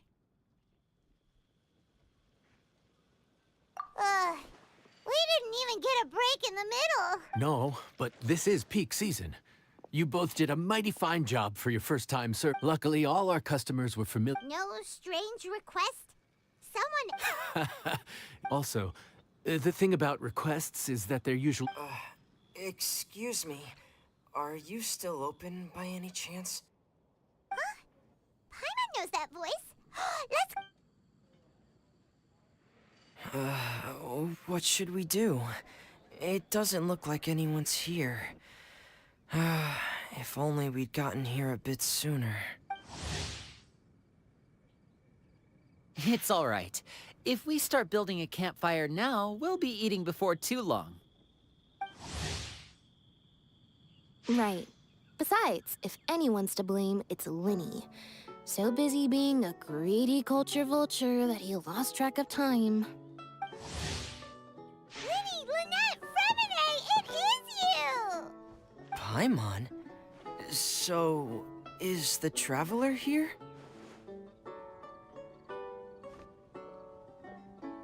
Traveler, Paimon!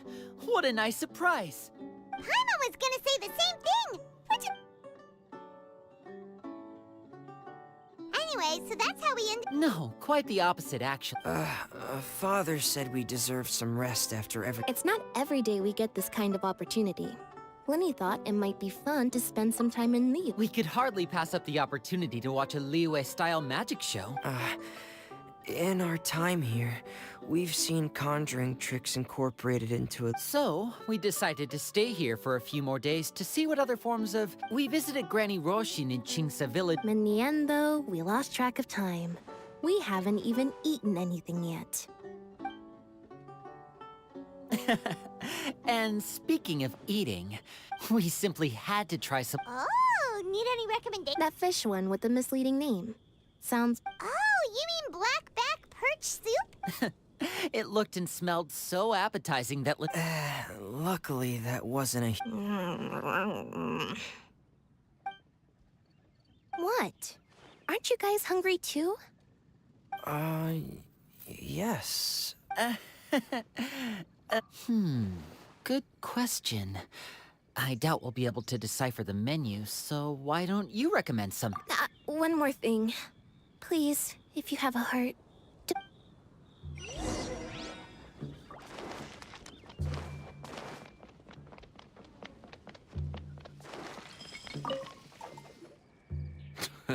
Fontaine. Ooh, that's... Well, this is where it gets interesting. Here's the recipe.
Sorry for the wait. This dish is called the Palace Jewels.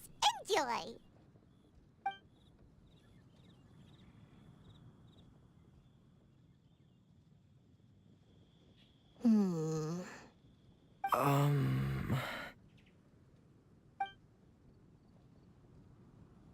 Ah, yes. We meant to say, you two must be tired after a long day of work. Do you want to eat with us? Oh, now that you mention it, Paimon is a little hungry. Well, if you insist, then who are we to refuse? Oh, right, of course. You're still our customers. Why aren't you eating? The sauce looks a little overpowering. According to Liyue custom, it's probably good table manners to let someone else go first.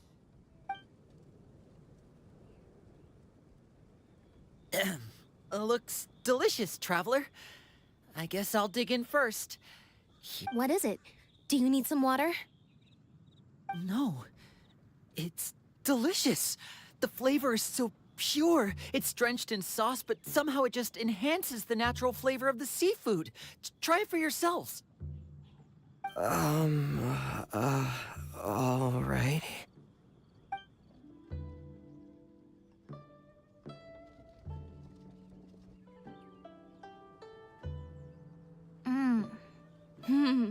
What is that? Crab roe? Yep, you have quite the palate, Lynette. No wonder it pairs so well with the shrimp meat. I've never seen it prepared this way before. According to the creator, chewy crab complements succulent shrimp, making a spectacular seafood ensemble with a succulent flavor and luscious mouthfeel. The crab roe glitters like pearls of gold, and the shrimp shines like chunks of jade. Hence its name, the Palace Jewels. So that's where the name comes from. Huh. I suppose it's quite fitting then. Huh. Was Paimon always this well-spoken? This dish must be right up your alley, Lynette. Huh? It's half gone already? When did that happen? I heard that in Liyue, the biggest compliment you can pay to the chef is to... Wait, don't fight over it! Hey, leave some for Paimon!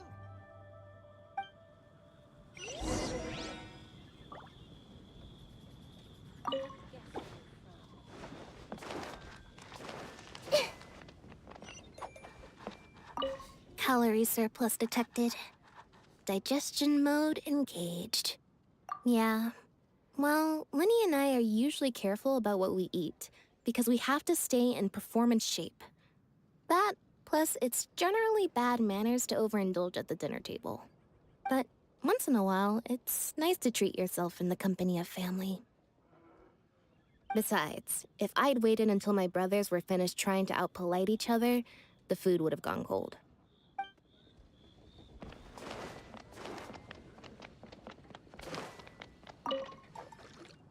So your friends like... There'll be more to come?